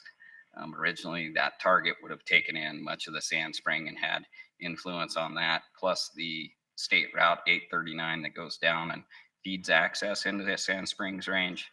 With that shift, it results in a conflict on that outside eastern side to State Route 361. So there will be a necessary reroute to that. One of the pieces that they have incorporated into this is a managed access program, and they have gone away from the Dixie Valley training areas, which are part of the withdrawal, and they've changed that southern extent around B17 to be special land management overlay considerations or designations, and that would basically leave them underneath BLM jurisdiction, but in consideration of Navy use. So the concerns that we have with it, this map here, it shows much of the collar data that we had relative to bighorn sheep in that area. Like I said, the alternative did shift off of the Sand Springs, so that helped alleviate some of that concern, but still we have 2 herds with 18 guzzlers in the Slate and Fairview and Monte Cristo areas. Additionally, 2 sheep herds and 14 guzzlers impacted, but still accessible in the Stillwater and Clan Alpine range. And the access program, which we consider one of the most key aspects of the impacts, is not fully developed at this time. So walking through our 3 main concerns that still remain, and we'll probably be representing, or we will be representing those within our comments to the preliminary EIS, final EIS, is, our access program. Like I just mentioned, our partners and NDOW have committed, over 30 years invested and over 1.5 million in just water developments. We really can't even capture the numbers that it took or the costs that were incurred in the bighorn trapid transplants that it took to establish those herds. Those are pretty strong populations. Again, we've been working with them to try to ensure our ability for not only management, for maintenance and biological management of not only the water developments, but the species. Another main concern that I'll get to later is kind of covered in this, is that fire rehabilitation. But so our key recommendations are to develop and fully something that's more committal as far as an access management plan. We want assurances for both our sportsmen and for NDOW as far as management, but also for recreational pursuits. Trying to push for more hunting opportunity. Currently, what they're looking at is a guarantee of 2 weeks for sheep hunting. It's kind of currently what we've got, but given the expansion in the areas that they're talking about, there are opportunities for other species such as pronghorn and mule deer that are currently available, but once the expansion happens, those opportunities would be unavailable. Additionally, we're looking for, within that agreement, is an annual review and adaptive management. One of our major concerns, the second of the 3, is wildfire and wildfire rehabilitation. This is a very tough piece of country. They have had past instances of starting fires using flares. What we're looking for is some dedication towards fire rehabilitation and a management plan, something that's kind of proactive, that we can work with them. They've been meeting with us and BLM to try to get plans in place so that around targets, we're basically minimizing fuel loads. So we're trying to work with them. So as you can see here in the recommendation, we're looking for a wildfire management plan that includes prevention, suppression, and rehabilitation strategies and commitments. And finally, adding on to that, we think given the overall impact of transferring these lands, there should be greater mitigations offered. Currently, there is no declared mitigation really proposed. They're kind of just shifts in their proposal. There's nothing to really offset. So the impacts to wildlife, the loss of access, there's really nothing that really offsets that. So what we're looking for is the formation of a wildlife working group so that we can take and maybe hopefully get to at least maybe a dedicated fund that would allow for offset that we could use for, new water developments outside, maybe adjacent to, the area that would help offset some of that lost access. Also opportunities for habitat improvements or, biological monitoring, things like that. So that's kind of what we're looking for, trying to push within the system. Those will be within our comments, but they have been included in past comments and only move incrementally.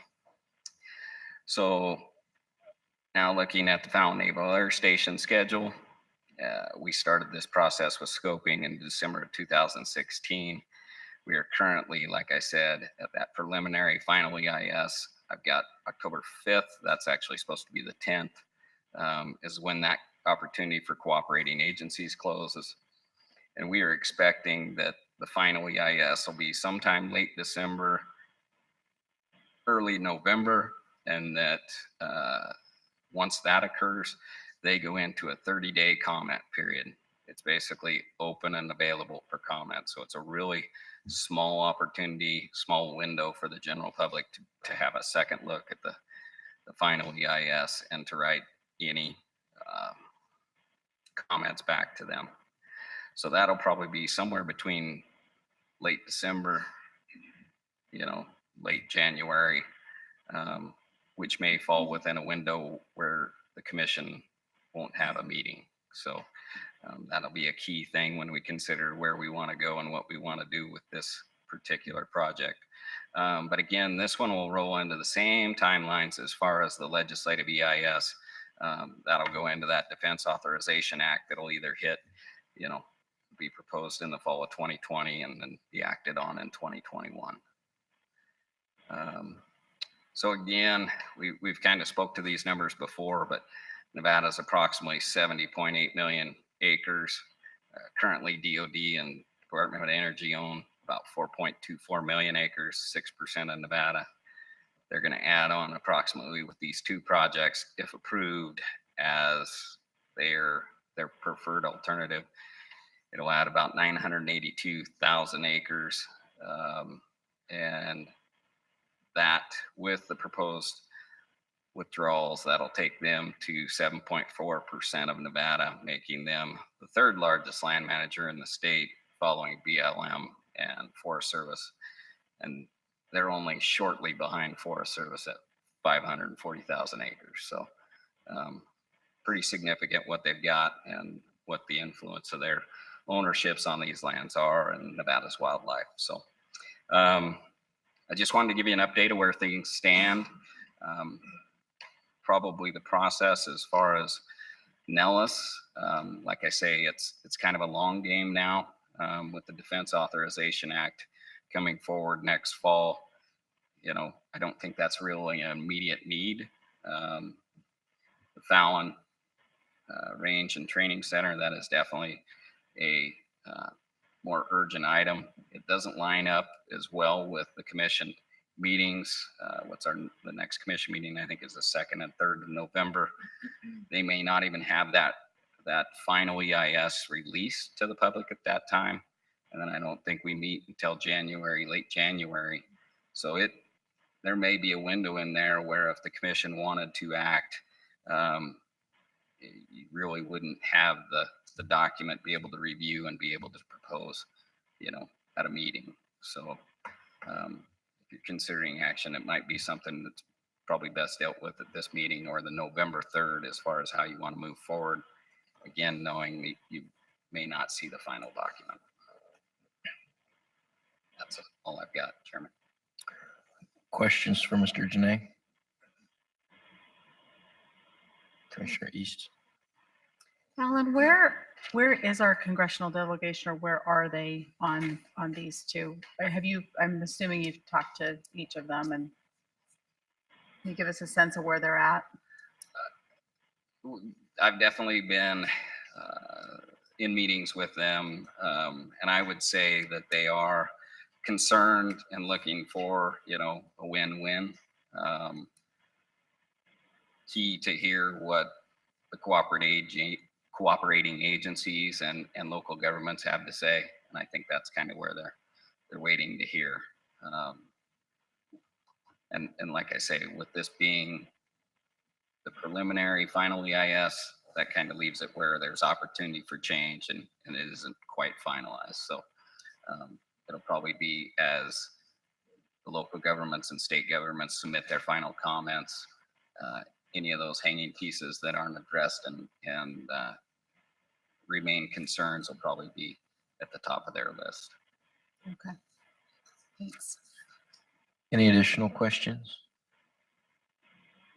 Commissioner McNinch? Thank you, Mr. Chairman. So Alan, I guess with the Fallon Naval Air Station stuff, now's the time. Yeah, and if so, even though we haven't seen anything, we have a list of some items that are certainly of concern to the department. It sounds like the managed access plan and some of the assurances that they have, we're going to handle that through our current budget or whatever the case might be. Do we have enough that we can draft something and even though we don't have a final EIS or? Yeah, great question. So we will be submitting our comments to the preliminary EIS, and probably by the November meeting, we're going to have a follow-up meeting with the Navy, and we'll probably know where our comments stand at that point for the November meeting, and we could come back and basically identify which topics haven't been addressed and remain our concerns enough to be able to write a letter for the final comment period towards that December to January window. So it seems to me like, the timing's off a little bit. There's always the alternative of calling another special meeting if we need to. I know we've already done it once, but we can go up to 9 in a year. So we're 7 to 9, I think is, if I'm not mistaken. So I think we're okay with it if we needed to, but I'd really like to see the commission, support the department with respect to what you guys see, something coming from us to the congressional delegation or the air station or the Fallon Naval Air Station or whoever we need to that, I was something's going to happen. I mean, I don't know, maybe I'm being too pessimistic about it, but if nothing else, at least trying to, get some, solidify their commitment at least so that there's some level of assurance or comfort that they're going to take care of their end of the agreements and stuff, whatever those might be. We've already voiced our concerns about stuff, but I don't know if we reiterate that and then express our desire to have these assurances more formalized or what, but I certainly would like to see us do something, if not November, certainly shortly thereafter, whenever the timing is. Any further questions? It's an informational item, Secretary Wasley. Yeah, to Commissioner McNitch's point, I mean, I'd just like to say thank you.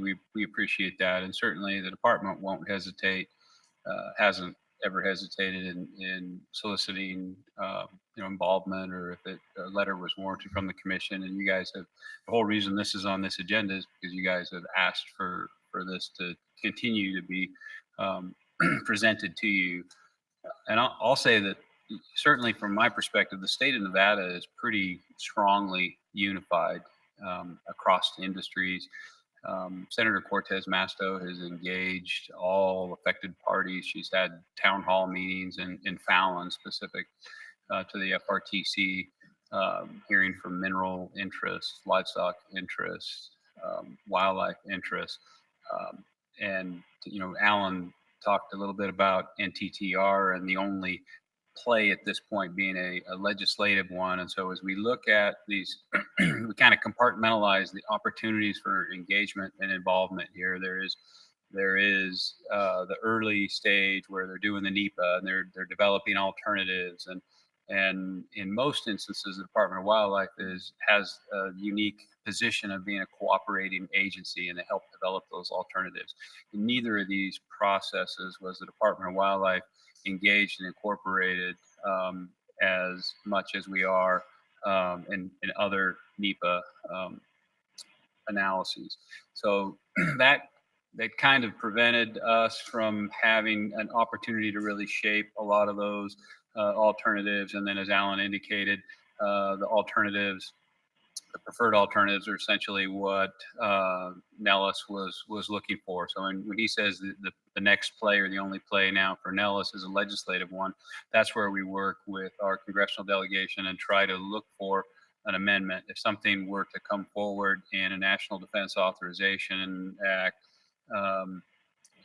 there would need to be committee members and a committee upon which Senator Cortez Masto sits, where if the state of Nevada had a unified position, which we do, broadly supported across all industries, that was appealing to other committee members or made sense, then that's kind of the next step, is we try to get some of our concerns and some of those concessions addressed through that federal legislation.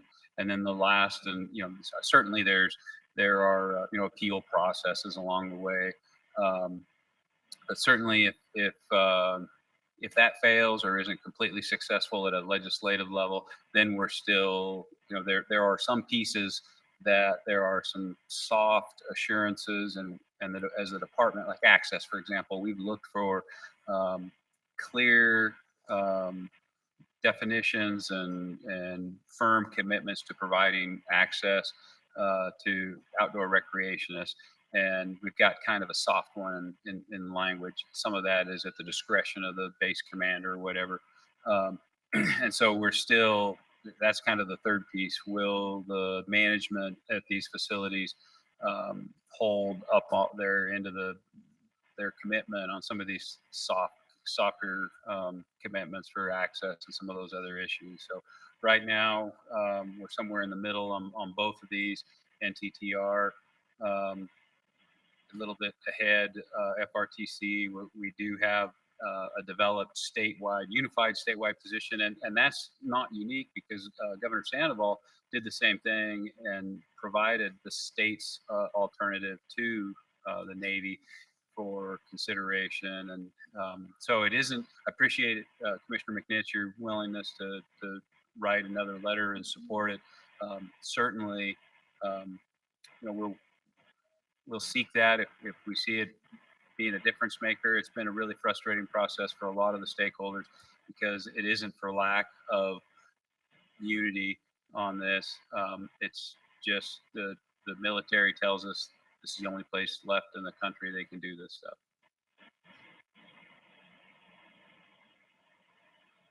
Additional questions? I think at a minimum, though, Director Wasley put it on the November agenda as a possible action item, so we have that flexibility. We can go from there. Thank you, Mr. Janae, for the update.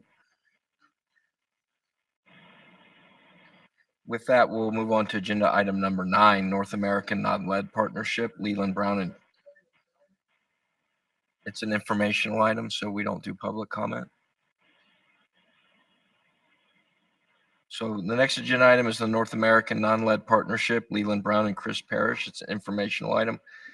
Leland Brown and Chris Parrish will provide information to the commission regarding the creation of the North American Non-Lead Partnership and innovative ways to protect our hunting and wildlife conservation heritage by addressing unintended impacts on wildlife, lead exposure through hunting ammunition. Now, I don't know which one is Mr. Brown and Mr. Parrish, so sirs. Okay. For the record, I'm Leland Brown, the non-lead hunting education coordinator for the Oregon Zoo. We work cooperatively with the Oregon Department of Fish and Wildlife. I think we've got a presentation that'll pop up. And I'm Chris Parrish. There you go. Look at that. I'm the Director of Conservation for the Peregrine Fund. So I'm going to start briefly, and I'll let Chris pick up in the middle. We're talking about the North American Non-Lead Partnership to address unintended lead exposure in wildlife. The first thing we need to recognize is that is this of interest to both the hunting and non-hunting conservation community. And we generally go into this looking at honest intent from both sides. Hunters have that long history as conservationists. We want to maintain that. Non-hunters care about conservation. We want to help them attain those goals as well. However, not at the loss of hunting. So hunting remains heavily in the public eye, of course, always will be.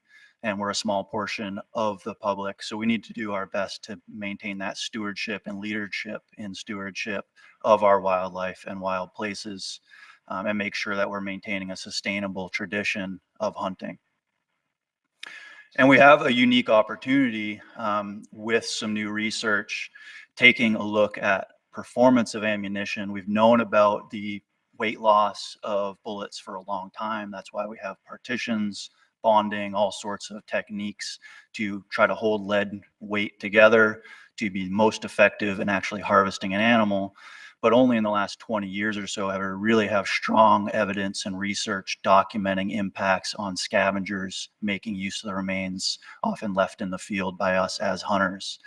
Luckily, at the same time, we've also had companies making all copper ammunition, non-lead ammunition, which addresses those concerns while also providing supreme performance in our bullets so that we can continue to harvest and be successful and manage wildlife and maintain that leadership as stewards of the landscape from within the hunting community. So what we're doing really is connecting this research to these long held values and benefits of the hunting community, that dedication to conservation, the effort to maintain all of those cogs of the biotic community as put by Aldo Leopold to make sure that we're not having impacts on wildlife unintentionally, and we can manage it all in the way that we intend by the quotas and other regulations set by bodies such as yourselves. Unfortunately, as it is currently, we still are seeing these impacts, particularly on scavenging raptors. Eagles are a predominant one, heavily studied, where we have lots of good information on consumption of lead fragmentation and lead exposure.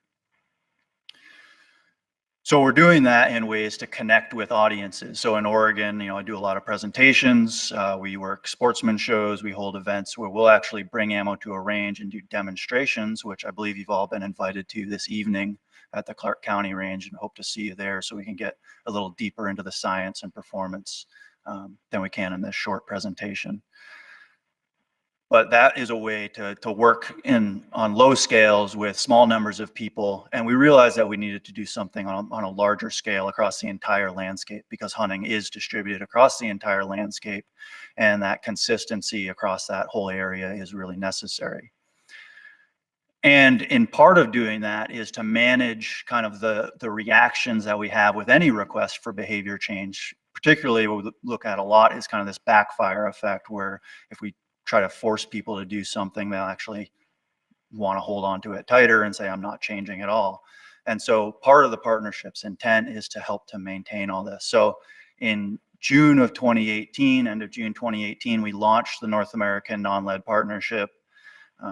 And we are currently a little more than a year into the partnership and have been going around sharing information, sharing the process that we've discovered that seems to be effective and engaging with our fellow hunters, and making sure that we're both preserving hunting into the future, but also maintaining conservation.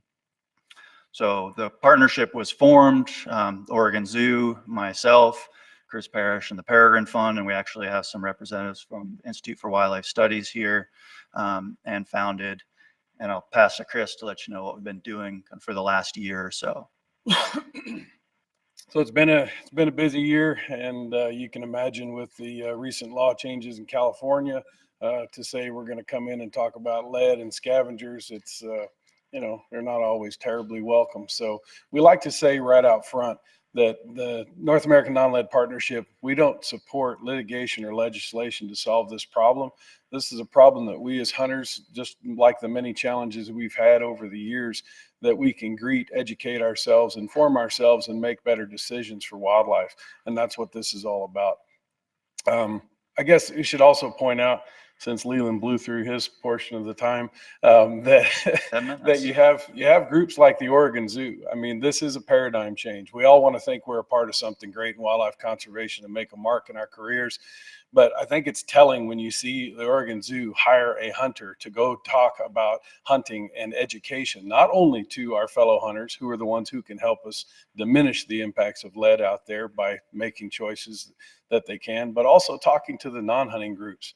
There seems to be more and more of a disconnect. So we have that as a task, as well as educating them about how to engage with hunters in an effective manner. We do this, we targeted specifically hunting groups and agencies. I come from an agency before with Arizona Game and Fish, understanding that relationship between science and conservation and how we engage hunters, but hunting groups as well. And we've had a lot of the conservation groups that you would expect to hear this messaging from actually engage with us and ask to partner with us. And we've told them politely, no, you have to sit where you are. And if you were on our partnership, we wouldn't even get an audience with some of these groups. So be patient and let us do our thing. The basic goal is to overcome any barriers to using non-lead ammunition for those animals that are left to become a part of the food chain. We're not talking about asking hunters to switch what they shoot at the range or for target practice. It's simply, and most simply put, as if you're going to shoot an animal with lead-based ammunition, whose remains are left in the field, consider using non-lead, because it's a great benefit to the scavenging wildlife. Now, that can happen if I'm a rancher and I put down some stock in the field that's been wounded. That can be a law enforcement case where you dispatch an animal that's been wounded on the road. Anytime you use lead-based ammunition, there's a potential for exposure. So that's basic messaging there. Now, I have to hit the space bar here. Can somebody else hit the space bar on this, or do I? All right. I used to be able to leap and bound over things, but okay, there you go. So you can see the spread of our reach. We're relatively small and we don't have stated funding for this, but Leland and I have been traveling all over the United States, and that's a representation of those states that we've had engagement in, whether it be a sports group or a conference, WAFWA, AFWA, Northeast AFWA. We're getting pretty good at this acronym game. Next slide shows the actual agencies that we've engaged with. Went ahead and added you all on there since we're engaging with you today. And many of these have come as a result of people hearing about the story of the partnership, what we're trying to do, how we might help engage their constituents and talk about this potential lead issue. And they invite us out to come and give a seminar so that you all as a commission and the department can have the most up-to-date science and information about what's happening out there, so that you can specially tailor an approach, should you choose to engage with hunters to talk about this. And these are the 3 state agencies that are our partners, that are our partners currently: Arizona Game and Fish, Utah Division of Natural Resources, and Oregon Department of Fish and Wildlife. And then for all of the partners, you'll see that other than the founders and the 3 state agencies, we focused, as I said before, on the hunting groups: Oregon Hunters Association, the Arizona chapter of the National Wild Turkey Federation, North American Falconers Association, and you can see all the other, the mule deer groups: Mule Deer Association, Mule Deer Group, Arizona Deer Association, and so on there, and Arizona Elk Society. So I think it's a testament to the fact that these folks have signed on with us at one of 3 levels. We have an introductory level, which is just a tipping of the hat to say that we approve of the way you're going about sharing this information, all the way through to full partner. So there's 3 different levels of partnership. We've learned over the first year at sitting at booths at AFWA and the North American is that phase 1 seems to be to initiate conversations, just like we're doing here today. And then after that, hopefully there's some absorption and consideration of whether or not a department or a sports group wants to consider going into phase 2, which would be obviously re-engaging with us or others who are experts in the field to learn about the status of the science and things like that. And then I'm kind of a cattle horse type guy. So I call this phase the join up phase, where we actually talk about whether or not we might become partners, and then what we can do to help, especially tailor a program for agencies and sports groups that meets the needs and has the sensitivities to their constituents necessary to do it in an effective manner, to not be alarmist or to cause any alarm. From there, we build and implement programs. We have a representative here today from Arizona Game and Fish Department, longtime partner, longtime, really nice program that came as a result of some work in Northern Arizona there. And then, of course, lastly, you always have to reevaluate, refit, and then reform programs to keep them up with the times. I have a representation of one of those programs here. These are the on-the-ground actions of the Arizona Game and Fish with their deer hunters on the Kaibab Plateau, and they've had an outreach and education program since 2005. And after the third year of the program, they have maintained 87% voluntary participation for 11 years. Now, that's something you usually don't hear about. What you usually hear about is the ban in California when you're talking about lead or other proposed bans or litigation, but you don't hear about the success stories like this. And for voluntary participation, I think that's pretty impressive. And that includes lead reduction actions of either using non-lead ammo or removing the remains of shot animals from the field. And I think we did some calculations, and Alan Zufeld from Game and Fish, I think he came up with 147 tons of carrion was made safer or better for scavengers by using non-lead for that period of time, and 36 tons of carcasses that might have contained lead because they used lead ammunition were carried from the field. So when we hear from non-hunting organizations that nothing is being done, I contest that with a lot of vigor, because that's something. That many tons of food made really, really good and clean for wildlife scavengers is something else. And to think about 36 tons being carried out of the field, if you ever carried a gut pile out of the field, it's a nasty proposition. So hunters are willing to go the way. Some of the ways we do this is like from bullet testing workshops, like the one we'll put on for you all, and we invite you all again to come out and see what we've got. We have some ballistics gelatin, we have a bullet trap, we shoot lead and non-lead side by side so folks can see the results in a way that you probably haven't seen before, because you probably don't x-ray carcasses like we have in our studies. One of which we did in Montana, and here's an example of it here. And the response, again, is an opportunity for people to see the bottom of that barrel and the fragmentation. And then we pull the remainder of the bullet out, we put it on the scale, and yes, that bullet retains the mass that it should, whether it be a core locked at 68% or 64%, or an AccuBond or a partition that holds a little more of its weight. You get to see the fragments firsthand, nothing like you'd see in the field because it's in a carcass and otherwise unknown to both hunters and scavengers consuming it. So we'll do all this out there. And you can see there's some skeptical looks upon the onlookers from times, but in the end, once they see and hear us talk about it, fellow hunters, we've had really good response, and we're pretty proud of that. There are other efforts going on out there that are popping up all the time, and it's even more important that as these things move forward, that they're done in a way that's consistent with how we effectively communicate with our fellow hunters. It can go awry really quick. So developing this partnership and trying to pull all of these different groups together to have that single voice messaging, if you will, is our primary goal. Leland worked with the Zumwalt Prairie and Nature Conservancy and Backcountry Hunter and Anglers, producing a fantastic film. I urge you to go take a look at that to hear more about that. And it's a beautifully done film, which is a great tool to connect with today's hunting audience. Also, we've done some behind the scenes work with doing shooting demos for the Meat Eater. So we're not only going to agencies, we're also going to these people who have become the thought leaders of today's hunters, this relatively new demographic, and they're producing from those events. We were lucky enough to do a podcast with Randy Newberg, and the most fantastic thing that happened about this podcast is there was a forum that happens afterwards, and we expect there to be a lot of blowback and people saying, oh, they're coming to get our guns and whatnot. But the beauty of the response we saw this time was individuals from the sporting community were saying, no, really, I've seen this and I've heard about this and I read this study, and you should try this non-lead. It's not just the antis coming to get us. Boone and Crockett's recently updated their position statement on lead, and I encourage you to go take a look at that.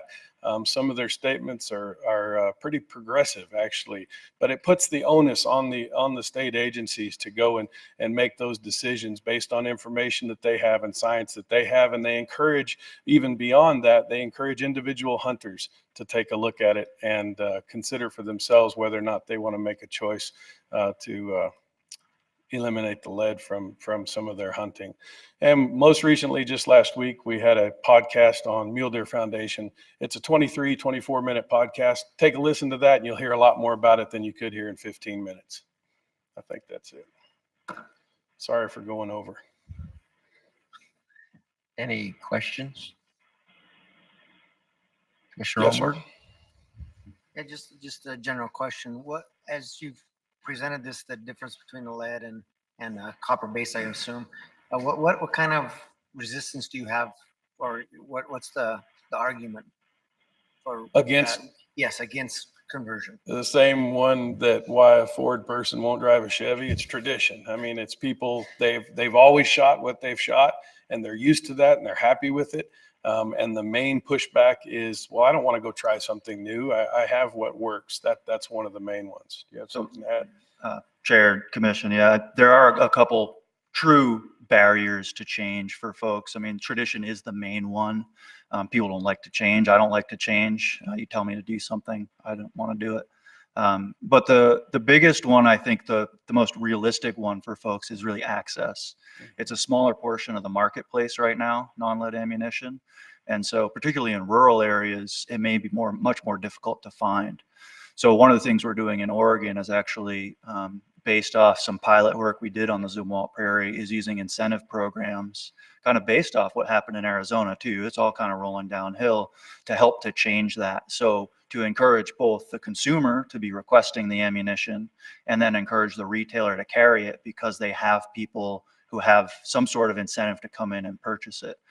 So currently we're a bit of a catch-22 where people are looking for it, they can't find it, they decide to go with what they're used to, or retailers aren't carrying it because no one's asking for it. So we're just trying to shift that paradigm a little bit using some of those incentive programs. And price used to be more of an issue than it is today. If you're comparing like products, like a Nosler partition, the comparable premium ammunition for non-lead is the same price now. But if you compare the low end, like well, I don't want to say the names of them, I guess that'd be bad, but you know what I'm talking about. The stuff we buy at Walmart in bulk compared to a premium hunting bullet, then the disparity between costs can be great. But if you're comparing like products, it's not bad. Commissioner McNinch? Thank you, Mr. Chairman. So I've had an opportunity to see Leland and Chris at WAFA, and haven't had a chance to just stand and talk too terribly long. A little bit I've talked with you guys, and I just want to let you know I appreciate what you're doing, and I really appreciate the approach where because when we're litigating and you lose the message, and so I appreciate the conversation, the push to have the conversation and to get it out. And I know it's something that from hunting on wildlife management areas, we did away with lead a long time ago. It's been a long time. But at some point there's gotta, we're going to be in that conversation and, more in depth, I guess, and really start taking serious consideration on how we want to look at it. And it's all about being a leader again. And so I appreciate the conversation. I appreciate what you guys are doing. And I hope that as a commission, we're able to have that conversation in depth and really evaluate it. And, I'm the world's worst change person. I don't change well at all. So I get the tradition thing. I'm real interested in how you overcome the availability and with the tradition thing, and, maybe with some of the, the demonstrations that you guys are doing and stuff, it is impactful. I've seen your gels with the bullets in them, and it's substantially different for sure. So anyway, I just wanted to put that on there, and I hope that we do have conversations about it, and that we consider taking a lead on this stuff in the future. I really do. Any other comments or questions?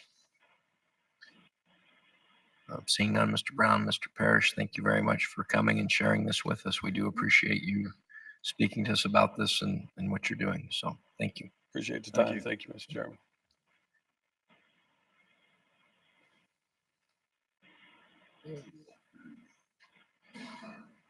Now may be the time to move on to agenda item number 12, if we want to skip to that. Assuming Mr. Jefferson doesn't have other people he wants in attendance. All right, well, with that, we'll move on to agenda item number 12 then. The Wayne E. Kirch 2018 award presentation. Chairman Johnston will present the 2018 Wayne E. Kirch Award that acknowledges a deserving individual, nonprofit organization, outdoor sports club, or business who have achieved significant results towards the conservation, management, or enhancement of wildlife in the state of Nevada during the last calendar year. I have to cheat a little bit. I have some prepared things to say on this. As many of you know, the Wayne E. Kirch Nevada Wildlife Conservation Award is given annually to recipients who've demonstrated significant results towards conservation, management, or enhancement of wildlife. And it's with great pleasure that for the 2018 Wayne E. Kirch Nevada Wildlife Conservation Award, we recognize and honor Brett Jefferson. In 2018, Brett served as the chairman of the board of directors of the Wild Sheep Foundation and as the immediate past president of the Fraternity of the Desert Bighorn. His leadership and ability to forge partnerships led to the construction of multiple water development projects through his partnerships, not only with the Wild Sheep Foundation, but the Federation of the Desert Bighorn and NDOW. His efforts in facilitating and coordinating important partnerships, such as those I mentioned above, has led to tangible results. Although this award is for his accomplishments in 2018, Brett has been a long-time advocate for wildlife conservation. He has organized the Nevada Bighorn Sheep Working Group, serves as legislative affairs chairman for both the Wild Sheep Foundation and Fraternity of the Desert Bighorn, and has helped to increase revenue streams to grow the Federation of Desert Bighorn Sheep Emergency Water Fund. Brett is a proud native Nevadan, and his work is stretched across all of the state. But Brett's dedication to sheep and wildlife conservation is far-reaching. Not only has his work benefited sheep populations in neighboring states, he's also worked to reintroduce sheep into Mexico and bridge conservation connections in Canada and Central Asia. He has truly dedicated his time to put and keep wild sheep on the mountain. And it's also, I should note that he's also a former director of Nevada Bighorns Unlimited. And we had the pleasure of serving on that board together years ago before I found myself on this side of the table. I think it would be remiss of me not to also mention his wife, Mickey, because I know Brett could not do all that he does without the support of his wife, who is also very involved in wildlife conservation. So with that, I'd like to recognize Mr. Jefferson on a very well-deserved award of the Wayne E. Kirch Nevada Wildlife Conservation Award. Brett, you want to come down?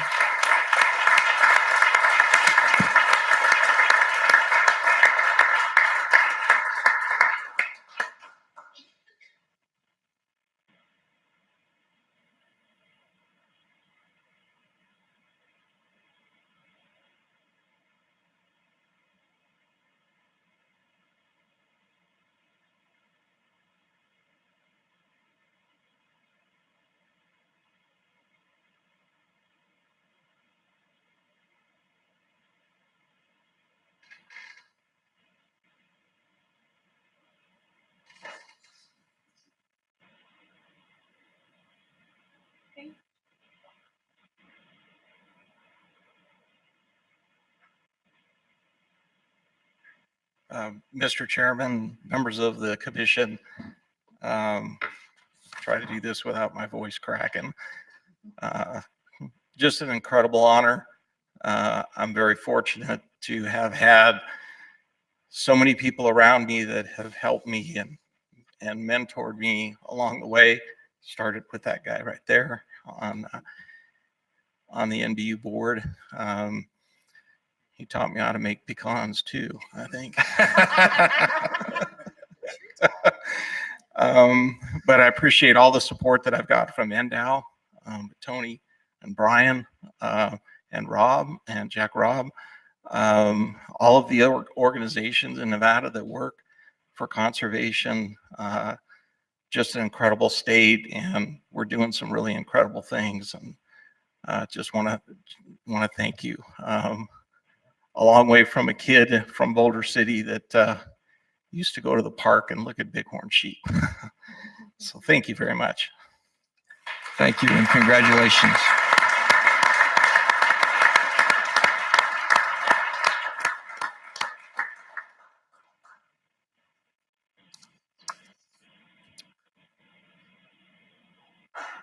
Anyone other comments or that? No, congratulations again. It's a very well-deserved award, and we thank you all for what you do for wildlife in this state.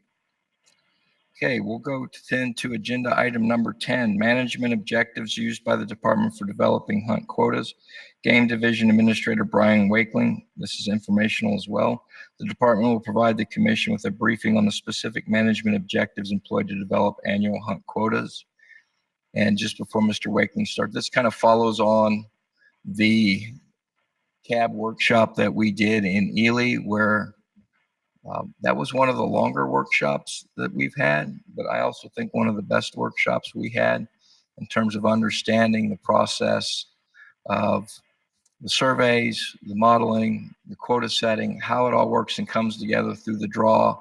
And so I asked for this particular item too, to now understand the management objectives, what they are, how they're used, how they vary by hunt unit, so that what I'm hoping is with the workshop that we had in Ely coupled with this informational item, we all have a better understanding at the quota setting as to how we get to where we do and how the department gets to its recommendations. So with that, Mr. Wakeling. Thank you, Mr. Chairman, members of the commission. Thanks for that introduction, because you kind of set the stage really nicely with all the effort that we go through with the quota setting process.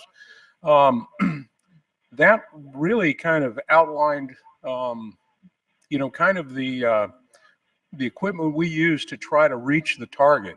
And what this really kind of sets the stage for is what those targets are. And so we use all that science, we use all that effort, we try to use all the safeguards that we built into that system to reach these management objectives that we've established for ourselves. These are the management objectives we use for the quota setting process, and in some cases, season setting.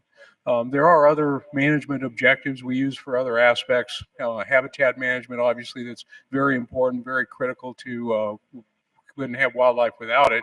But what we're going to overview today is just some of those objectives that we use primarily for big game. Although I'll touch on some of the upland game as well. When we set these management objectives, what we try to do for each of these is kind of take a look at a series of criteria that's associated with that. First of all, we want to be sure that the objective is biologically appropriate. And so we talk about oftentimes the range of possibilities. You can manage for $10 per 100 does. You can manage for $40 per 100 does. Someplace within there is biologically appropriate, but you've got some flexibility within that. Secondly, we want to be able to use credible data that we have statistical reliability, we have sampling reliability, that we have confidence that it's meaningful data that we're collecting and that we can actually is an adequate metric for what we're looking at. We want to look at how we've done. It's got to have a historical performance. We can't look at one thing this year and suddenly switch over and pick something else next year. Otherwise, we don't have a good way of communicating to our biologists what we need to be shooting for to start with. And the final aspect of it, it really deals with the social acceptability of it. It's important, but the other three are far more critical. each of these have safeguards built within them. There's multiple safeguards in place.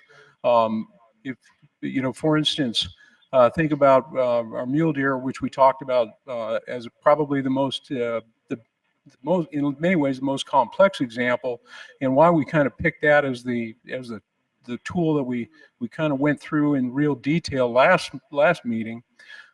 But you think about the sampling, the safeguards we have in place for the sampling. We think about the way we collect the data. We think about you know, the multiple ways that we look at those different things. Harvest success. We look at you know, there's the way we sample. We try to build multiple safeguards in place that we can look at to determine whether or not we are conservatively harvesting a particular species. Mule deer, again, use it as the example.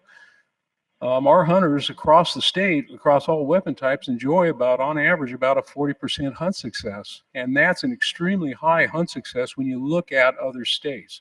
And so what that means is we've got a very abundant population in relation to the number of hunters that we put afield. If you put a lot of hunters in a field and you get more aggressive with your harvest, your hunt success will drop dramatically. Another thing that we look at as an indicator as to whether or not we are harvesting in a conservative manner, we also look at the number of 4-point or greater animals that we're harvesting. 40% of the hunters on average that harvest a deer will harvest a 4-point or greater mule deer. And so this also tells us that we're doing something in a very conservative, very safe fashion for harvesting. Again, if you look at other states, they're nowhere near that high in the harvest. And so the point with all of this is that we've got lots of conservative safeguards. We are not in a position where we're over harvesting the animals that we're pursuing. So I'll go through just some of the examples, and some of these are pretty simple and pretty straightforward. Our mountain goat, for instance, our objective here is simply to allow the harvest from between 2 to 5% of the estimated total population on the mountain in any given year. Now, we're conservative, again, 2 to 5%. That's a very small proportion, but we also have to recognize it's extremely difficult. And while we encourage hunters to harvest male mountain goats, there's no regulation that it's perfectly legal for them to harvest a female. And so we want to be very conservative in this approach. The populations are small, the distribution's limited. They're very difficult to distinguish unless you take the time to spend looking at those animals before you harvest. But we also have a mandatory check for this species because of the limited harvest and the limited approach that we take with this. It's just another way that we can look at the age structure. We can look at a lot of the information when we get that animal in hand. Another species that we tend to harvest in a fairly careful manner, and I hesitate to say conservative because amongst other states, we do tend to be in many ways a little bit more permissive in this species than what a lot of other states are.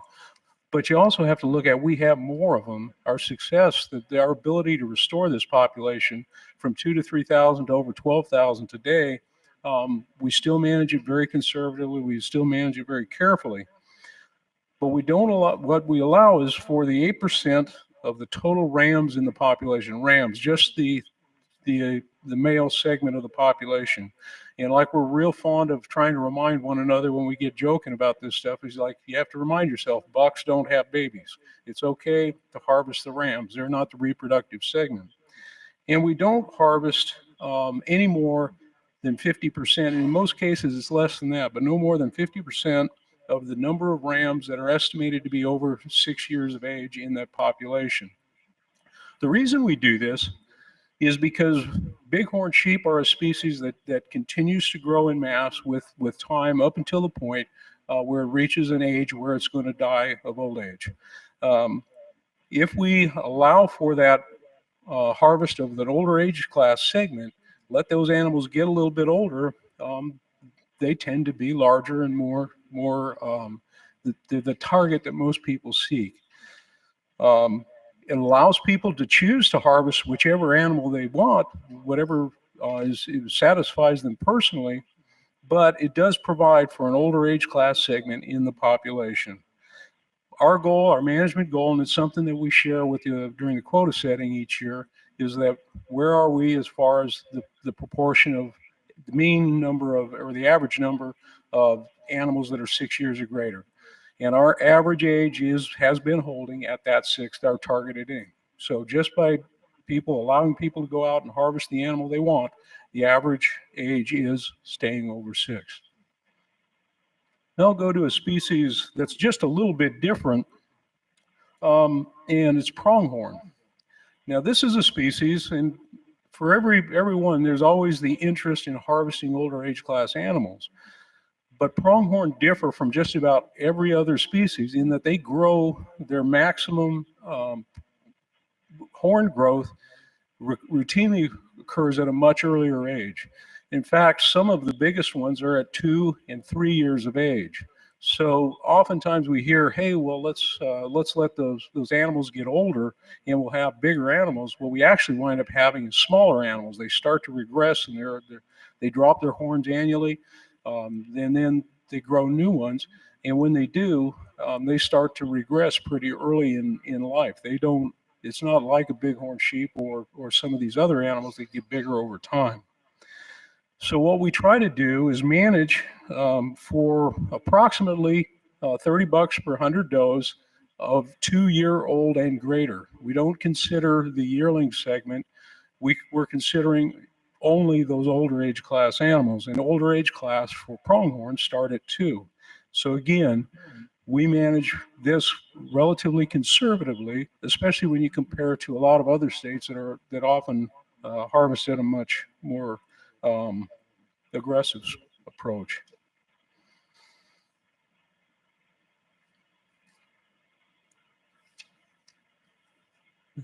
Then we'll move into elk here. Elk are a bit more complex critter. We've got a management plan in place that provides for a guidance on what we should be managing for our bull to cow ratios. And our bull to cow ratios, according to that management plan, should range somewhere between 15 and 40 bulls per 100 cows. Because of the pioneering efforts of elk in the state, the growth of the population, and our efforts to hold that population below certain management objectives that the commission has established through the sub-planning guides, in a lot of cases, we've had to really lean on the antlerless segment, the cow segment, to keep those populations from growing. And right now, we have most of our populations are either under objective or at objective. I think it's approaching 95% of the populations are within objective, which is a good thing. But what that has resulted in is that a lot of our populations have got extremely high bull to cow ratios, and they're well above 40. In some cases, they're in excess of 100 bulls per 100 cows, where it's a very high bull to cow ratio. And so what we see as a result of that is during the rut, oftentimes you'll have a lot of broken antlered animals. You'll have occasionally you'll even have one animal kill another animal during those bouts, and that occurs even at low numbers, but it happens more frequently when the bull to cow ratio is high. So rather than trying to manage our bull to cow ratios, because we would have to, in order to do that, we'd have to get incredibly aggressive and have an awful lot of hunter crowding challenges. What we've looked at is what we get with our at the reported average antler beam length. And so the main beam length of 50 inches is something that's of interest to us. We looked at that. We've collected a bunch of teeth off of the harvested animals, compared it to the reported antler length. And what we find is that most elk that have a 50-inch or greater main beam length are going to be somewhere between 9 and 12 years of age. So this is a species that achieves that maximum antler length at a much older age than what you see for pronghorn or for that matter, even bighorn sheep. These guys live longer. They grow, they've reached their peak at an older age. And so we look at a harvest objective that we're trying to manage with somewhere between 25 to 35% of the bulls coming off of their standard units having at least a 50-inch main beam length. If you wind up with more than that, have the opportunity to increase permits. If they're down below that, that tells you that we're harvesting them a little bit and we want to back off a little bit. There are a few units that, again, often due to historical hunter crowding challenges, populations growing a little bit larger. We've actually got more older age class animals than others. And so we've kind of looked at those units of trying to manage more for the 35 to 45% of the harvest coming out in 50 inches or greater. Those units that we're currently doing that in is 078, 105, 107, and 109. That's one unit group that we're managing together, and the other one's 111 to 115. As I mentioned, that elk age data, that's where we're looking at that maximum horn growth. We've also got a few other units or other objectives that we have in a few other units, non-standard. In these units, you're typically looking at either a very small population or a pioneering population. So 051, for instance, is the most recent pioneering unit. The Humboldt County Planning Subplan covers that area, and 065, 075. So what we're looking at there is trying to manage for a sustained harvest, but there's not enough animals there to really get like we talked about earlier, an objective of being able to sample it and get, this is what our bull to cow ratio is. What we're better able to do is say, yeah, we know there's a certain number of bulls available there. We harvest it very conservatively, and we look at just managing it very, very cautiously from that standpoint. Finally, we've got a few units that our objective is not to have elk there, the depredation zones, and in those areas we tend to manage more aggressively and provide for it in that fashion. So just kind of to give you an idea what that distribution looks like, this is what the distribution of our standard and alternative units and our depredation units for elk. This is what it looks like spread around the state. And it kind of gives you an idea of where they're located, and then we've kind of distributed that opportunity a little bit around the state. We'll touch on a few other critters before we get into mule deer. But moose, they're starting to show up in the state. There's other states who've initiated hunts with the kind of data that we have currently. We're not prepared to go there yet. We're not ready to make that recommendation, but that's one that we're starting to see greater and greater numbers, and their encounter is becoming more common. Somebody promised me that there would be I'd be able to look at this on the screen here, and I can't see it, so I'm floundering looking for my cheat sheet here.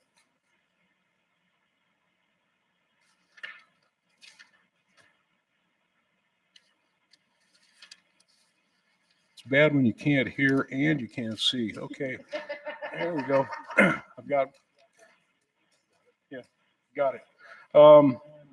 So bears are another species that we harvest, and every year we present the harvest data on that. We try to present how we're doing as far as the age class on males, the age class on females, and the proportion of females. That information based on those harvest characteristics, and a lot of people look at harvest characteristics as though that's not connected to the biology of the species. That's often cases. That's some of the best survey data we have. We've got more people out conducting a survey, and even biologically, if we're conducting certain surveys, it's called sampling without replacement. You look at a sample taken from that population, and based on the characteristics of that harvest, you can determine whether or not you're harvesting it at a aggressive fashion or a very light fashion. Based on the data that we've been collecting, and this is comparable looking at data across the nation, the data that we're getting off of our bear harvest indicates that we're managing that in a very light harvest fashion. Mountain lions are the same story. Mountain lions are a species that we look at, and we look at the harvest characteristics of that species as well.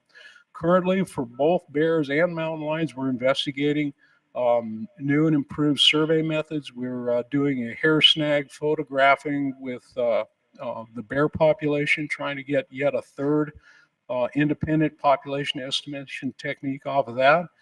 With mountain lions, we're also investigating our integrated population model, looking for another way to give us better and more up-to-date information on how those populations are doing. Regardless, the harvest stats off of both of them indicate that we are not harvesting mountain lions at a rate that's great enough to decrease their abundance within the state. We also have some harvest guidelines for other species to include turkeys, sage grouse, and things of that nature. With turkeys, we look at hunt success. We want to maintain a very high hunt success on turkey harvest. Sage grouse, we use the WAFO guidelines that have been adopted across multiple states that help us guide when we want to make adjustments on the season structures for sage grouse as well. All right, coming back to mule deer now. Mule deer, we have several standard units that we're using. And this is the place where we looked at managing most of them at about $30 per 100 does. I'll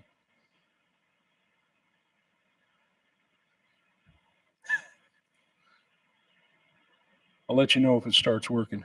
Yep, started working. Very good. Thank you.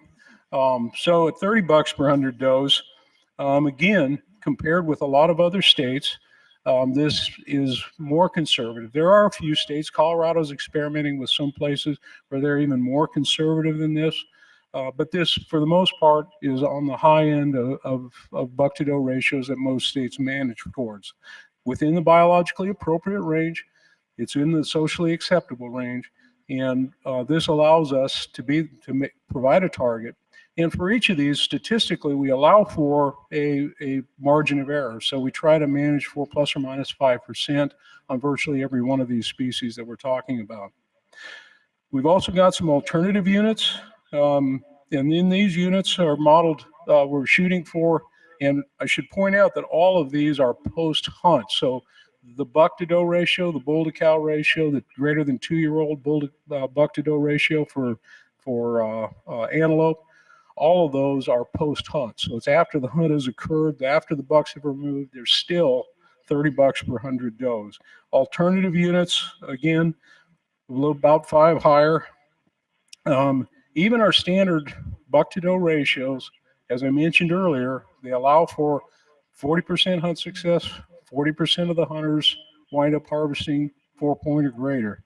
And they're, when we talk about that range of biologically acceptable, when you start to get over $40 per 100 does, you start to see reductions in fawn recruitment. If you're down below 10, you start to see reductions in fawn recruitment.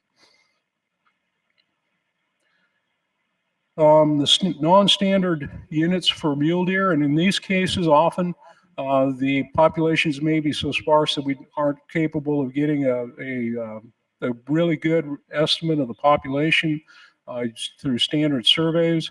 So we look again to this harvest approach. Again, when you have a harvest success greater than 35%, you wind up with, it's indicative of a relatively light harvest. The harvest characteristics, like I mentioned earlier, catch per unit effort, very substantial. Survey effort. You're putting a lot of people out there for a lot of days, and it's more than what you can put a biologist out for. And then just to let you know what the distribution of our units were, standard, alternative, and non-standard. I got the greater than sign backwards on this slide. It should flip the other way, greater than 35% hunt success, not less than. But that's the distribution of those. So you can see how they're distributed around the state. And that I'd be glad to try to answer any questions you may have. Questions for Mr. Wakely? Commissioner East? Brian, for going back to the rams and the mountain goats, when you have a mandatory check, what kind of data are you collecting on those? Or are you? I apologize. I'm having a hard time hearing you. Oh, I'm sorry. I'll speak up.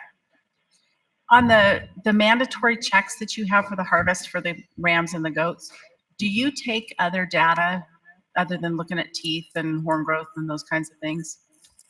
Yeah, and I should have mentioned there's a number of species that we have a mandatory check on.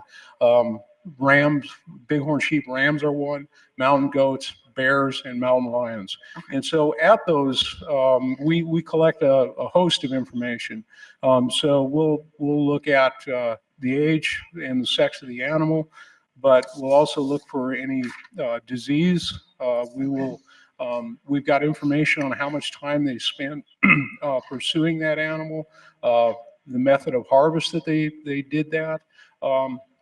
And new this year, well, actually it took effect last year, but it's full blown this year. Anybody that comes to a mandatory harvest won't have to fill out the harvest questionnaire, because we collect all the information that we would collect off of the harvest questionnaire at that physical inspection. And so they're not required then to do it a second time. So then you can detect from the sheep any disease or anything like that that they may have come in contact with or they may have in their system.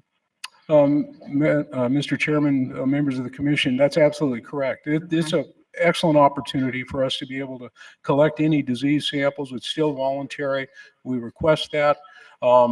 We no longer require a U-hunter to check their animal. That was part of that rule change that we made last year. So they no longer are required to have it physically inspected, but we still know who they are. We often have good cooperation. We're working with, for instance, taxidermists. We're working with a number of folks on a number of different species, trying to collect that kind of information. Chronic wasting disease, we're working with meat processors, taxidermists, trying to collect samples from them. So I have one more question. I guess in many of the species you do a buck to doe, but with rams you do more of a, if I got it right, over an age. Madam Chairman, oh, thank you. Mr. Chairman. Well, I just got promoted. Yeah. We actually do collect ram to ewe ratios, and we do look at that. That's part of the thing, but our ram to ewe ratios routinely are high enough that we're not trying to manage that into a point where the rationale for trying to manage a buck to doe ratio, for instance, is that we don't want to wind up with too few of them, or we've been able to demonstrate that getting too high can be problematic. We haven't seen that with if we have a survey and we have extremely low ram to ewe ratios, that will be an extenuating circumstance. All of these objectives that we have here are not the only things that we consider. We don't blindly ignore everything else. So if we've got an extremely low ram to ewe ratio, but there's, depending upon what the structure looks like, if there are no other rams there, we would still be very conservative, and we would probably recommend either closing a hunt or having very few tags. We want to make sure that there's an adequate ram to ewe ratio. But because we manage it conservatively, all we have to do for the most part is look at that age and the structure of how many are coming off, and we're able to manage it in that fashion. Okay, and I'm sure we'll hear more from Mike. The quota is based on 8% of the total number of rams in the population, with the assumption that there's pretty good age class distribution. Okay. However, the backstop is we will never set a quota that would allow for, it would be higher than 50%, half of the animals in that population over the age of 6. And so that allows for hunters to go in and select whatever ram they want, and also maintain a significant portion of that herd. Over half the herd would be 6 years or older, so you maintain the social hierarchy in it as well. Okay, thank you for that clarification. I'm good. Commissioner Olberg. Yes, would there be a cumulative biological effect if by converting some of the non-standard units to, or standard units to non-standard units? In other words, if we're putting more of the units that we're managing for 30 bucks to those to 35, does that have a bigger or a different a bigger global biological impact? I apologize, Mr. Commissioner. I'm not catching your entire question. I want to make sure I get it accurately. Yeah, I guess we got the standards and non-standard prescriptions, right? They're different units. Yeah, they are. And I think that's probably too general of a question to be able to give you a simple answer, because in some units, it's going to depend on the availability of winter range and the balance between summer range to winter range. In some units, doing something like that could create a scenario where you have competition between the increased bucks that you're carrying with the fawns, which is what Colorado has seen in those areas that have limited winter range. They have a lot more abundant summer range relative to the winter range. When they carry more bucks, there's a decrease in the fawn ratios. So if the area was flipped and it had a more abundant winter range in proportion to the summer range, then carrying more might not have any effect, because you're limited. The fawn production is more limited by summer range, not by competition for winter range with bucks. So it's a good question, but it would be a area by area answer. That's the answer. It is area by area. Thank you. Any additional questions? Can we get this, will this be on the website? Okay. This is helpful, and I appreciate it all being in a very summarized manner. And I want to thank Mr. Wakeling. I don't see the two Codys here. For all the effort and time that went into the CAB workshop in Ely and this presentation. I think it's been very, very helpful in understanding the process, and hopefully guide the public, the CABs, and the commission going forward. Okay, with that, we've been going for about an hour and a half. Why don't we take a 10-minute break? We only have a few agenda items to go. And so we'll take 10 minutes, come back. We'll call it 2:40 and finish then. It'll be the last break of the day, so prepare accordingly.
Maybe during member of night.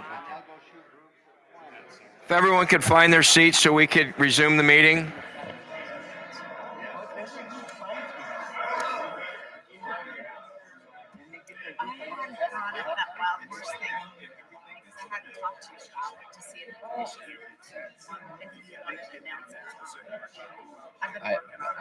I think people should know about it. I don't think there's anything. So is he going to talk about it? No, I'll announce it tomorrow. He's going to get me the announcement, and then during that.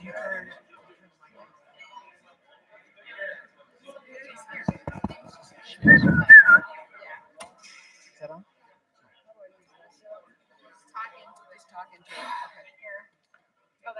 a clicker too. All right, let's move on to agenda item number 11.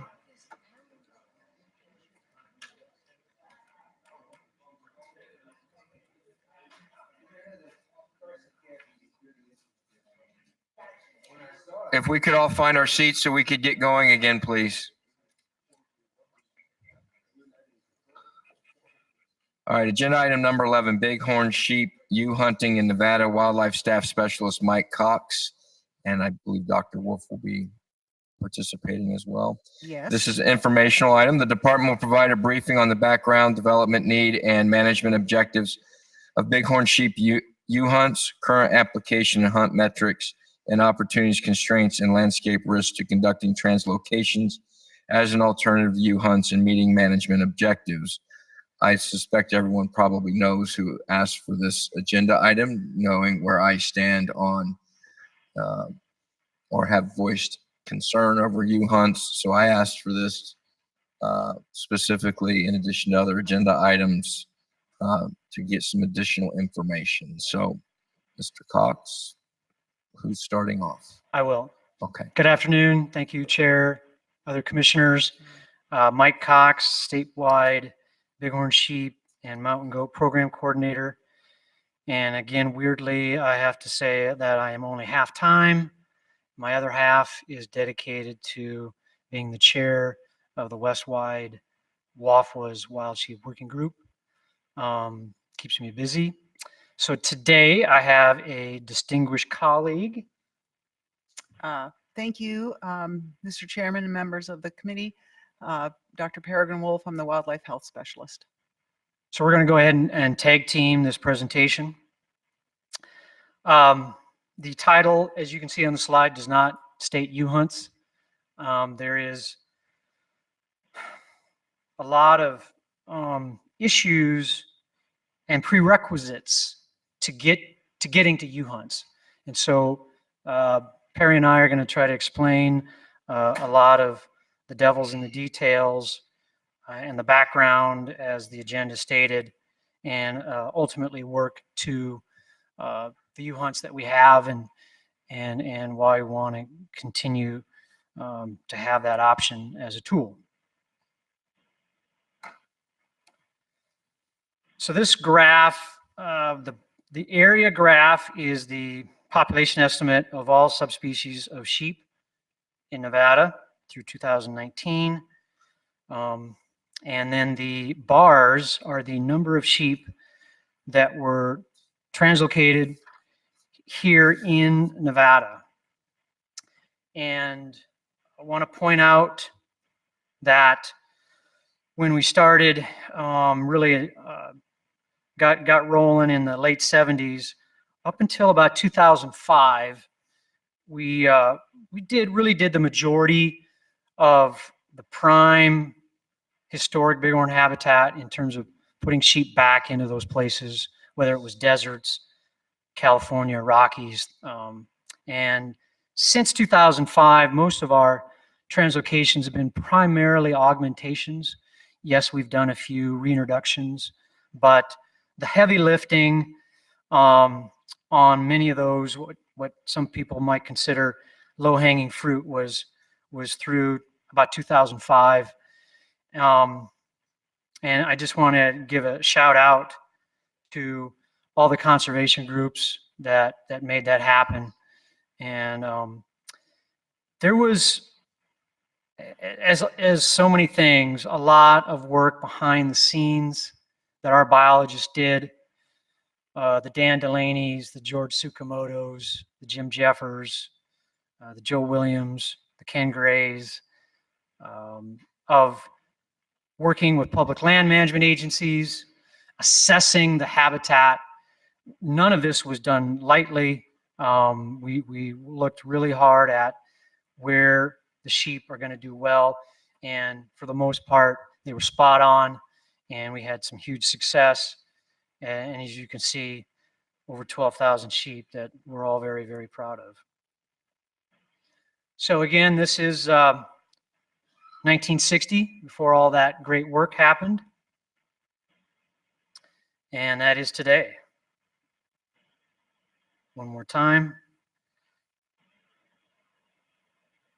Couple things.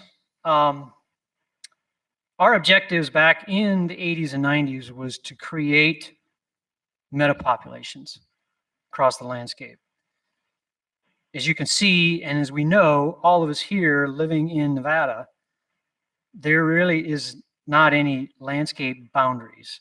The valleys are not barriers to animal movement, and we really felt that connectivity was something that it was important for us to have when we were selecting sites.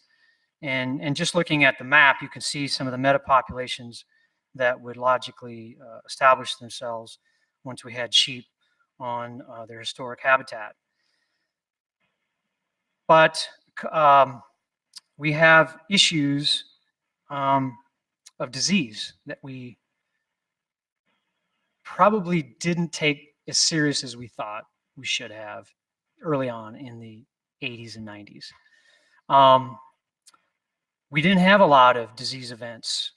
And Perry's going to talk a bit more about some of our more recent events, but we started seeing more things coming up with nasty pathogens as we started populating the whole state.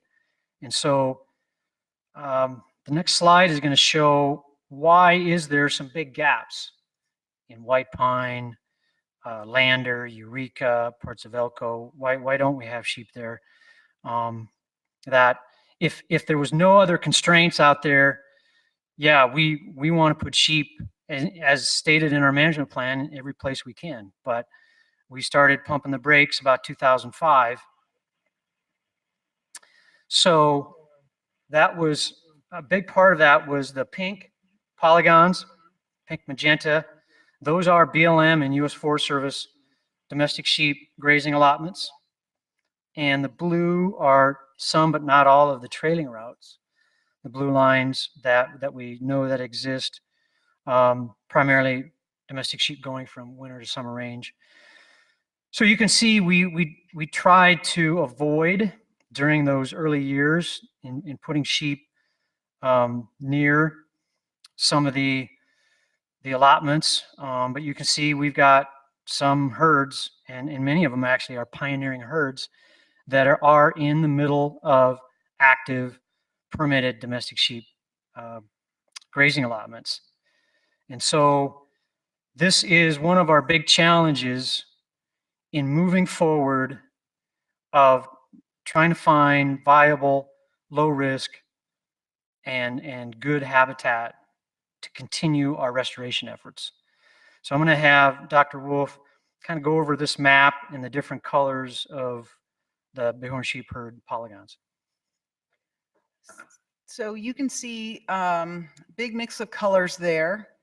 And it's been a number of years now since we've tried to get a handle on what is sort of the base health level of all of our populations of bighorn sheep, because disease is such an important factor in their recovery. And so we've been every year trying to systematically test all of the herds that we can in order to confirm where they're at. And so the green color is those herds that we have tested, and it's usually really only a one-time test, although we will follow that up with hunter harvest, looking at hunter harvested heads where we can, and looking to see if there's any incidence of infection in their sinuses. The blues are the herds that we have not tested yet, And the reds are those that we have tested either because they're part of our health surveillance or because there was a disease event that was recognized and we went in and confirmed that what we suspected was there. I think it's, then you'll also notice that there is some that are outlined with a black line, and that is animals that have been found within these herds, either singles or multiples, that have tested positive for a new merging condition called paranasal sinus tumor, which is a inflammation that eventually goes into a tumorous state in the sinuses of the bighorn sheep. They believe it's a viral agent. Colorado was the first ones to recognize it, and they have proven that it can be spread between sheep. And they've also done research to show that it is one of the main factors in the creation of these chronic shedding animals that survive after an outbreak, which is one of the main problems with getting the herd back to a normal lamb recruitment level. So we are trying to evaluate where we are. And just to point out a few things, if you look up in the northwestern corner there, that long, slender little area there, you can see that's green. Well, that's green because it has been a herd that was wiped out in 2007. All of the animals died. We confirmed that it was a disease event.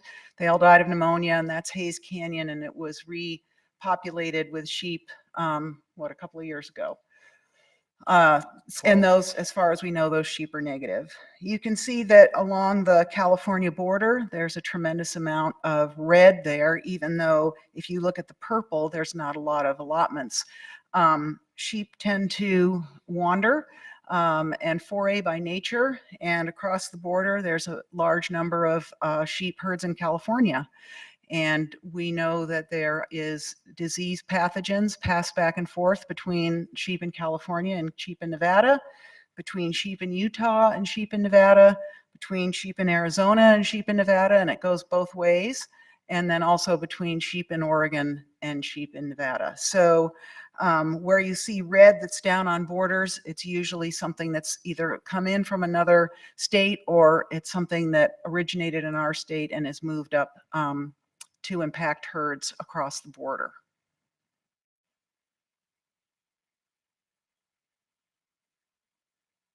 Okay? Yeah. You want me to do the next one? All right. So one of the issues that we're dealing with and what makes this disease issue so thorny is we can't predict what will happen when there's a disease event. It's much preferable to have 100% loss of animals, because once they're gone, you don't have to worry about anything. You make sure that the risk is gone, and then you can replace them with clean sheep. One of our worst issues is the fact that many times once the herd recovers from the initial die-off, there's usually between 5 to 20% of animals that remain chronic carriers of this pathogen and shed that from their nasal cavities. Then when the lambs are born, if some of these animals are ewes, then they're in these, and the lambs get into their little nursery groups. Well, if one's ewe is shedding, and then that one is sick and it takes it in and starts playing with all its friends, then pretty soon the whole group is sick, and that's when we get these catastrophic losses of, oftentimes all of the lambs in a given year. And that pattern can be repeated. It's been repeated for over 2 decades in Colorado, and we're climbing up on almost 2 decades in some of our herds now. So that's really devastating, because in order to correct that issue, you're either looking at depopulating the entire rest of the herd, trying to do some sort of testing and selective removal, which is very expensive, or just randomly shooting animals and hoping you get the one that's shedding, or waiting for those to die off and starting again. So that's why we still have some of these herds that have been impacted by pneumonia. And up in northern Nevada, right across from Oregon, there's kind of the Santa Rosas, and that herd first contracted pneumonia in 2004. and it's still having ongoing issues from that. The rubies in the East Humboldts were in 2009, 2010, and they're still having issues. In fact, all of our Rocky Mountain herds up there in the northeast corner still have not recovered to pre-disease lamb recruitment levels. And then down in the NTTR, we're still having a number of problems with poor lamb recruitment and herds that are not recovering. Some of them can tend to bounce back. We have had one in the Slate Range and Fairview Slate that had to die off in 2007, and those animals appeared to have a miraculous recovery with a year of poor lamb recruitment, and then they had a normal lamb level. When we last tested them, we did find that there was one animal that appeared to be shedding or have the DNA from the bacteria in its nose, and unfortunately it was close enough that somebody walked across the street from the neighboring Clan Alpines on the other side of Highway 50. And last fall, we documented a die-off event in the Clan Alpines where we feel that we've lost at least 130 animals. So that connectivity can be, we think it's a good thing, but with the disease issues, it can be a bad thing. So let's go to the table. So we showed you on the map where our herds have been severely impacted by the pneumonia events. This table goes through, and Perry's going to help me go through this. Each of those herds will give you a little bit of an explanation of some of the metrics on here. So we've got the year of the event. Everything is in chronological order, regardless of subspecies. Next two columns is the population before we think there was pathogen exposure, the spillover, if you will, and then the current population estimate. And so, Perry, why don't you continue and kind of explain the rest of the columns? So then we have a total of the adult losses. So overall, the number of animals from the herd that we feel were lost. The past lamb ratios, which we would expect for the pre-disease event, which were the you can see are fairly high, and then our current lamb ratios, which have dropped down, and then the number of years of compromised lamb recruitment. What I want to point out is, especially down like at the snowstorms, that current lamb ratio has been, up until this past year, was it been about 4? Well, actually, because of our management action, right? Want to give a shout out to Matt Jeffers and Tom Downham. We, as 2 other states west-wide, did apply what we're calling the test and removal experiment. Typically, when there's less than 50 animals, it's something that we can try to, as Perry had talked earlier, find that remaining 1 to 2% of the carriers. So up until 2016, we were single-digit lamb ratios that were surviving and being recruited. So that population was dwindling from 60 animals to 50 to 40 to 30. We feel like we've removed the carriers. Yep, through rigorous testing events over numerous years, we removed 6 ewes that were chronic shedders. And after that removal, the lamb recruitment started to turn around. So you can see, for example, the long-term lamb ratio that created the growth of the snowstorms and gave me the opportunity to harvest a ram in there, by the way. Very, very humble to be a part of the results of this successful restoration program. Now, the last 6 years, it was averaging 25. The last 3 years, it's been 40 to 50. So we're excited, but it was a very costly endeavor. It was an experiment. And if you go through the orange columns, right, you can see many of them are a third or half the level they were when they were producing, growing. they've been compromised. And when you look at the next column, where you see that how long that's been occurring, and with at this point really no management options to deal with those levels. Okay. So this is the remainder of the herds with the same data, and we want to kind of highlight the bottom line. We are getting to the U-hunts. Why this is important. So bear with us. So the bottom line. The bottom line is the number of adult losses, and then also the current lamb ratios you can see over time. And I think one of the main take-home messages too is that right now we're probably 60% of the time our own sheep are infecting our sheep, or neighboring states' sheep are infecting our sheep, and about 40% of the time it's from a new spillover event from a domestic animal. So we have issues on both sides. It's not just from domestic species, but once our sheep are infected, trying to get that disease out of them is almost impossible. They can spread it as they move, see sheep on another hillside and move over. And then the other part that makes it doubly bad is that surviving animals appear to be immune to the current strain of this bacteria that they have, but it's been shown in Nevada and Arizona and another number of other states that they are not immune to a new strain that comes in. So it's very similar to, you know, the flu virus. We get vaccinated for something, but that doesn't protect you in the following year.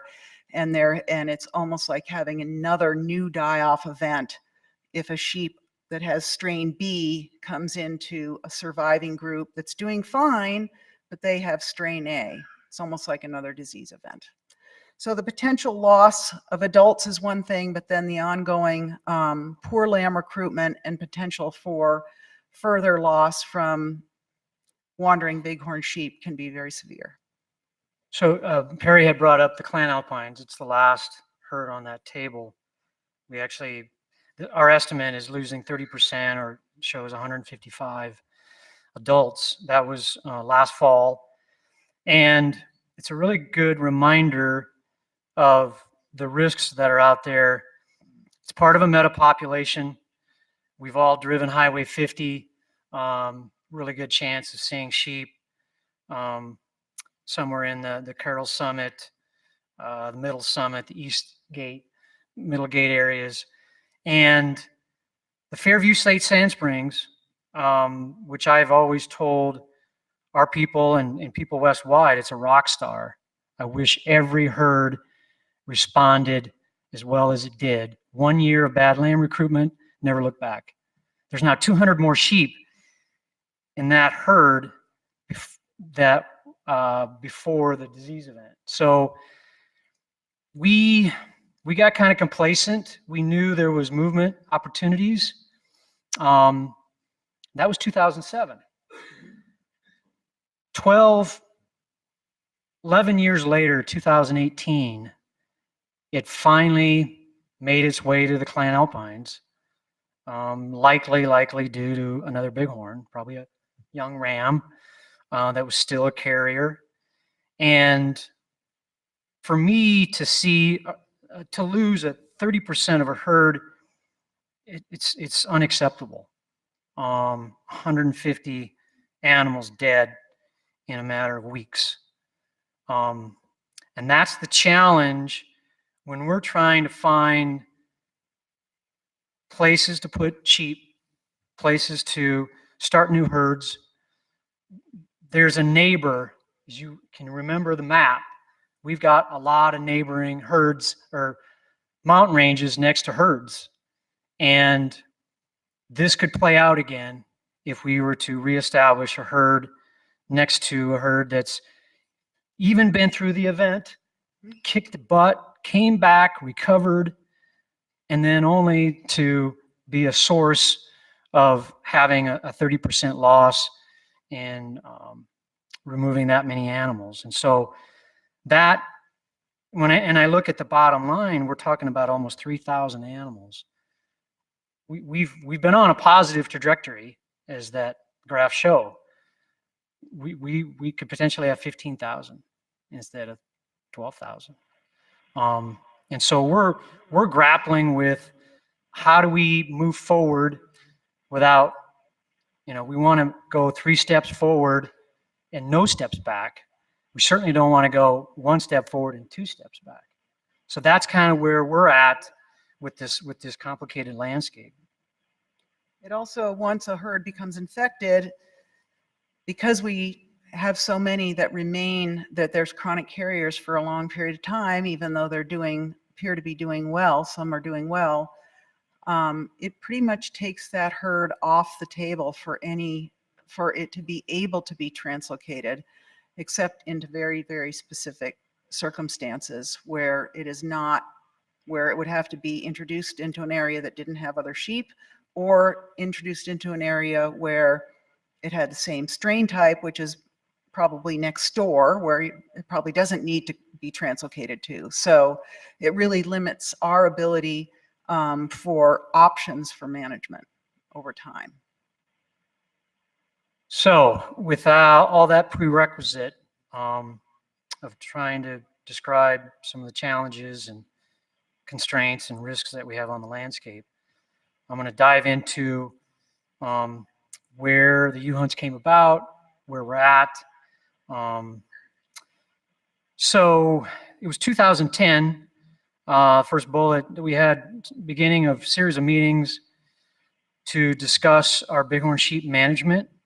We kind of knew, as I said, through 2005, we did all the heavy lifting of putting sheep in the best places.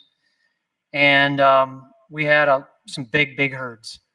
And our biologists said, look, we need a tool in our toolbox beyond using that herd as source stock to get that herd within its carrying capacity, its resources.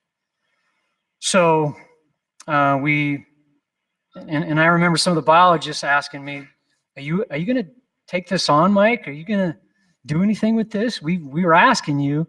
So I sat on for a couple of years, and it wasn't until 2013 that we had a series of informational meetings with the Wildlife Commission, and ultimately we developed the regulations and the framework for the U-hunts. Primarily, our biologists are asked every year to look at the criteria of whether or not there should be consideration for U-hunt. Seasonal, year-long habitat resource limitations. Generally, desert herds, their summer is the worst. The biggest limitation are Rockies in California. The winter range is likely the biggest limitation. We've had some herds that have told us that they don't like to be at a certain level. We've had some cyclical declines when we bump up to 400, 350, whatever it is. So they're kind of telling us that there's something going on there. And then just the big one that we've talked about, the proximity to known disease risks, whether it's public land or private land. And I have to just say that we are mostly public land.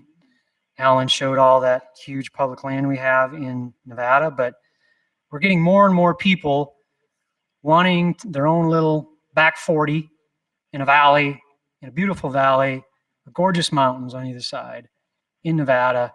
And many of them are having a little hobby flock of domestic sheep or goats. And that's also a big challenge that we've got to try to keep track of. We have always did our best to look at translocation opportunities for those source stocks. For example, the Monte Cristo range, growing like a weed. It's incredible place to see a ton of sheep, You can just drive through the 2 tracks and they're right there. And we really felt, based on the water distribution, that and the forage, that we needed to knock that herd down a bit.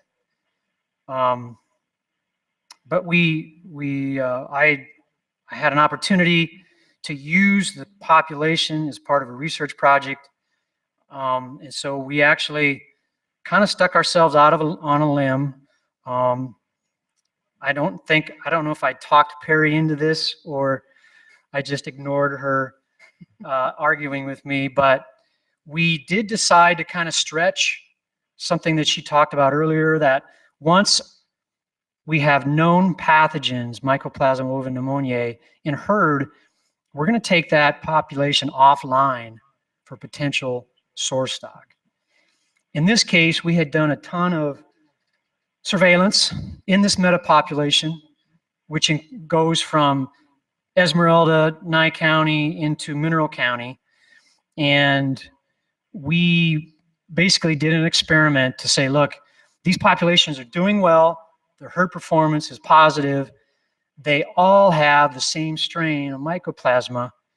We're willing to move the 20, 30 sheep out of the Monte Cristos into another spot that has the same strain. Same thing with Lone Mountain. And let's see what happens. We'll monitor them.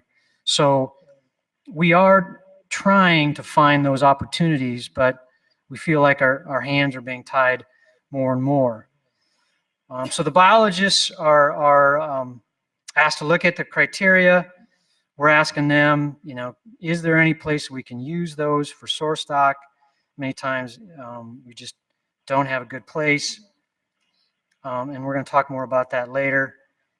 So we have them identify that limiting factor. We take a look at the current estimate.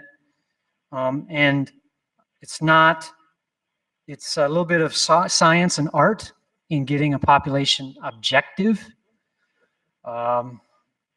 But our biologists, I think, have done a really good job of saying, I'm 100 over, I'm 50 over. I think population would do well to get that down.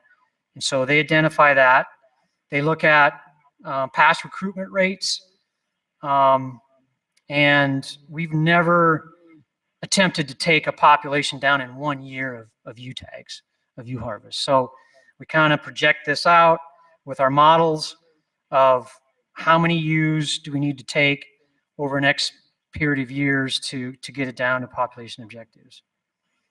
Just like a lot of things in our demand success, we don't have weapon classes, so we just have hunter success. We divide the hunter success into the number of ewes we want to remove, and that gives us the tag quota. Again, we're giving 10% out to the non-residents.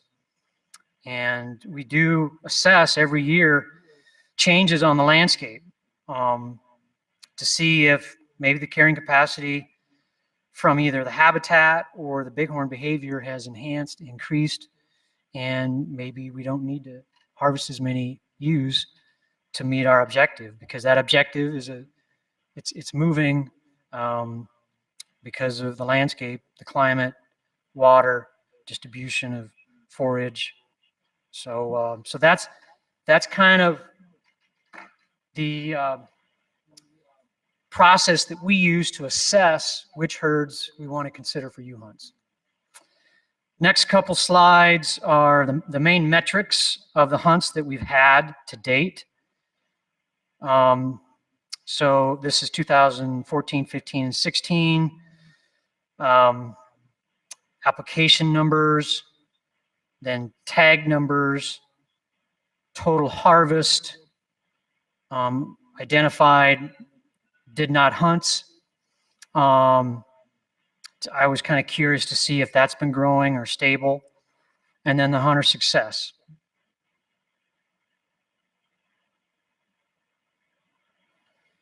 And then these are the last 3 years in our current season. We've only had the 5 herds, and as you may remember, we took the Lone Mountain and the Bear Mountains off the list this year, so we don't have any youth seasons there. We attained our population objective on Lone Mountain, and unfortunately, pathogens and pneumonia are doing their job on the bears, so we don't need to lethally remove any ewes.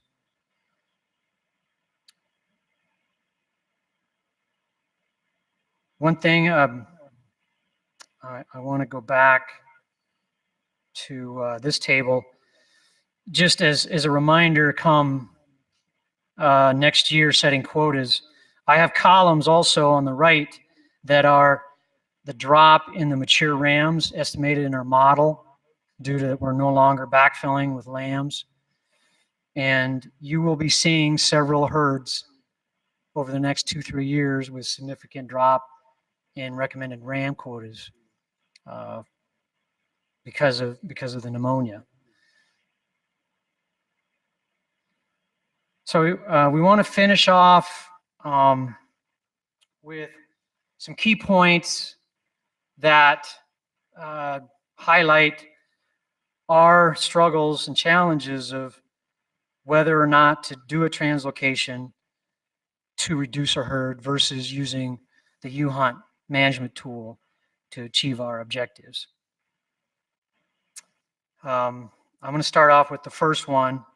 And I think, as you may remember on the map, we did have some herds that were right next to domestic sheep allotments. And I think maybe if we were to do things over again, we may have reconsidered not doing some of those translocations. We've learned through a lot of collaring of animals that we've got rams that go on a lot of walkabouts, and that's the other big challenge is they just don't stay on the mountain where you put them. A lot of times they roam. Perry, next couple. Yeah, and you know, pneumonia and really the impact of the resulting poor lamb recruitment that can last from a few years to decades has the greatest impact on the recovery of bighorn sheep across the western United States. That is the #1 factor. So that's something that we are always considering and how that impacts our management of our sheep. And I think that, you know, with building connectivity, it's a lot easier for animals to encounter something if they decide to foray out. When we move sheep, a certain percentage of them may not like where they're put down and may go look around and stay somewhere else, or they might come back. So those are two. And then with the resulting impacts of our pneumonia, you know, those are two areas where we've become victims of our successful work to restore bighorn sheep in Nevada. And we are actively collaborating with the Nevada wool growers and the Nevada Department of Agriculture and to maintain effective separation, which has really been shown to be the only way to prevent disease transmission between domestics and bighorn sheep. So if we decide that we're going to put translocated animals closer to where we know that we have a high risk of them coming in contact with bighorn sheep or of domestic sheep or coming in contact with already infected bighorn sheep, then I feel that our efforts with them becomes a little bit disingenuous. I mean, I've been reaching out to the wool growers quite a bit the last couple of years. We're developing a statewide separation program, and we want to be respectful for those who want to stay on the landscape and continue their livelihood of raising domestic sheep. And so that's a big challenge to try to not put sheep where they could be at risk of contact and then pointing the finger. We just can't do that. And so there's a lot of mountain ranges that we would love to see bighorn on, but for now we just need to be patient. A lot of the translocations have taken a lot of time and extensive planning to do. It's not a simple matter. And there's a lot of players involved, stakeholders. Sometimes our land management agencies are asking for some NEPA processes to be conducted. Sometimes it's easy, sometimes it's a little bit longer, but I just want to point out that it's not just make a decision this week and do it next. There's a lot of stuff that's happening behind the scenes. And as I stated, next one, there are efforts to reach out to stakeholders to try to reduce the risk on the landscape and the challenges that we have, so that when we have the opportunity to put sheep out there, we're going to maximize its success to not have disease risk. But that's a slow process. And so that's one of the toughest things. And Brett actually mentioned it, and so did you, Chairman, that he kind of helped set the stage for this, what's called Nevada Bighorn Working Group. And it's been a great opportunity to sit down with all of our conservation groups. In fact, we had a meeting last week at the NBU boardroom in Reno, and all but one of the conservation groups were able to be part of that. I talked about our translocation opportunities this year, and also our opportunities to look into the future. And it's been tough for all of us to be patient. I've never been patient, and I've had to force myself to be that. I saw the huge successes that we had in this program, again, through the early 2000s. And I felt like we needed to pump the brakes and learn a lot about disease, movement. And I think we have learned a lot. And I think we will use that information responsibly into the future to look for those opportunities, but we still have to not go one step forward and two step back. And that's where I think maybe we have a difference of opinion, some of us here in the room, of I don't want to play Russian roulette with bighorn sheep. I want to make sure that when we are going to move sheep into a new area, that it has every opportunity to be successful, take hold, grow, and be viable for a long, long time.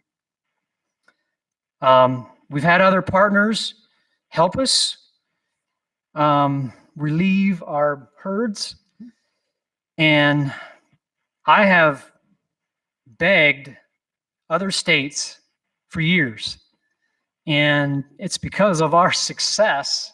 Many of them say thanks, but no thanks. Texas, they're, because of us in Arizona, they've got over 2,000 sheep. They don't need our sheep anymore. They use their own. Utah, it's been a tremendous opportunity for me and a lot of our staff to be a part of their program success and watch it grow. And they've kicked ass and take names, and they are nearing the end of needing our sheep. But I will tell you that I was just on the phone with my counterpart last week, and they're ready to take 50 desert bighorn this fall. So we are still trying to provide those opportunities and use those translocations instead of U-hunts. But sometimes the match isn't good in terms of our source stock, the timing, and where they're going to go. And I'm willing to talk a bit more about that. And then the last bullet point is a lot of states are beginning to get or consider U-hunt regulations and U-hunts. Colorado, Montana, they've been doing it for decades. New Mexico and Washington, back in the early 2010s, they started initiating some limited U hunts. Utah, because of their success, just approved their hunt regulations, and they'll have their first U hunt next year. And Oregon just provided or just got approved their management tool for U hunts. But not sure when they'll see their first hunt. And Wyoming has had U hunts in the past, but does not currently. So that's all we have, but certainly ready and able to not only have Perry and I, but other staff members in the audience talk about so many of the other facets of our desires to maintain this as a management tool and to continue to look at translocations. Thank you.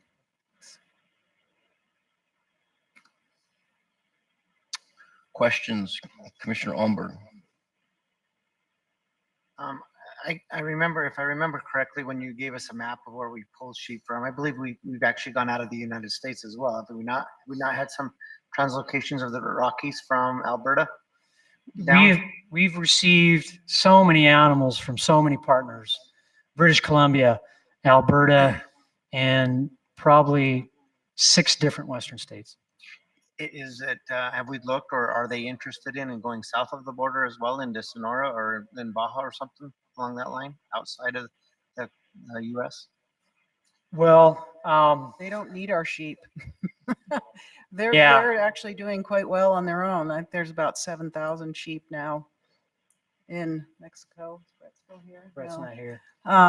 But I think that they have as many sheep as they want on there, and they have plenty of habitat to put it, or they're creating more habitat. But I think if we asked, that might be something if they asked, that might be something we would probably consider. It's a good point. You know, it's a lot different system. One of our colleagues, Clay Brewer, who works full time for the Wild Sheep Foundation and formerly Texas Parks and Wildlife, is kind of the front person who is a big part of his efforts is to break down these fence properties. And so it's not necessarily the lack of sheep for source stock down there. It's just kind of changing the philosophy of management and allowing bighorn to flourish across a larger landscape beyond the fences that they have. So, but you never know. I mean, maybe they could use some. But then again, you get into subspecies and the Mexicali versus our Nelsoni, and they think it's inferior, and I give them a bunch of crap about that. I don't think anything we have here in Nevada is inferior. Additional questions? Commissioner Keel. Thank you, Mr. Chairman. Is there anything that you guys are working on in the way of disease prevention? I mean, obviously we can't gather them every fall and vaccinate them like we do with domestic animals, but is there any science or work towards that aspect of it? The only science that's being tried primarily in situations where they're adjacent to farm flocks, and that's being done some in Washington, and British Columbia is really kind of pushing it, and that is actually trying to make a better domestic sheep. And so trying to make domestic sheep Mycoplasma ovipneumonia free. It's something they're trying to do, pushing through legislation in Alaska, because their entire doll population could be at risk, is trying to make sure that any domestic sheep or goat in Alaska, and that we're talking like 1,000 animals total, is Mycoplasma ovipneumonia free. Vaccination, the pig industry, the domestic pork industry has been trying to develop a vaccine for a very closely related mycoplasma that affects pigs.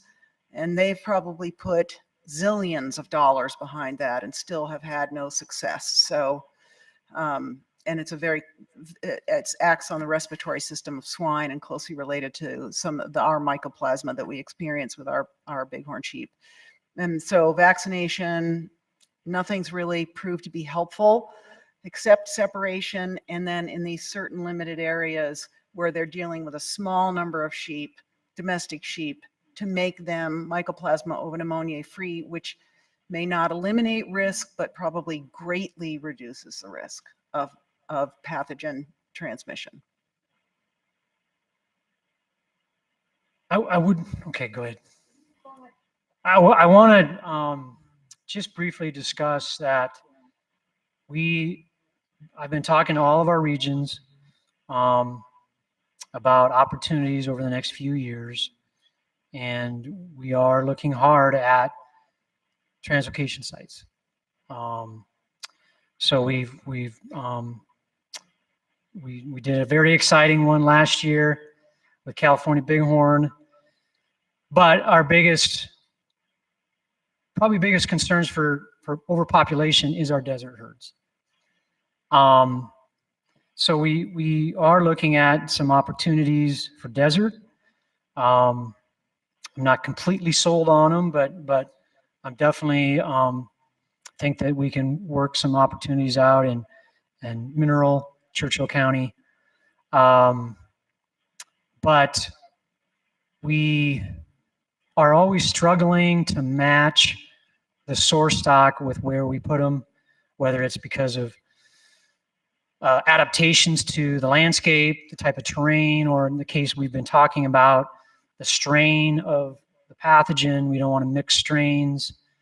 And part of that, along with Utah having some additional opportunities for more Mojave Desert ecotypes for their desert bighorn, we started discussing possibly going back to drop nets and capturing animals midsummer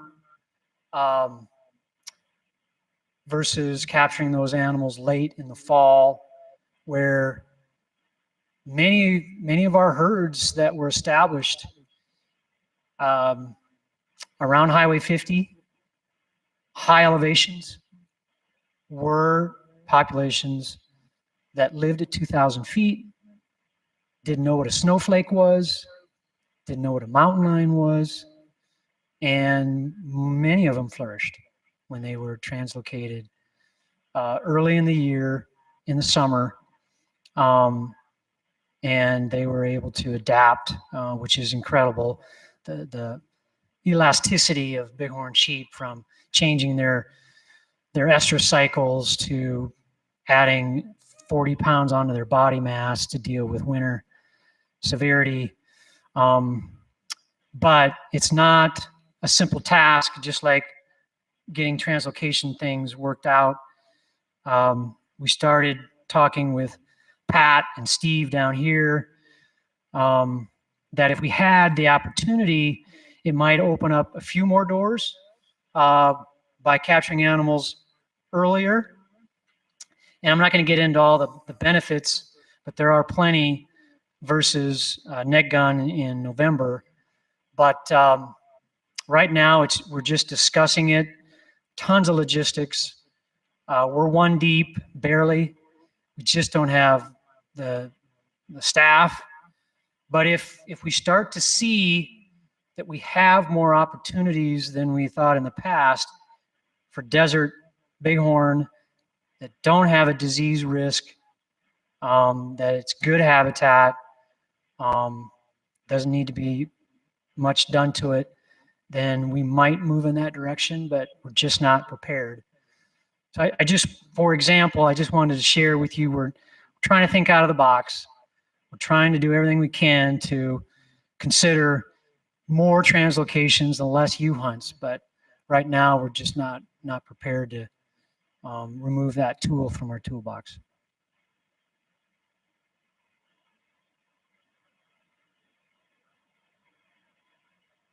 Any other questions, or Commissioner Valentine? Mr. Cox, so the translocation into Utah, the 50 head that you're going to be moving this fall, is that when you plan on doing it? Is this a new area, or is it adding to current hunting? It's a brand new reintroduction. It's called the Mineral Mountains. It's If you were to go to Cedar City, it's directly west of Cedar and west of I-15. Mountain range is 7,000 to 9,000 feet. We discussed using Muddy Mountain sheep. We just couldn't do things fast enough, and so we're actually using the Stillwater East Range forest source stock that has a bit more experience with that type of habitat and climate. But that's what we're going to do this fall.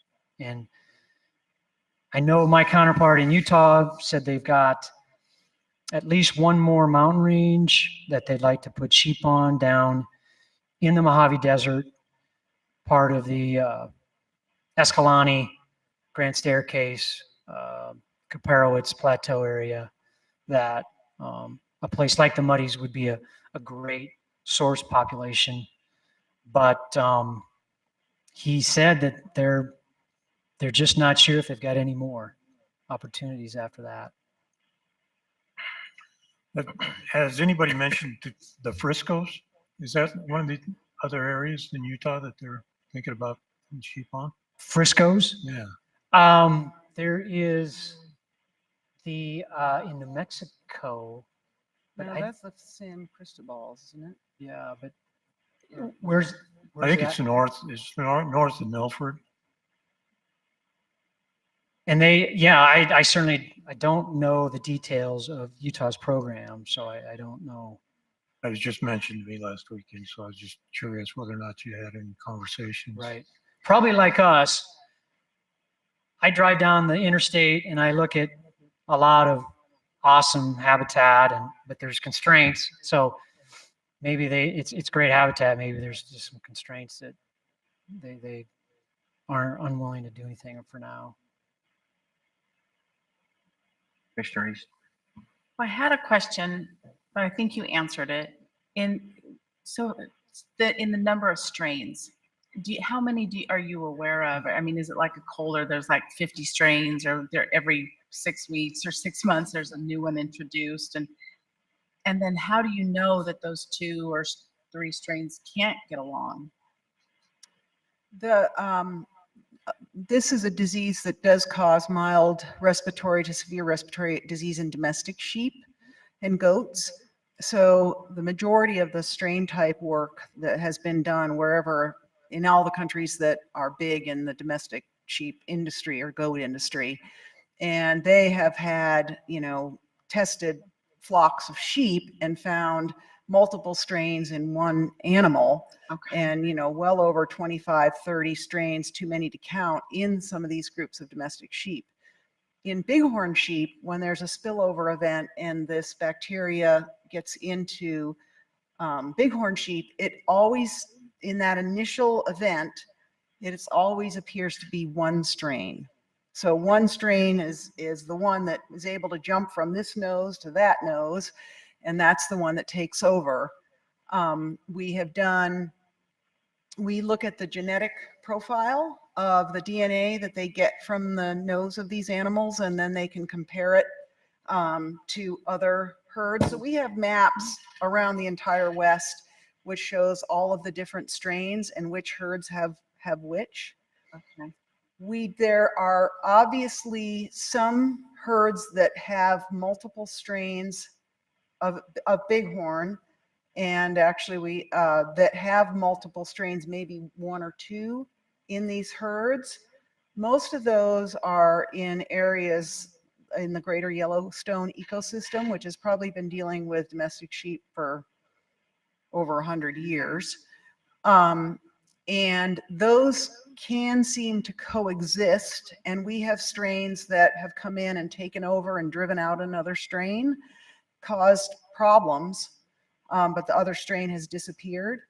So we're still learning about how these strains interact, but the one thing that we have seen is that there has been another strain introduced, probably from a spillover event. The last one that we're aware of came up from a large die-off event that occurred in California on the Mojave Desert Preserve and moved up into our herds in southern Nevada and then crossed over the river to Arizona, which led to a very large change in population response of all of those herds where there was loss of lambs and loss of adults.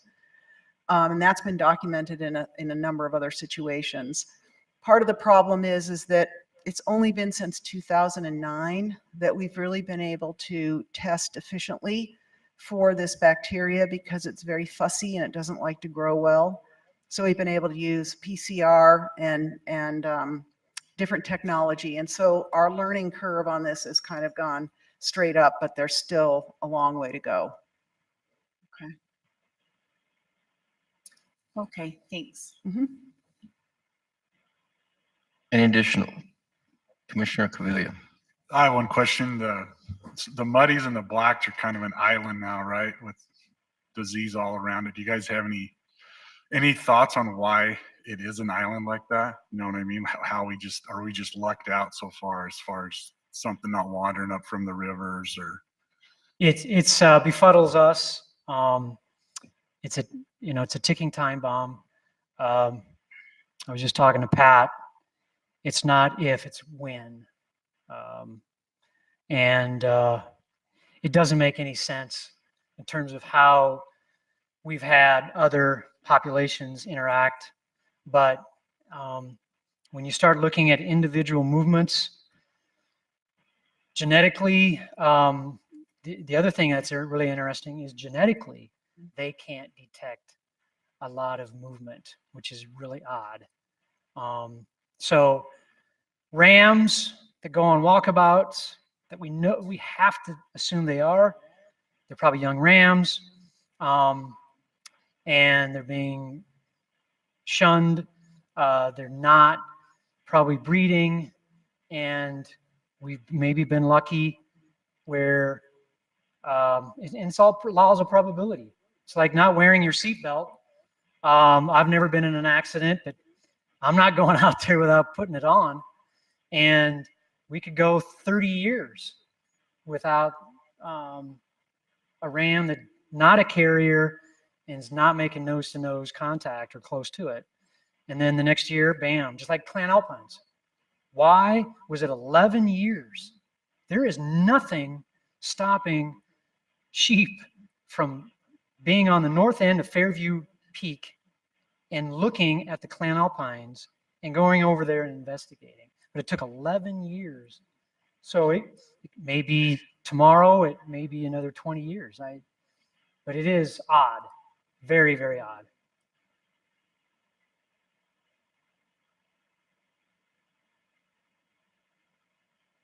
And I guess I can assume the answer to this. If you have sheep that can be moved from, let's say, the muddies that are free of the pneumonia strain, is it pretty much a guarantee if you augmented a population with the strain, with the disease free, they would contract it? And well, we've got a good example of the Right. Satacanalines in Arizona. Yeah, so it's been tried in Arizona where they put sheep that were naive, disease-free, or Mycoplasma ovipneumoniae-free into augmented into a herd that did have mycoplasma. And the majority of those translocated sheep that were moved in didn't make it. And we have, and I think across the West, we're probably pioneers in doing this, but across the West, we want to make sure that we are moving like to like, because we don't want to introduce like pathogens to like, so that we're not introducing something that we regret later and start spreading it around the landscape with the inability to ever get it back without scorching the earth.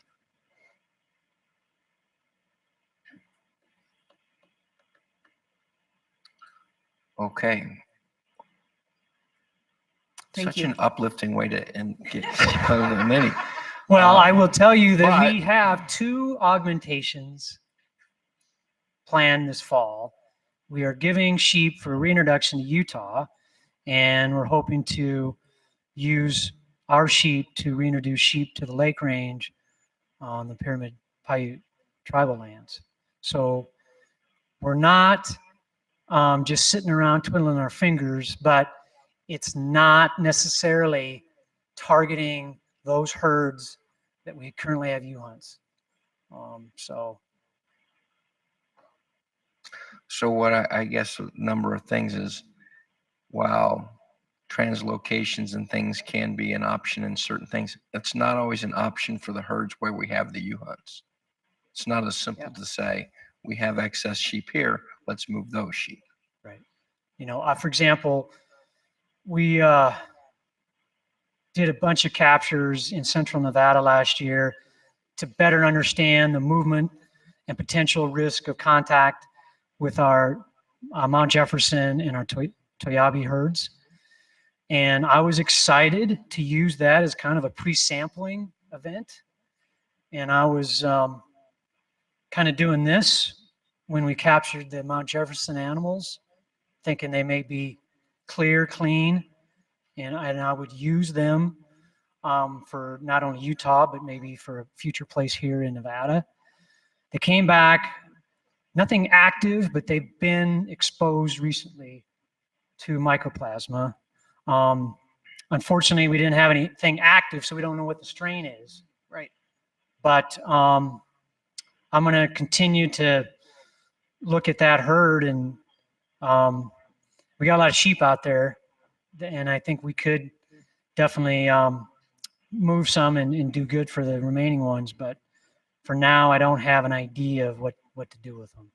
But I'm going to keep my mind open, and maybe we can figure out something. We also tried twice to move sheep from the Muddies to Utah. And the first year when we were pre-testing, we had some questionable results that I think turned out to be lab error. And we all put the brakes on it. And then we tried again the second year, and Utah went into pre-sample, and they found that they had an infected herd, and then went back and depopulated that herd. So with our, we've tried to make a run at it a number of times to translocate some of those sheep. Any other questions? I guess the one thing I can say is, talking and having the discussion about the U-hunts and that, we wouldn't be having the discussion if there wasn't the success that the state has had with the bighorn sheep. So I think we always have to keep that in mind when we have the discussion of this topic. So I thank you both very much for the information and that. It helps us in what we do. So thank you very much. Thank you. Thanks.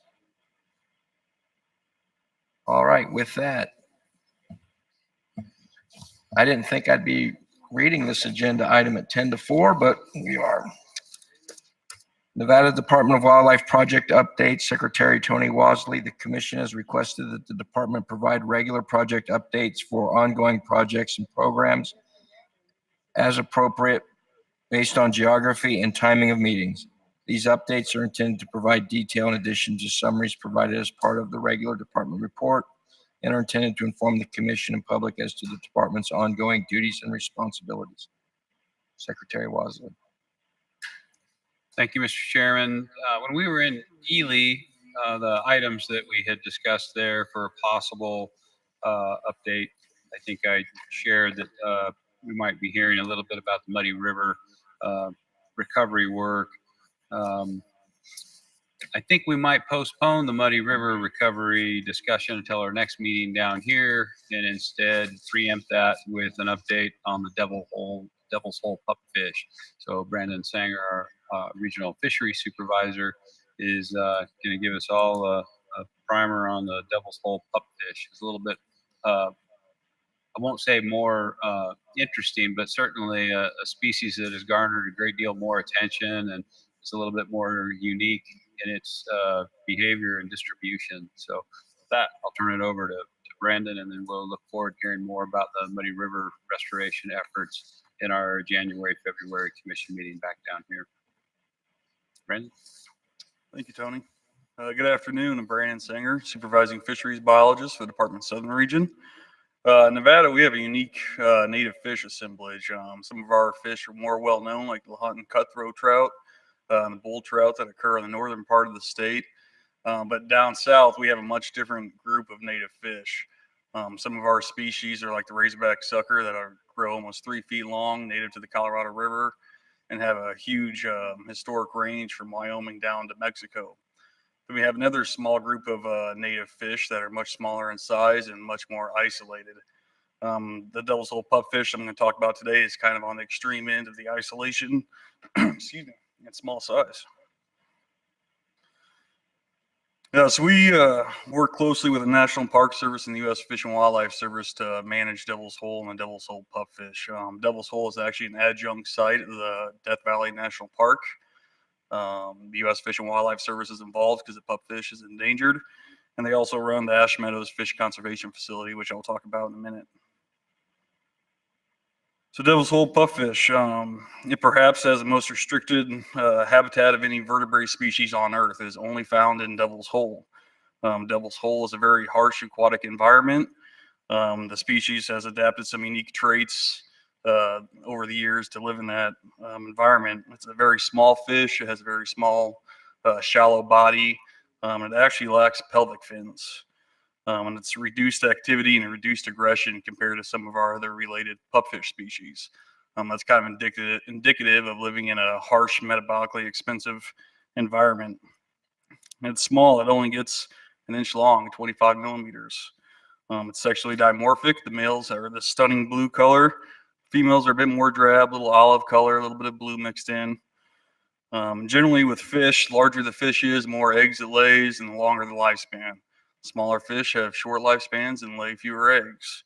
Devil's Hole pupfish is kind of on the extreme end of that. It lays a single egg per spawning event, and it lives to be about 1 year old. About 8 to 12 months is its average age. It's endangered, and its diet mostly consists of algae. So Devil's Hole, it's about 1.5 hours west of the Las Vegas Valley, just on the other side of Pahrump. If you were to fly over it or take a drone across it, you just see this hole in the ground. The picture above it is what the actual water surface looks like. The blue part is open water where you can see down into the cavern. That bottom part where all the green is a shallow shelf. It's about 1 foot deep. It actually gets algae that grows on it. That arrow is pointing at that shaded area in the hole. And that shaded section is really important. I'll get to that in a few slides, but that kind of is the driver of the ecosystem. So that area where you have the algae growth is a shallow shelf, or we call it the spawning shelf. It's about 1 foot deep, 3.5 meters wide, and about 5 meters long. That's the primary spawning ground for the Devil's Hole pupfish. Most of the spawning activity occurs there. There's another shelf about 15 feet down. They'll spawn on there too, but the bulk of the spawning activity occurs on the shelf. The photo on the right was taken about 60 to 70 feet down in Devil's Hole, kind of looking up at the sunlight. So the system opens up a lot, but it's very narrow. It's essentially a long crack. The photo on the top right is what the spawning shelf looks like underwater. And so that's a photo that was taken in the summer. It's got nice algae growth on it. That diagram kind of shows a cross view of what the system looks like underwater. So that shelf is there on the left, the open water is to the right of that. Those numbers indicate the zones. When we do our counts, we break up the underwater portion into zones. And so we have four zones. And that photo on the left was taken, that horizontal line above that number 1, it was taken right about there and looking up kind of at an angle towards the surface.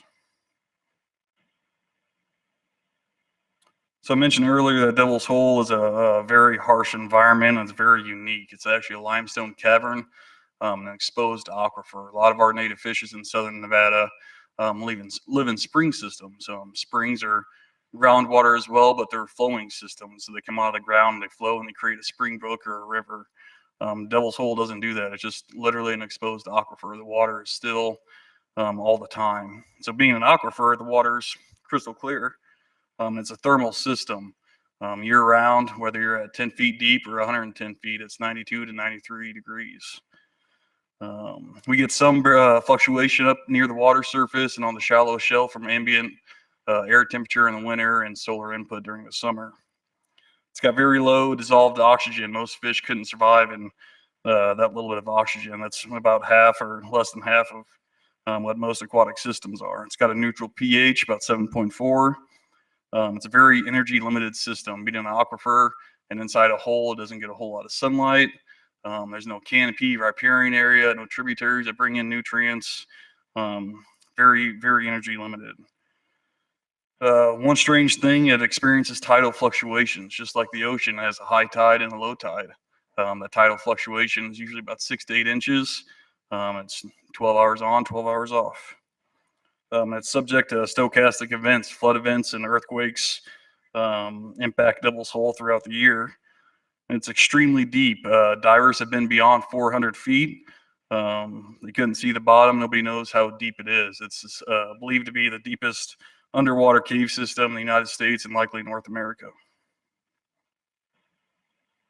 So getting back to that shaded area, the shade or lack of solar energy is a driving factor in the ecosystem. That figure on the left kind of shows the solar energy that the water level receives. In the summertime, we have the max amount of direct solar input. In the winter, we have the least amount. In the summer, it receives about 4 hours of direct sunlight. In the winter, we'll go 2 to 3 months without any direct sunlight. And so in the summer, we'll get a lot of algae growth. You can see in that one photo with the middle photo with the algae, there's nice floating algae mats. The shallow shelf has good algae growth. The algae is important for food as well as cover of newly hatched fish. The other photo on the right is during the winter. You can see the algae's gone. It's a pretty bare, there's not a lot of resources, not a lot of places to hide. And so that, that kind of drives the ecosystem. So with that in mind, in the summer, photosynthesis is kind of our main resource and energy producer. And in the winter, it's terrestrial carbon. It's typically in the form of dead brush material from native vegetation that gets blown in from wind. But then throughout the year, we have other sources of terrestrial carbon and other inputs. That photo was taken about 30, 40 feet down in Devil's Hole. There's an owl that roosts above the water surface. You'll find the bones of his food all over the place. We'll occasionally find lizards in Devil's Hole that have drowned. We've seen birds, owls in there. And so animals like that, when you have a nutrient limited system, that little bit of nutrients that you get throughout the year is very important. Flood events, they can be good and they can be bad. It all depends on the timing and the severity of the flood event. Some of the good things that they do is they'll bring in leaf litter, sticks, terrestrial carbon, and provide additional nutrient input. Sometimes we'll get old sediment that'll build up on the shelf. Can wash that stuff off and bring in a nice diversity of substrate material. In mild flood events, we actually see an increase in fish activity. We'll see increased spawning behavior following one of those events. But they also can be bad depending on how severe the flood is. So you can see in that photo on the right, that handrail is almost completely submerged. That's about a 3 to 4 foot high handrail. So that's a tremendous amount of water going into Devil's Hole at that moment. So what that can do, it'll totally clear off all the algae that's on the shelf, our floating algae mats. Then also bring in a lot of deposited rock material, and that rock material will crush eggs, crush larvae, and then also, depending on severity, will create these huge mounds of deposit material that you see on the right. That material is actually exposed from the water right there, and so that resulted in about a reduction of 1/3 of the available spawning habitat for the species. So since we have the ability to intervene in situations like that, we do. We actually bucket that shelf off, or bucket that material off, hand it off to divers, and then we'll relocate it 15 feet down below that shelf. And when in that pile, it's hard to see in this image. Yeah, there's a bunch of sticks, leaves, and everything in that pile, and so that's why we don't remove it out of the system. We want to keep that carbon, those nutrient inputs in Devil's Hole. And so obviously natural resource managers haven't been around since Devil's Hole and these fish have. So the question is how did the system, recover and maintain itself over the years with events like this? And the answer is seismic events. There's kind of this phenomenon in Devil's Hole where earthquakes will create what's called a setch, and that's essentially wave action. It's an oscillation in the water surface, and it looks like a wave. And what's really interesting about that is earthquakes from all over the world will create a such at Devil's Hole. Alaska, South America, Asia, Mexico, all of them, depending on the size and location, will create a such. And so this this photo here in 2017 was from an earthquake in southern Mexico near the Guatemala border. And there's an 8.1 earthquake, and you can see before the such we had good algae mats, good algae growth. The following day, all that stuff is gone. It washed, all that stuff away. So when you get deposited material and that comes down the shelf, these suches will occur, and it'll distribute that substrate throughout the system. So luckily, I got a video to show what one of these suches look like. This video is from this past July, following the California earthquakes. We had created 2 suches. This one is on the July 5th one. That was the stronger of the 2. There's going to be 2 viewpoints that we're going to see. There's this one from above the water level. Then we have a submerged camera that's looking at the shelf. So when it's above the water level view, keep your eye on the water. There's going to be an owl flying around. Try not to pay attention to the owl too much. Go ahead, Doug.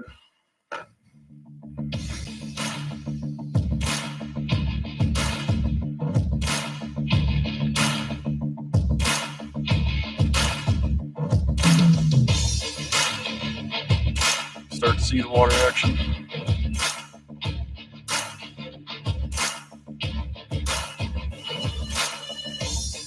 That's the shallow spawning shelf.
All right, so here's some before and after images of the 2 suches. The photo on the left shows we had great algae growth on the shelf. After that July 4 earthquake, it cleared most of the algae off. You can still see some left on there.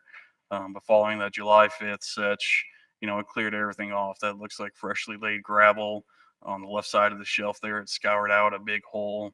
So those things are very powerful, and they have the ability to do good and damage. They can clear off that substrate, but it also has obviously some effect to the fish.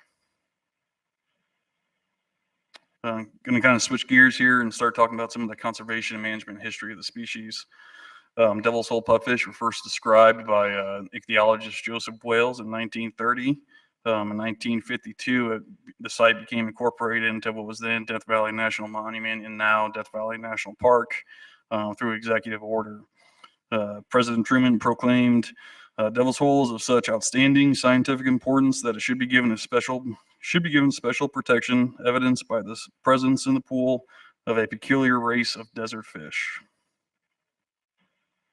1967, Devil's Hole pupfish became one of the first species listed under what was then called the Endangered Species Preservation Act of 1966. It's now the Endangered Species Act. This listing decision was largely a result of local groundwater pumping that caused the water level in Devil's Hole to drop. So some court battles ensued, and it ultimately reached the Supreme Court in 1976. The Supreme Court identified and ruled that a certain water level must be maintained to keep the fish alive. So if it made it to the Supreme Court, it probably was a pretty big deal, right? The photo on the left in 1950 was before pumping. Then on the right was a photo in 1973 about when Devil's Hole was almost at its lowest. So that on that 1973 photo, that big white mound towards the bottom is actually the shallow shelf, the spawning shelf. It's basically completely high and dry right there. Just north of that mound is actually an artificial shelf that scientists built at the time to provide somewhere for the pupfish to spawn in. Color photos of the 1970s and present day. Again, you can see those two researchers on the left. That rock they're sitting on is the end of the shallow shelf, and so the whole shelf, is totally dry. And so, in a system like Devil's Hole and a fish as small as Devil's Hole pupfish, we don't use a lot of your standard fisheries management strategies to survey the population. We do a general population count and then something we call the early life stage survey, and that targets recruitment and reproduction throughout the year. So for those early life stage surveys, we go out at night, we deploy those white trays across the shelf. Each tray has a little measuring ruler in it. We basically just count the early life stage fish that swim across those PVC trays and measure them. And those fish are typically 5 to 8 millimeters, less than 1/4 of an inch. And then our methods for counting the main population, we do a surface count, then we do an underwater count. So for the surface count, we have 3 counters that go out on the walkway above the shelf. We split the shelf up into 3 sections, and then we count all the fish that we see on the shelf, and then we'll add that number to our underwater surveys, which we do through scuba. So we've been doing this survey method since 1972. We do it twice a year, once in the spring, once in the fall. I mentioned those 4 levels earlier. Diver will go across one level, count all the fish, and move on to the next level. Our dives are typically about 50 minutes. We'll go down to about 110 feet. We have 2 scientific divers that count the fish per dive. With it being an overhead environment and being in a big cavern system, trying to find fish that are 1 inch or less, we actually have safety divers assigned to each scientific diver, and those safety divers are actually volunteers. One of them's a cave diving instructor, another one's a open water scuba instructor, then a couple of them are on a Sheriff's rescue dive team. And then typically with fish, when we sample populations, we like to capture them so we can get length data, have a better understanding of the population structure. With a critically endangered fish like the Devil's Hole pupfish, we don't like to capture them and handle them because it's just undue stress on the individuals. And so what we've come up with is this piece of equipment that we call stereo video equipment. Inside of those 2 PVC chambers are a camera, and they're kind of angled together towards the end of that rod, and they're synced together. So we'll go down to where we start our dives, swim through the system, and get video footage of the fish, and then we'll upload that into a computer program. We can freeze the frames, and we can measure the fish with high accuracy doing it that way. So the groundwater pumping began in the early 1960s. A number of wells started popping up around Devil's Hole. The number of wells increased significantly throughout that decade. In the late 60s, we started seeing the water level drop pretty quickly. It kind of bottomed out there in the early 1970s. Groundwater pumping ceased in the early 70s through either voluntary measures or through court injunctions. And after it stopped, the water level in Devil's Hole started to recover pretty quick. Although, as you can see in that figure, it never fully recovered, and to this day, it still hasn't recovered at pre-pumping levels. As water recovered, the population also kind of came up with the water levels. And the population remained stable through the late 70s to early 90s. But then in the mid 90s, we started to see the population crash. And the reasons for that decline remain fairly elusive at this point. Historically, funding for work on Devil's Hole was very limited. And most of our work was focused on fish counts and fish health, and we weren't able to do a lot of ecosystem monitoring and collect a lot of water quality data and that type of thing. So we haven't been able to pinpoint exactly what it was, but looking at some of the limited research that was done, we know there's a change in the ecosystem. In the late 60s, the dominant algae species was Spirogyra, and the dominant invertebrate was ostracods.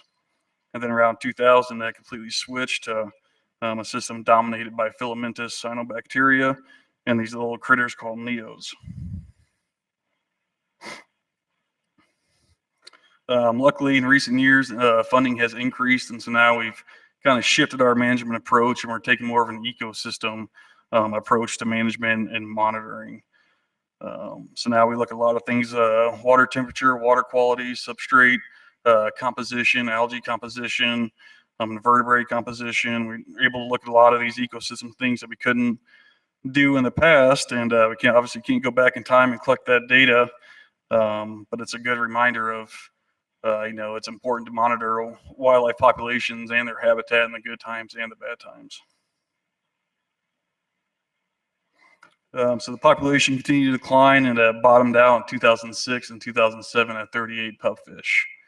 In 2013, we hit a new low at 35 pupfish. When we get down to less than 40 individuals of a species, the fear of extinction is real. That's a hard thing to come back from. And so in 2016, after we hit the 30-something pupfish, we started seeing fish very skinny and thin and not looking good in the wintertime. In the wintertime, Devil's Hole is resource limited to begin with. And so we were, very worried about them making it into the spring. And so we actually started supplemental feeding the population for a couple days. That's far from an ideal situation to have to be feeding a wild population. But when you're, staring down the barrel of extinction, you got to do some things you don't want to do sometimes. So one of the more recent actions that we're started doing and continue to this day are placing cover packets, and that's that kind of brush-looking structure you see there on the shallow shelf. Using habitat structures is very common in sport fish management and other systems, and so this is kind of the Devil's Hole version of that. And that's actually a native plant from around Devil's Hole. We'll sink that into Devil's Hole. Promotes good algae growth, provides cover for young fish. Again, it's natural, so it'll decompose, provide carbon and energy to the system. In recent years, we have reason to be optimistic. And last year in fall 2018, our counts resulted in 187 pupfish. That was a 15-year high. This past spring, we counted 128 pupfish, and that was a 16-year high. Last weekend, we did our fall count. We counted 170, slight decrease from 2018, but there's, population variability is natural from year to year. Considering the massive setch that we had in July, we're feeling pretty optimistic, and the population size structure looked really good. There's only a few old, large fish. Most of them are very young and at their prime reproductive age. So the Ash Meadows Fish Conservation Facility, as that population was crashing in the late 90s and early 2000s, we kind of thought about it and decided we probably should have a backup population just to have on hand. And so they constructed the Fish Conservation Facility with the goal of maintaining a secure backup population of Devil's Hole pupfish. And so how this program works is we use these things we call egg recovery mats, and we'll deploy those on the shallow shelf in Devil's Hole, let those soak for 4 to 5 days. We'll recover them and transfer them to the facility where they'll hatch the eggs out, rear the fish, and hold them as a backup population. And so they kind of have two main rearing methods there. They have a room of aquaria, then they have a refuge tank. And so they use the aquaria to hatch the eggs in and rear the larval fish. And once they get large enough size, we'll move those over into the 110,000 gallon refuge tank. And it's actually a replica of Devil's Hole. The shelf is a measured replica of the shallow shelf. We keep water conditions very similar to Devil's Hole, not quite as harsh. We keep it a couple degrees cooler. And it's not quite as low as DO. We bump the DO up a little bit just to make it a little easier environment and encourage more survival. One interesting thing we found through this process is 50% of the eggs that Devil's Hole pupfish lay aren't viable. So that means they either weren't fertilized when they were laid, or they were fertilized and died very early in the development process. And so the eggs that are viable, we've had 80% survival at the fish facility. And they've also had reproduction in multiple generations now for the past several years since we've been starting this effort.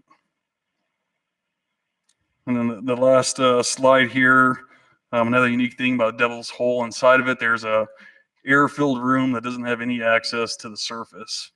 So that top left photo is a crevice in the wall, and divers can go through that crevice. Then that bottom left photo is kind of the Brown's room opening. When you come out of it, that's kind of what you see. And then that photo on the right is Brown's room itself, and it's pitch black. The lighting is just from the flash of the camera. So Devil's Hole is, it's full of surprises, and there's nowhere else in Nevada or the United States like it. And with that, I'll take any questions. Any questions? Commissioner McNinch. Thank you, Mr. Chairman. That's interesting. I mean, you hear bits and pieces, but that was really interesting presentation. So I appreciate you. Thank you. Coming in and giving it to us. So I have one real quick question. How many fish in your backup population? How many do you? Right now we have about 100. In there, and so annually they die and. Yep, just like the wild population. They're a little longer lived than the wild population because it's we keep the water a little cooler and a little better conditions, so we can get 18 months instead of 12 months out of them. Do you ever get 2 reproductive cycles out of them, or? They do spawn several times a year. They do. So, yes, they'll do 3 or 4 spawning events, but again, typically a single egg at a time. Okay, yeah, I hope I didn't miss that. I was. Yeah, I think I was sitting there thinking about how tight their life cycle is already, and yeah, yeah, makes sense. Okay, thank you. Any other questions? Thank you very much. That was you bet. Thank you. It's very interesting. Won't catch me diving in Devil's Hole. Not that I could dive, but very. All right. Well, with that, we'll move on to agenda item. Was that it, Director Wasley, for that agenda item? It is, Mr. Chairman. Thanks to Brandon, that really was informational, entertaining, and just really cool stuff. So thanks for sharing that. That does conclude that agenda item, Mr. Chairman. Thank you. We'll move on then to agenda item 15, public comment period. Persons wishing to speak are requested to complete a speaker's card and present it to the recording secretary. Public comment will be limited to 3 minutes. No action can be taken by the commission at this time. Any item requiring commission action may be scheduled on a future commission agenda. Any public comment in Reno? No comment in Reno. Thank you, Mr. Chairman. Thank you. Any public comment here in Las Vegas? Seeing none, we'll be adjourned until 8:30 tomorrow morning. Thank you all for getting through a very lengthy agenda in a very efficient manner.